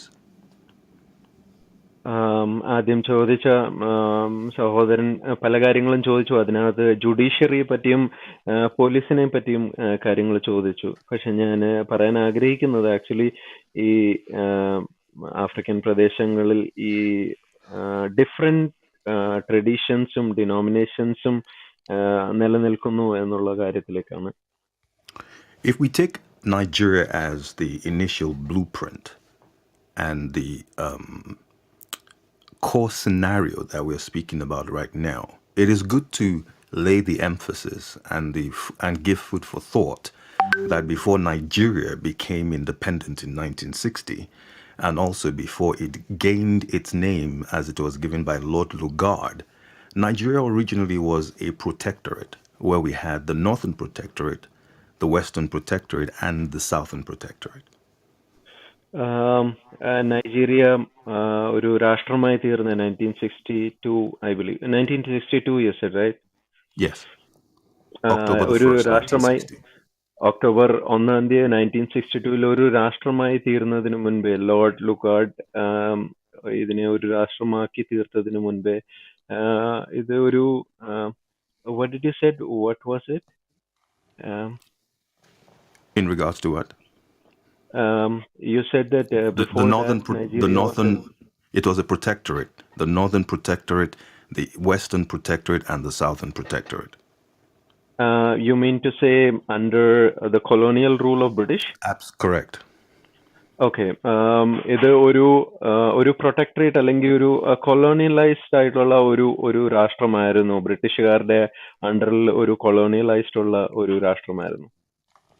One thing we cannot ignore, and one thing that can never be removed from history, is that the northern part of Nigeria, as of today, and the southern part of Nigeria in those days were a completely different fusion of religions and tribes. ഒരു കാര്യം നമുക്ക് തിരസ്കരിക്കാൻ പറ്റാത്തതെന്ന് പറഞ്ഞു കഴിഞ്ഞാൽ northern പാർട്ടും അതുപോലെ southern part, ഇത് രണ്ടും രണ്ട് ഡിഫറെന്റ് തലത്തിൽ നിൽക്കുന്ന ഒരു സ്ഥലങ്ങളാണ്. അതിനകത്ത് ഡിഫറെന്റ് ആയിട്ടുള്ള റിലിജിയൻസും ഫെയ്ത്ത് സിസ്റ്റവും ആയിരുന്നു അവിടെ ഉള്ളത്. But we need to be aware that the common essential practice of trade was one that tied every protectorate together. So one way or the other, whatever the Northern Protectorate had, the South also needed, and whatever the South had, the North also needed. And so they had to trade one way or the other. And so the vast majority of traditions and cultures fused, and inherently one way or the other, as a result of them living within these spaces, their religions were established in whatever colonies or precincts that they found themselves in. ഇത് രണ്ട് ധ്രുവങ്ങളിൽ നിൽക്കുന്ന ആണെങ്കിൽ പോലും northern പാർട്ടും southern പാർട്ടും, പക്ഷെ ഒരു കാര്യം അതിനെ രണ്ടിനെയും ബന്ധിപ്പിക്കുന്നത് അത് ട്രേഡാണ്, അല്ലെങ്കിൽ വ്യാപാരമാണ് ഇതിനെ രണ്ടിനെയും ബന്ധിപ്പിക്കുന്നത്. അതുകൊണ്ട് തന്നെ അവരങ്ങോട്ടും ഇങ്ങോട്ടും വ്യാപാരം ചെയ്തത് കൊണ്ട് പല ഫ്യൂഷൻസും അല്ലെങ്കിൽ പല കാര്യങ്ങളും അങ്ങോട്ടും ഇങ്ങോട്ടും ഇന്റർമിങ്കിൾ ആയിരുന്നു. Nigeria eventually was birthed, and as a result of that, we have come to know today that there have been a springing forth of various religious entities all around the country. I'm talking about traditional worship, I'm talking about religious Christian worship, Islamic worship, and the list goes on and on. But the two major religions that have their strongholds in Nigeria being the Christians and the Islamists, the Muslims as we will call them. അതുകൊണ്ട് Nigeria form ആയ സമയത്ത് തന്നെ മേജറായിട്ടും പല വിഭാഗങ്ങൾ അവിടെ ഉണ്ടെങ്കിൽ പോലും മേജറായിട്ട് different അല്ലെങ്കിൽ രണ്ട് തരത്തിലുള്ള വിശ്വാസങ്ങളാണ് അവിടെ ഡെവലപ്പായി വന്നത്. ഇസ്ലാമും അതുപോലെ തന്നെ ക്രിസ്ത്യാനിറ്റിയും അവിടെ ഡെവലപ്പായി വന്നു. Islam is a religion that has more or less been actively practiced and has a greater hallmark in the northern part of Nigeria, while the Christian faith is one which is very, very stronger in the lower protectors, in the lower south, in the western region of Nigeria also, which you have so many churches. You could turn to streets and you would find the minimum 3 to 5 churches when you look into streets. And as much also within the south, we have communities of Muslims also who have also come to find a space, especially with the 3 major language tribes, Hausa, Igbo, and Yoruba, collectively in the entire nation. നോർത്തിൽ ഇസ്ലാം develop ആയത് ഭയങ്കര നല്ല strong ആയിട്ട് തന്നെ develop ആയി. അതുപോലെ തന്നെ സദേൺ സൈഡിൽ നിങ്ങൾ പോവുകയാണെങ്കിൽ എല്ലാ ഒരു മുക്കിനും കോർണറിലും നിങ്ങൾക്ക് പല ഡിഫറെന്റ് ഡിനോമിനേഷൻസിലുള്ള ചർച്ചസ് നിങ്ങൾക്ക് കാണാൻ പറ്റും. അതുപോലെ തന്നെ സദേൺ സൈഡിലും ഇസ്ലാമിക് കമ്മ്യൂണിറ്റീസ് അവിടെയും സ്ലോലി അവിടെ ഗ്രോ ചെയ്തു. മേജർ ആയിട്ടുള്ള 3 ട്രൈബ്സിന്റെ കാര്യം അദ്ദേഹം ഇവിടെ പറഞ്ഞല്ലോ. Yoruba, which was the 3 tribes, brother? Hausa, Igbo, and Yoruba.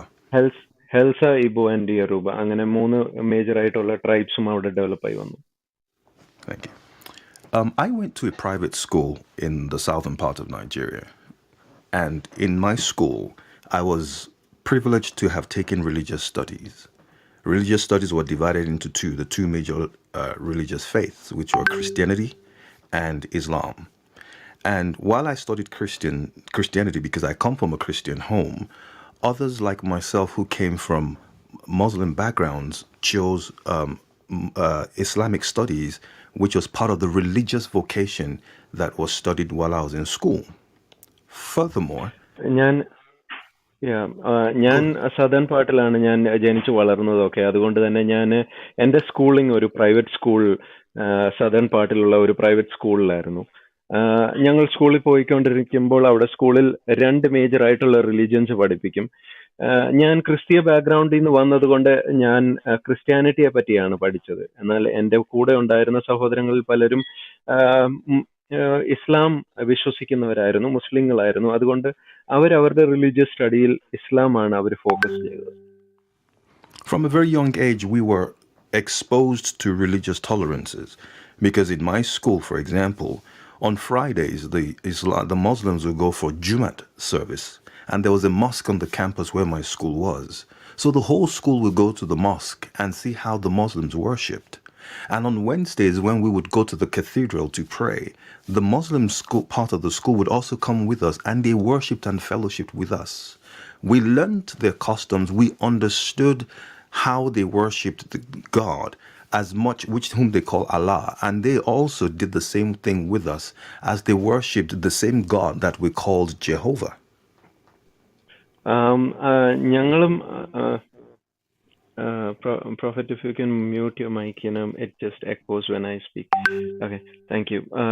So ഞാൻ ഈ സ്കൂളിൽ പഠിച്ചുകൊണ്ടിരിക്കുന്ന സമയത്ത് അവിടെ നല്ലൊരു മതസൗഹാർദ്ദമുള്ള ഒരു അന്തരീക്ഷത്തിൽ തന്നെയാണ് സ്കൂൾ നടന്നുകൊണ്ടിരുന്നത്. എന്ന് പറഞ്ഞു കഴിഞ്ഞാൽ ഫ്രൈഡേസിൽ സ്കൂളിൽ ജുമായുടെ പ്രാർത്ഥന ഉള്ള സമയത്ത് എല്ലാ സ്കൂളിലുള്ള എല്ലാ സ്റ്റുഡൻസും അവിടെ പോയിട്ട് അവര് എങ്ങനെയാണ് മുസ്ലിങ്ങൾ നിസ്കരിക്കുന്നത് അല്ലെങ്കിൽ ആരാധിക്കുന്നത് എന്നുള്ളത് അവർ കാണും. അവരെങ്ങനെയാണ് അവരുടെ അള്ളാഹുവിനെ വിളിക്കുന്നത്. അതുപോലെ തന്നെ ക്രിസ്ത്യൻ പ്രാർത്ഥനകളിൽ ഈ മുസ്ലിം സഹോദരങ്ങളും അവിടെ വന്നിട്ട് അവര് ക്രിസ്ത്യാനികളുടെ ആരാധന അല്ലെങ്കിൽ അവരെങ്ങനെയാണ് യഹോവയായ ദൈവത്തെ ആരാധിക്കുന്നത്, ഇത് രണ്ടും സെയിം ദൈവമോ ആണ് എന്നുള്ള രീതിയിലാണ് അവര് ഇതിനെയും കാണുന്നത്.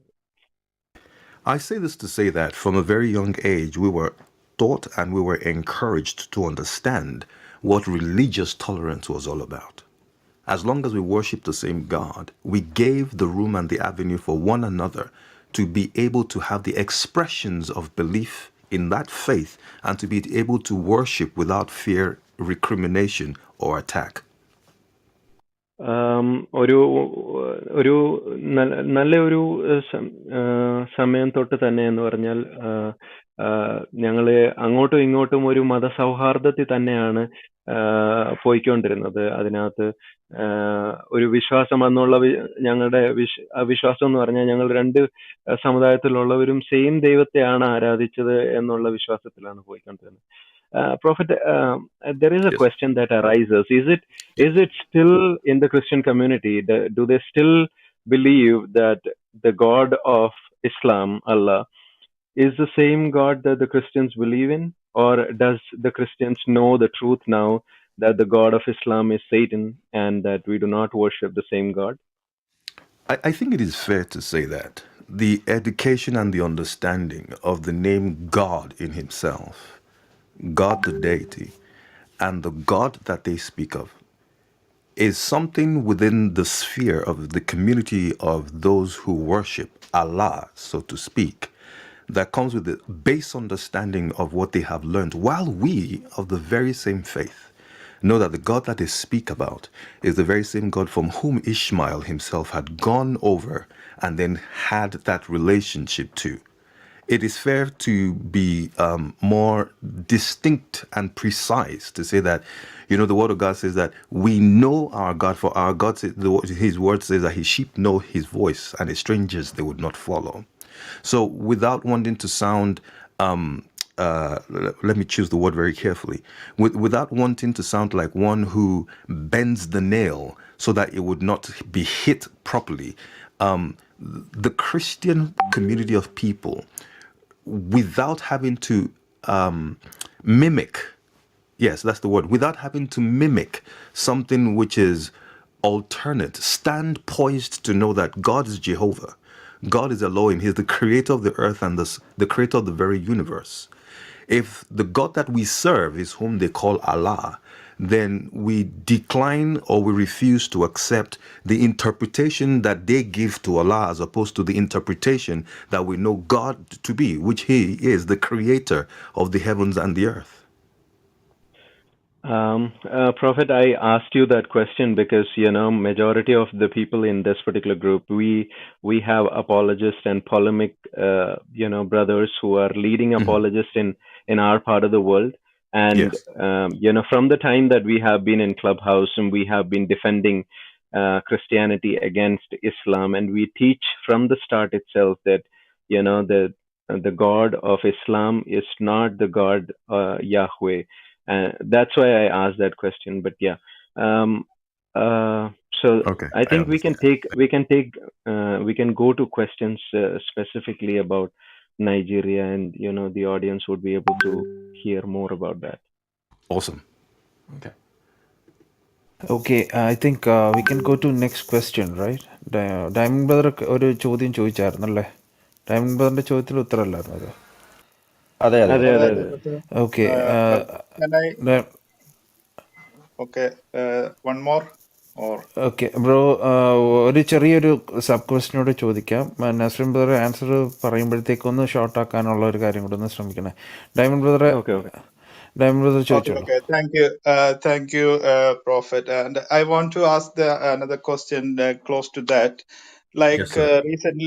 recently we saw in Afghanistan, Taliban rule came and they implemented the Sharia law in there. And earlier, Brother Sakka was saying about they are trying to build a not like an Islamic country, Islamic continent, like Africa, to make Africa a Islamic continent. So, is that means? Do you, what is your opinion about making the whole continent into an Islamic, other words, in Sharia law implemented country? So, in Taliban, when the Afghanistan, when Taliban uh, come into the power, we saw people, running, fleeing with their life.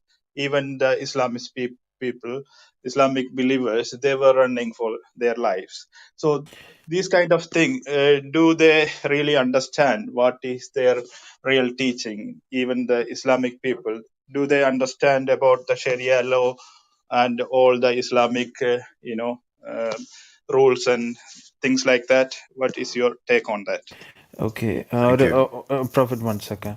Nasrim brother, we do have only 40 minutes more to conclude because almost Yes, 6 hours yes. it's getting finished. So the reply will get off. So we have to conclude as such. Okay, Okay, okay. Nasrim brother. So, Prophet, the thing is that, so he has asked that question. So we certainly have to, go to different people.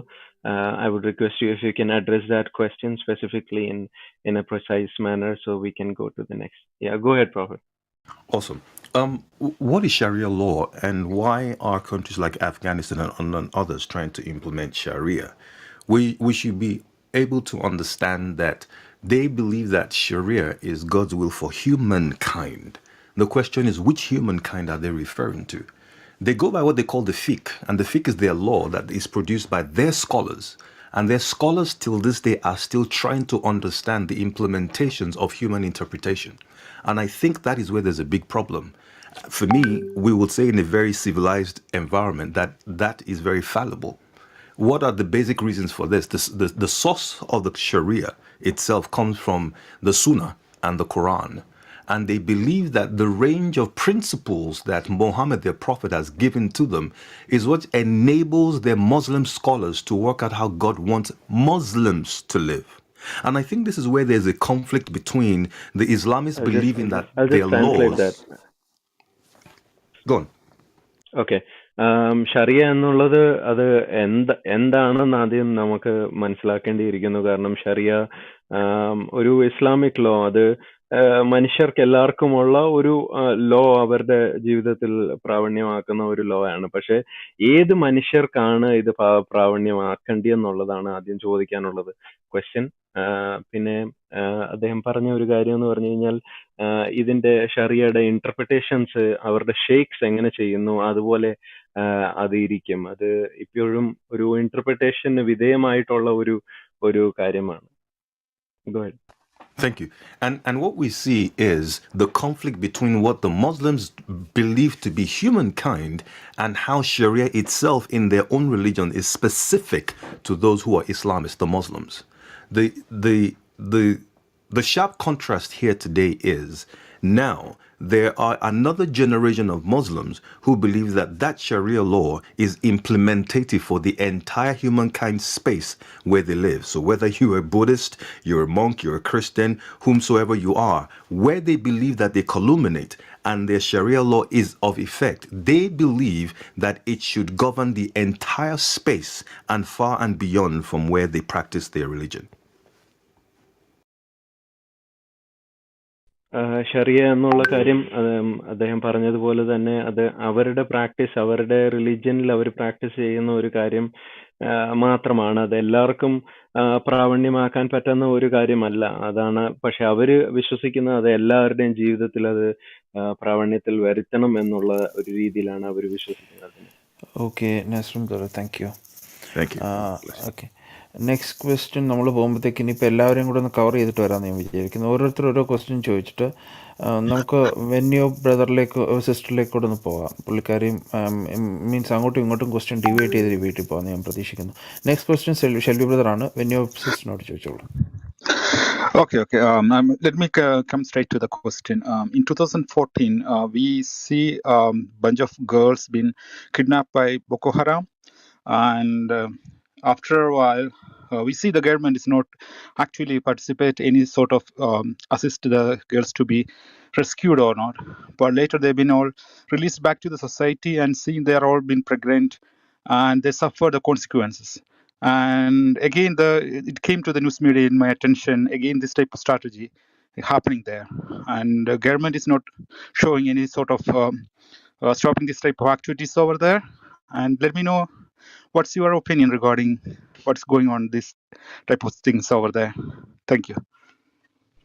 Okay, അദ്ദേഹം ചോദിച്ച question എന്ന് പറഞ്ഞു കഴിഞ്ഞാൽ സിസ്റ്ററിനോടായിരുന്നു. 2014 Boko Haram ഒത്തിരി പിള്ളേരെ ഇങ്ങനെ പിടിച്ചോണ്ട് പോയി, അങ്ങനത്തെ ഒരു സിറ്റുവേഷനിലേക്ക് വന്നു. അത് കഴിഞ്ഞിട്ട് പിന്നെ അവർ സൊസൈറ്റിയിലേക്ക് അവരെ തിരിച്ചു വിടുകയും ചെയ്തു. അത് കഴിഞ്ഞിട്ട് അവർക്ക് പല ഉപദ്രവങ്ങളും അത് കഴിഞ്ഞിട്ടുണ്ടായി. അപ്പം അതിനെപ്പറ്റി സിസ്റ്ററിനോട് ചോദിച്ച question. Yeah, go ahead. When your sister, you can answer to that. They call Chibok girls. They call Chibok by the word. Yes, they are called Chibok girls. Yeah. Yeah. Sister, hand raise ഇനി ആരും can you hear open me? ചെയ്യല്ലേ? Hand What rice I ഇനി hear? ആരും open ചെയ്യല്ലേ? Yes, time Ben. ഇല്ലാതെ. Please go ahead and answer that, please, if you Okay. can. I think we share the same. I believe that we share a common place of concern when it comes to Boko Haram, the Chibok girls, and the rather arduous task that is faced with both the Nigerian government, its military, its paramilitary, and the neighboring surrounds to which they occupy, especially the Sambisa forest and many other surrounds that we know of, such as the borders of Cameroon and otherwise. The problem that we are faced with are many an issue. Some of them come from the place of advocacy from a legal standpoint and support, solidarity from other nations that are aware of the trespassing of the intrusion of terrorism, which has taken a huge toll on lives, especially within the northern region, and has now also influxed itself into specific arms and pockets of Nigeria, coming right down through the south. A very, very familiar pattern we recognize as those who are called cattle rearers, the cattle herders, who are armed Fulani men who have infiltrated the country one way or the other by trying to use an old law of grazing as a means of establishing forms of attack and creating avenues and areas of these dissenters in various states in Nigeria itself as a whole. Some of the things that the nation struggles with is the trust of neighboring states. And how have we come to the place where we are? The trust is suffered and broken more specifically because the inability to have a congruent voice that is unilateral amongst governors, amongst state legislators, and also amongst those within the governing chambers of the Senate has also expanded further the very turbulent nature of how to quell or how to disengage or break completely the strengths of these terrorist practices that have also begun to create extensive damage and carnage in the nation itself. We're dealing with an influx of northern people, northerners especially, who are voracibly holding on to a conquest and a mandate that they believe is jihad-like in nature, because they say that since that they are sons of Usman Dan Fodio, Nigeria then should be at the behest of understanding that it needs to be under Sharia law. This is a conflict that the international bodies need to come to address. This is a place where the constitution of Nigeria needs to be addressed. And this is a place where people like ECOWAS, the OAU, which is now the African Union, need to begin to look strongly into, because we are dealing with a very strong infestation, which is aptly suggesting that Nigeria itself is caught in a wave of broken religious and customary traditional practices, which we can't seem no longer to be able to pinpoint to. Is Nigeria allowed to freely be both a Muslim and a Christian nation? Or is Nigeria strictly a Muslim nation? Or is Nigeria neither? These are the empaths that the Constitution needs to be looked back into, so that we can then begin to find for ourselves a place that gives religious tolerance and religious freedom in the entire nation as a whole. Okay, Naseem ഒരു ഷോർട്ടായിട്ടൊന്ന് അദ്ദേഹം പറഞ്ഞേക്കാം. അദ്ദേഹം പല കാര്യങ്ങളും പറഞ്ഞു. പക്ഷെ ഞാൻ മേജറായിട്ട് കേട്ട ഒരു കാര്യം എന്ന് പറഞ്ഞു കഴിഞ്ഞാൽ, അവരിപ്പോഴും ചോദിക്കുന്ന ഒരു ക്വസ്റ്റ്യൻ എന്ന് പറഞ്ഞാൽ, നൈജീരിയ ഒരു നൈജീരിയൻ ഗവൺമെന്റിനോട് അവർ ചോദിക്കുന്ന ക്വസ്റ്റ്യൻ, നൈജീരിയ എന്താണ്? നൈജീരിയ ഒരു ഇസ്ലാമിക് കൺട്രി ആണോ, അതോ നൈജീരിയ ഒരു ക്രിസ്ത്യൻ കൺട്രി ആണോ, അതോ നൈജീരിയയിൽ എല്ലാവർക്കും ഒരുപോലെ തന്നെ അവർക്ക് ജീവിക്കാനുള്ള അവകാശമുണ്ടോ? കാരണം ഇപ്പം നമ്മൾ കാണുമ്പോൾ ക്രിസ്ത്യാനികളെയാണ് കൂടുതലും ആക്രമിച്ചുകൊണ്ടിരിക്കുന്നത്. ക്രിസ്ത്യൻസ് അവർ തിരിച്ച് ആക്രമിക്കുന്ന ഒരു രീതിയിലേക്കല്ല കാണുന്നത്. അപ്പം ഇത് തീരുമാനിക്കേണ്ടത് നൈജീരിയൻ ഗവൺമെന്റ് ആണ്. ഗവൺമെന്റ് അത് തീരുമാനിക്കുന്നില്ലെങ്കിൽ അതിനെ പ്രഷറൈസ് ചെയ്യേണ്ടത് ഇന്റർനാഷണൽ കമ്മ്യൂണിറ്റീസ് ആണ്. അവര് ഇതിനെ പ്രഷറൈസ് ചെയ്യേണ്ടത്. അത് വരുംകാലങ്ങളിൽ അവര് അങ്ങനത്തെ ഒരു നിലപാടെടുക്കട്ടെ എന്നുള്ളതാണ് എനിക്ക് മനസ്സിലായത്. Okay, thank you. അടുത്ത ആളിലോട്ട് പോവാം. അടുത്ത ആൾ Benny. Thank you. Thank you. Thank you Shelly ബ്രദറെ. ബെന്നി ബ്രദറെ. ബെന്നി. എനിക്ക് ചോദിക്കാനുള്ള ഒരു ചോദ്യം, ഈ നൈജീരിയയിലെ സംഭവം മാത്രമല്ലല്ലോ, നമുക്ക് ലോകത്തെ പലയിടത്തും ക്രിസ്ത്യാനികളെ പല രീതിയിൽ പീഡ അനുഭവിക്കുന്നുണ്ട്. നൈജീരിയയെ പോലെ തന്നെ എന്നെ ഒത്തിരി വേദനിപ്പിച്ച ഒരു കാര്യമായിരുന്നു അർമേനിയയും അസർബൈജാനും തമ്മിൽ ഈ കഴിഞ്ഞിട നടന്ന യുദ്ധം. അത് രണ്ടും തുല്യ ശക്തികളായിരുന്നു, എന്നെ അത്രയും വേദനിപ്പിക്കത്തില്ലായിരുന്നു. അർമേനിയ ശരിക്കും ബെന്നിയെങ്കിൽ നമുക്ക് അർമേനിയയുടെ വിഷയം നമ്മൾ എടുക്കുന്നുണ്ട് ഒരു ദിവസം. അർമേനിയ കൂട്ടക്കൊലയെക്കുറിച്ച് അല്ല, ഞാൻ അതിനെക്കുറിച്ച് പറയാൻ നല്ലൊരു ചോദ്യം കൊണ്ട് പെട്ടെന്ന് നിർത്തിയേക്കാം. ഇത്രയേ ഉള്ളൂ. അന്ന് ആ യുദ്ധത്തിൽ റഷ്യ അമേരിക്ക ഒന്നും സഹായിച്ചില്ലല്ലോ. അത് ഇതുമായിട്ട് ബന്ധപ്പെട്ട ഉള്ള ഒരു കാര്യം, അത് ഒന്ന് സൂചിപ്പിച്ചു. ഓക്കെ. ബെനജേട്ടാ, ഈ റൂം ക്രൈസ്തവ രക്തസാക്ഷികൾ എന്ന് പറഞ്ഞ റൂമാണ്. അപ്പൊ ഇതില് വരും ദിവസങ്ങളിൽ ഇത്തരം ഇൻസിഡൻസ് എല്ലാം നമ്മൾ ചർച്ചയ്ക്ക് വെക്കും. ഇന്ന് നൈജീരിയൻ ഇഷ്യൂ ആണ്, അതുകൊണ്ട് ഇതുമായിട്ട് ബന്ധപ്പെട്ട ചോദ്യങ്ങളുണ്ടെങ്കിൽ ചോദിച്ചാൽ വളരെ നല്ലതായിരുന്നു. ഞാൻ ചോദിച്ചു, മതി, അത്രേ ഉള്ളൂ. ഓക്കെ ഓക്കെ ഓക്കെ ഓക്കെ അത് അടുത്ത ദിവസങ്ങൾ നമുക്ക് തീർച്ചയായിട്ടും അടുത്ത റൂംസിൽ ഇതിനെ പറ്റിയിട്ട് ഉത്തരങ്ങൾ നമ്മൾ തരുന്നതായിരിക്കും. കാരണം ഇന്ന് ഇതായതുകൊണ്ട്, കാരണം മെയിൻലി മേ ബി ഒരു 15-20 മിനിറ്റിനാണ് ഇതിനകത്ത് റിപ്ലൈ ഓഫ് ആകും. ഞാൻ അതുകൊണ്ടായി തിരക്ക് പിടിക്കുന്നത് last minute. Okay, Mohan brother, Joseph അച്ഛൻ ഡ്രൈവിങ്ങിലാന്ന് പറഞ്ഞു. ഫ്രീ ആകുമ്പോൾ ഒന്ന് മൈക്ക് ബ്ലിങ്ക് ചെയ്യണം, ഞാൻ അച്ഛനിലേക്ക് വരാം. മോഹൻ ബ്രദറെ കേൾക്കുന്നുണ്ടോ? Okay okay. എനിക്ക് I am going to straight question. There's only one question I'm asking about the Nigerian Christians. Do you have any ecumenical organization for the preventing this kind of activity in Nigeria? Okay, the question is to Prophet, and the thing is like you can just stop word by word. We can translate. That will be much easier for people to understand. Eben bro നമ്മുടെ N top സിസ്റ്റർക്ക് ഒന്ന് കൊടുക്കണം. പ്രൊഫറ്റിനോടൊന്ന് short ചെയ്യാൻ പറയാൻ കേട്ടോ. ഞാൻ പറഞ്ഞു. അപ്പം പുള്ളിക്കാരത്തേക്ക് കൊടുക്കാം. പുള്ളിക്കാരത്തി എനിക്ക് തോന്നുന്നു പുള്ളിക്കാരനെ റൂട്ട് ചെയ്തതാണ്, അതുകൊണ്ട് ഞാൻ പിന്നെ പുള്ളിക്കാരിലേക്ക് പോകാത്ത കാരണം പുള്ളിക്കാരി ഇങ്ങോട്ട് തന്നെ റൂട്ട് ചെയ്യും. Okay, Prophet, you can answer. We will translate word by word. Okay. When we speak about organizations that understand the breakdown that the communities of... Can you hear me? Yeah, 1 second. Yeah. അത്രയും translate ചെയ്യോ? അങ്ങനെ പോട്ടെ. Okay. Go ahead, Prophet. I was just if you can just break in between, it would be helpful for me to translate exactly. Okay. If we speak about organizations or communities that have come to become voices that recognize the inherent dangers in Nigeria, especially within this religious conflicts. Okay, നമ്മൾ ഇപ്പം organisations അല്ലെങ്കിൽ കമ്മ്യൂണിറ്റീസിനെ പറ്റി സംസാരിക്കുവാണെങ്കിൽ, specially ഓർഗനൈസേഷൻസിനെ പറ്റി സംസാരിക്കുവാണെങ്കിൽ ഈ particular റീജിയനിലുള്ള, we will be hard-pressed to find them, but for the likes of the Red Cross or CAN, the Christian Association of Nigeria, which does exist. മേജറായിട്ട് നമുക്ക് സംസാരിക്കാൻ പറ്റുന്നത് red ക്രോസും പിന്നെ CAN അല്ലെങ്കിൽ ക്രിസ്ത്യൻ അസോസിയേഷൻ നൈജീരിയ എന്നുള്ള ആ ഓർഗനൈസേഷനെയാണ് നമുക്ക് കൂടുതലും കാണാൻ പറ്റുന്നത് അവിടെ. But what we are faced with is a writing on the wall. And I say the writing on the wall as in the Daniel times. Mene tekel orfasin.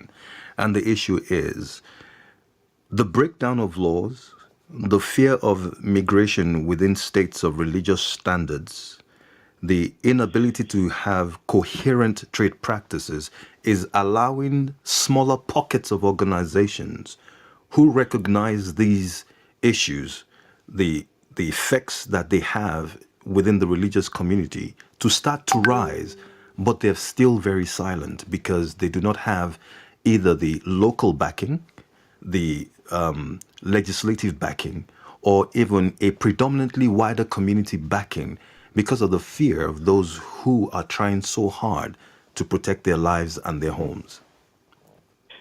നമുക്ക് ചുമരിൽ കാണാൻ പറ്റുന്ന എഴുത്ത് പോലെ, ഇപ്പം നമ്മൾ ദാനിയേലിന്റെ പുസ്തകത്തിൽ വായിക്കുന്ന ആ എഴുത്ത് പോലെ നമുക്ക് കാണാൻ പറ്റുന്നത് ഈ വേരിയസ് ഡിഫറെന്റ് കമ്മ്യൂണിറ്റീസിൽ ക്രിസ്ത്യൻസ് അവര് എന്താണ് അവര് ചെയ്യുന്നത് എന്നുള്ളത് നമുക്ക് കൂടുതൽ അടുത്തറിയേണ്ടിയിരിക്കുന്നു. And one of the things that is very reflective of these organizations in themselves is because even within the tribes that we have, the major dialects are broken into tribes, smaller tribes, and I think we have well over 100 different smaller dialects in tribes, and they are also Christians. ഇവിടെ 100 different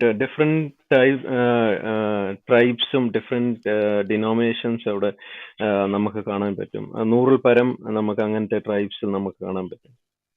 So if you see within the Yoruba community, the Yorubas also have both Christians and Muslims. And just likewise as you have in the north, a very strong hold of Muslims, there are few pockets of Christians within them who are not necessarily northerners, but some also northerners. So rather unfortunately, യൂറോബ കമ്മ്യൂണിറ്റീസിനകത്ത് ക്രിസ്ത്യൻസും അതുപോലെ തന്നെ മുസ്ലിംസും ഉണ്ട്. പക്ഷെ നോർത്തിൽ നമുക്ക് കൂടുതലും കാണാൻ പറ്റുന്നത് മുസ്ലിം population ആണ് കൂടുതലും കാണാൻ പറ്റുന്നത്. So rather unfortunately, the organizations themselves tend to suffer a little silently because of the fact that the jurisdiction of having to share the burden or the load of conflict dissemination within these religious organizations or these religious groups is a huge issue still to this day as we speak. പക്ഷെ ഈ red cross പോലത്തെ ഈ ഓർഗനൈസേഷൻസിനകത്ത് അവർക്ക് പ്രശ്നം പറ്റുന്നത് ഇങ്ങനത്തെ ഒരു different pockets, different religious organisations work ചെയ്യുമ്പം ഈ ഡിഫറെന്റ് പോക്കറ്റ്സ് ഉള്ളതാണ് അവർക്ക് കൂടുതലും പ്രശ്നമായിട്ട് അവർക്ക് തോന്നുന്നത്. But one thing I know that we welcome is advocacy and support. പക്ഷെ ഒരു കാര്യം ഞാൻ കൂടുതലും അപ്രീഷിയേറ്റ് ചെയ്യുന്നത് ഇത് പലരുടെ സൈഡിൽ നിന്നും കിട്ടുന്ന ഒരു സപ്പോർട്ടാണ്. അത് I think that addressed the question. Okay. Mohan ബ്രദറിന്റെ കഴിഞ്ഞു. We don't have much time though. Okay, ഇനിയിപ്പോൾ നമുക്ക് ആ കൂടെ 15 മിനിറ്റ് ഉള്ളൂ. ജോസഫ് അച്ഛൻ ഫ്രീ ആയോ? ജോസഫ് അച്ഛ ഫ്രീ ആയിരുന്നോ? We will have our replay switched off. Okay, thank you. Okay, ഗിബോർ അച്ഛൻ എന്തെങ്കിലും പറയാനുണ്ടോ? സ്വിച്ച് ഓഫ് ആയില്ലല്ലോ. ഇല്ല, ആകും. ഒരു 10 മിനിറ്റിനുള്ളിൽ ആവും കേട്ടോ. അപ്പോൾ പെട്ടെന്ന് ഞാൻ അതുകൊണ്ടാണ് വൈൻഡ് അപ്പ് ചെയ്യാം നമുക്ക് ഇപ്പം. So I think today session we have to wind up as soon as നമ്മുടെ മോഡറേറ്റർ പാനലിൽ ഇരിക്കുന്ന. ഓക്കെ ഗിബോർ അച്ഛ. ഓക്കെ, അപ്പം നമുക്ക് അങ്ങനെയാണെങ്കിൽ പ്രാർത്ഥിച്ചത് എൻഡ് ചെയ്യാം. വേറെ ആർക്കും ഒന്നും പറയാനില്ലെങ്കിൽ നമുക്ക് അതിന് മുന്നായിട്ട് നസ്രം ബ്രദർ ഇവർക്കൊരു താങ്ക്സ് കൂടെ പറഞ്ഞിട്ട് നമുക്ക് എൻഡ് ചെയ്യാം. പറഞ്ഞോ. Okay. So first of all, we want to thank Sister Venyop and Prophet Isaiah for taking your valuable time and coming in. മൂന്ന് പേരോട് ഉണ്ട്, വേറെ 2 പേരോട് ഉണ്ടായിരുന്നു. ഇസാങ് ചക്ക. Okay, yeah, there are 2 other brothers also who were there, who came in and spoke about the situation that is there in Nigeria. So we want to thank all of you, especially because this room has been running for the past 6 hours, and we want to save the replay of this because we want to upload this in our channels as well. But we definitely, from our part of the world in India, we definitely see what is happening to our Christian brothers and sisters in Nigeria and in Africa. We are with you guys. We are praying for you. And any help in terms of support and in terms of raising the voice, in terms of shouting out about the situation that is happening, we are there with you. We are praying for you. So keep us as a team in your prayers as well. I think we can somebody can pray and we can close today's meeting. എനിക്ക് അച്ഛൻ ഡ്രൈവിംഗിലായത് കൊണ്ട് ഞാൻ വേറെ ആരെങ്കിലും പ്രാർത്ഥിക്കാനായിട്ട് ഏൽപ്പിക്കുകയാണ്. ജിമ്മിച്ചാൻ പ്രാർത്ഥിക്കട്ടെ. ജിമ്മിച്ചാൻ പ്രാർത്ഥിച്ചേണ്ടി പ്രാർത്ഥിക്കാം. നമുക്ക് പ്രാർത്ഥിക്കാം. പരിശുദ്ധനായ പിതാവേ, സ്വർഗത്തിലെ ദൈവമേ, ഈ ക്രൈസ്തവ രക്തസാക്ഷികൾ എന്ന ക്ലബിൽ ആദ്യമായി അടിയങ്ങൾ ചെയ്ത ഈ ശുശ്രൂഷയെ നിൻ്റെ കരങ്ങളിലേക്ക് സമർപ്പിക്കുന്നു. ലോകത്തിൽ ഏറ്റവും അധികം ക്രൈസ്തവ രക്തസാക്ഷികൾ ഇപ്പോൾ വന്നിരിക്കുന്നത് നൈജീരിയയിലാണ്. കർത്താവെ, ഇപ്പോഴത്തെ സിറ്റുവേഷനിൽ ഏറ്റവും അധികം ക്രൈസ്തവ പീഡനം നടന്നുകൊണ്ടിരിക്കുന്ന നൈജീരിയ ഓർത്ത് ഞങ്ങൾ പ്രാർത്ഥിക്കുന്നു. അവിടെ പീഡ അനുഭവിക്കുന്ന ഞങ്ങളുടെ പ്രിയ സഹോദരങ്ങൾ, അവരുടെ മേൽ കർത്താവ് കരുണ തോന്നണമേ. ഫുലാനികളെയും ബോക്കോ ഹറാമിനെയും അൽഷബാബിനെയും എല്ലാം എൻ്റെ ദൈവം സ്പർശിക്കണമേ. അവരിലുള്ള മനുഷ്യനെ കൊന്നുതള്ളുന്ന മതത്തിൻ്റെ ഭീകരതയിൽ നിന്നും അവരെ ക്രിസ്തുവിൻ്റെ സ്നേഹത്തിലേക്ക് ദൈവം മാറ്റി അവരെ മനുഷ്യരാക്കി തീർക്കണമേ എന്ന് ഞങ്ങൾ ദൈവത്തോട് പ്രാർത്ഥിക്കുന്നു. യേശു ക്രിസ്തുവിൻ്റെ രൂപാന്തരപ്പെടുത്തുന്ന വചനം നൈജീരിയ മുഴുവനും മുഴങ്ങുവാൻ ദൈവം ഇടയാക്കണമേ. കർത്താവെ, അത്ഭുതകരമായും അതിശയകരമായും ആ നൈജീരിയയെ ദൈവം സ്പർശിക്കണമേ.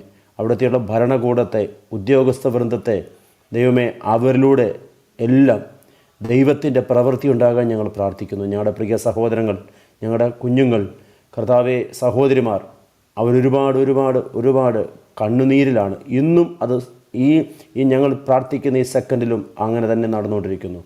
ദൈവം പ്രവർത്തിക്കണമേ. ദൈവം എഴുന്നേൽക്കുന്നു, അവൻ്റെ ശത്രുക്കൾ ചിതറിപ്പോകുന്നു. കർത്താവെ, നീ എഴുന്നേൽക്കണം. അങ്ങയുടെ കരം നൈജീരിയയുടെ മേൽ നീട്ടണമേ. അവിടുത്തെ ആ ദേശത്തെ കർത്താവ് ഈ മതത്തിൻ്റെ ഭീകരതയിൽ നിന്നും വിടുവിക്കണം. ഇന്നത്തെ ഈ ക്ലബിൽ പങ്കെടുത്ത എല്ലാ സഹോദരങ്ങളെയും ഓർത്ത് ഞങ്ങൾ പ്രാർത്ഥിക്കുന്നു. ഇസാങ് ബ്രദറിന് വേണ്ടി, ചാക്ക് ബ്രദറിന് വേണ്ടി, വെൻയോബ് സിസ്റ്ററിന് വേണ്ടി, പ്രൊഫറ്റിന് വേണ്ടി, പ്രൊഫറ്റ് ഐസയ്ക്ക് വേണ്ടി ഞങ്ങൾ പ്രാർത്ഥിക്കുന്നു. അതുപോലെ തന്നെ ഇവിടെ ഈ സ്പീക്കേഴ്സ് പാനൽ വന്ന വിഷയം ഏറ്റവും മനോഹരമായിട്ട് അവതരിപ്പിച്ച ഷിജുവൻ ബ്രദറിനായ സ്തോത്രം. അതുപോലെ അൽകുമാർ അയ്യപ്പൻ ബ്രദറിനായ സ്തോത്രം. കൃത്യമായി മോറേഷൻ നടത്തിയ ഏബൻ ബ്രദറിനെ ഓർത്ത് സ്തോത്രം ചെയ്യുന്നു. പരിഭാഷപ്പെടുത്തിയ അജു ബ്രദറിനെയും നസ്രയും ബ്രദറിനെയും ഓർത്ത് ഞങ്ങൾ സ്തോത്രം ചെയ്യുകയും അവർക്ക് വേണ്ടി പ്രാർത്ഥിക്കുകയും ചെയ്യുന്നു.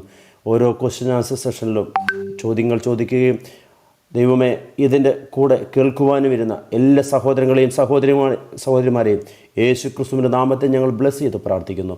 സകല മഹത്വവും മാനവും പുകഴ്ചയും ആരാധനയും അങ്ങേക്കും മാത്രം അർപ്പിക്കുന്നു. പ്രാർത്ഥനകൾ കേട്ടതുകൊണ്ട് നന്ദി. എല്ലാം യേശു ക്രിസ്തുവിൻ്റെ നാമത്തിൽ തന്നെ, പ്രിയ പിതാവേ. ആമേൻ. ആമേൻ.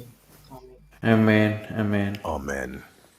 ഓക്കെ, കടന്നു വന്ന എല്ലാവർക്കും ഒരിക്കൽ കൂടി ക്രിസ്തുയേശുവിന്റെ നാമത്തിൽ സ്നേഹവന്ദനം അറിയിക്കുന്നു. Thanks for all who visited our club for this room. Anyway, thanks once again. നമുക്ക് റൂം എൻഡ് ചെയ്യാം. വെന്യൂബ് sister, are you trying to say something? വെന്യൂബ് sister, I think you have a network issue. That's why we are not able to hear you. എനിക്ക് മാത്രമുള്ള issue? Can you people here Har? ഇല്ല, കേൾക്കുന്നില്ല, clear അല്ല, network issue ഉണ്ട്. Okay. Anyway, for the time being, we are just closing the room right now because it's almost 6 hours. By 6 hours, the room replies will automatically get off. That's the reason why we are in a hurry to close the room. Anyway, thanks all for once again for joining us. We will keep remember all of you in prayers. Thank you. നമുക്ക് room end ചെയ്യാം. Thank you very much for having us. Yeah, thank you.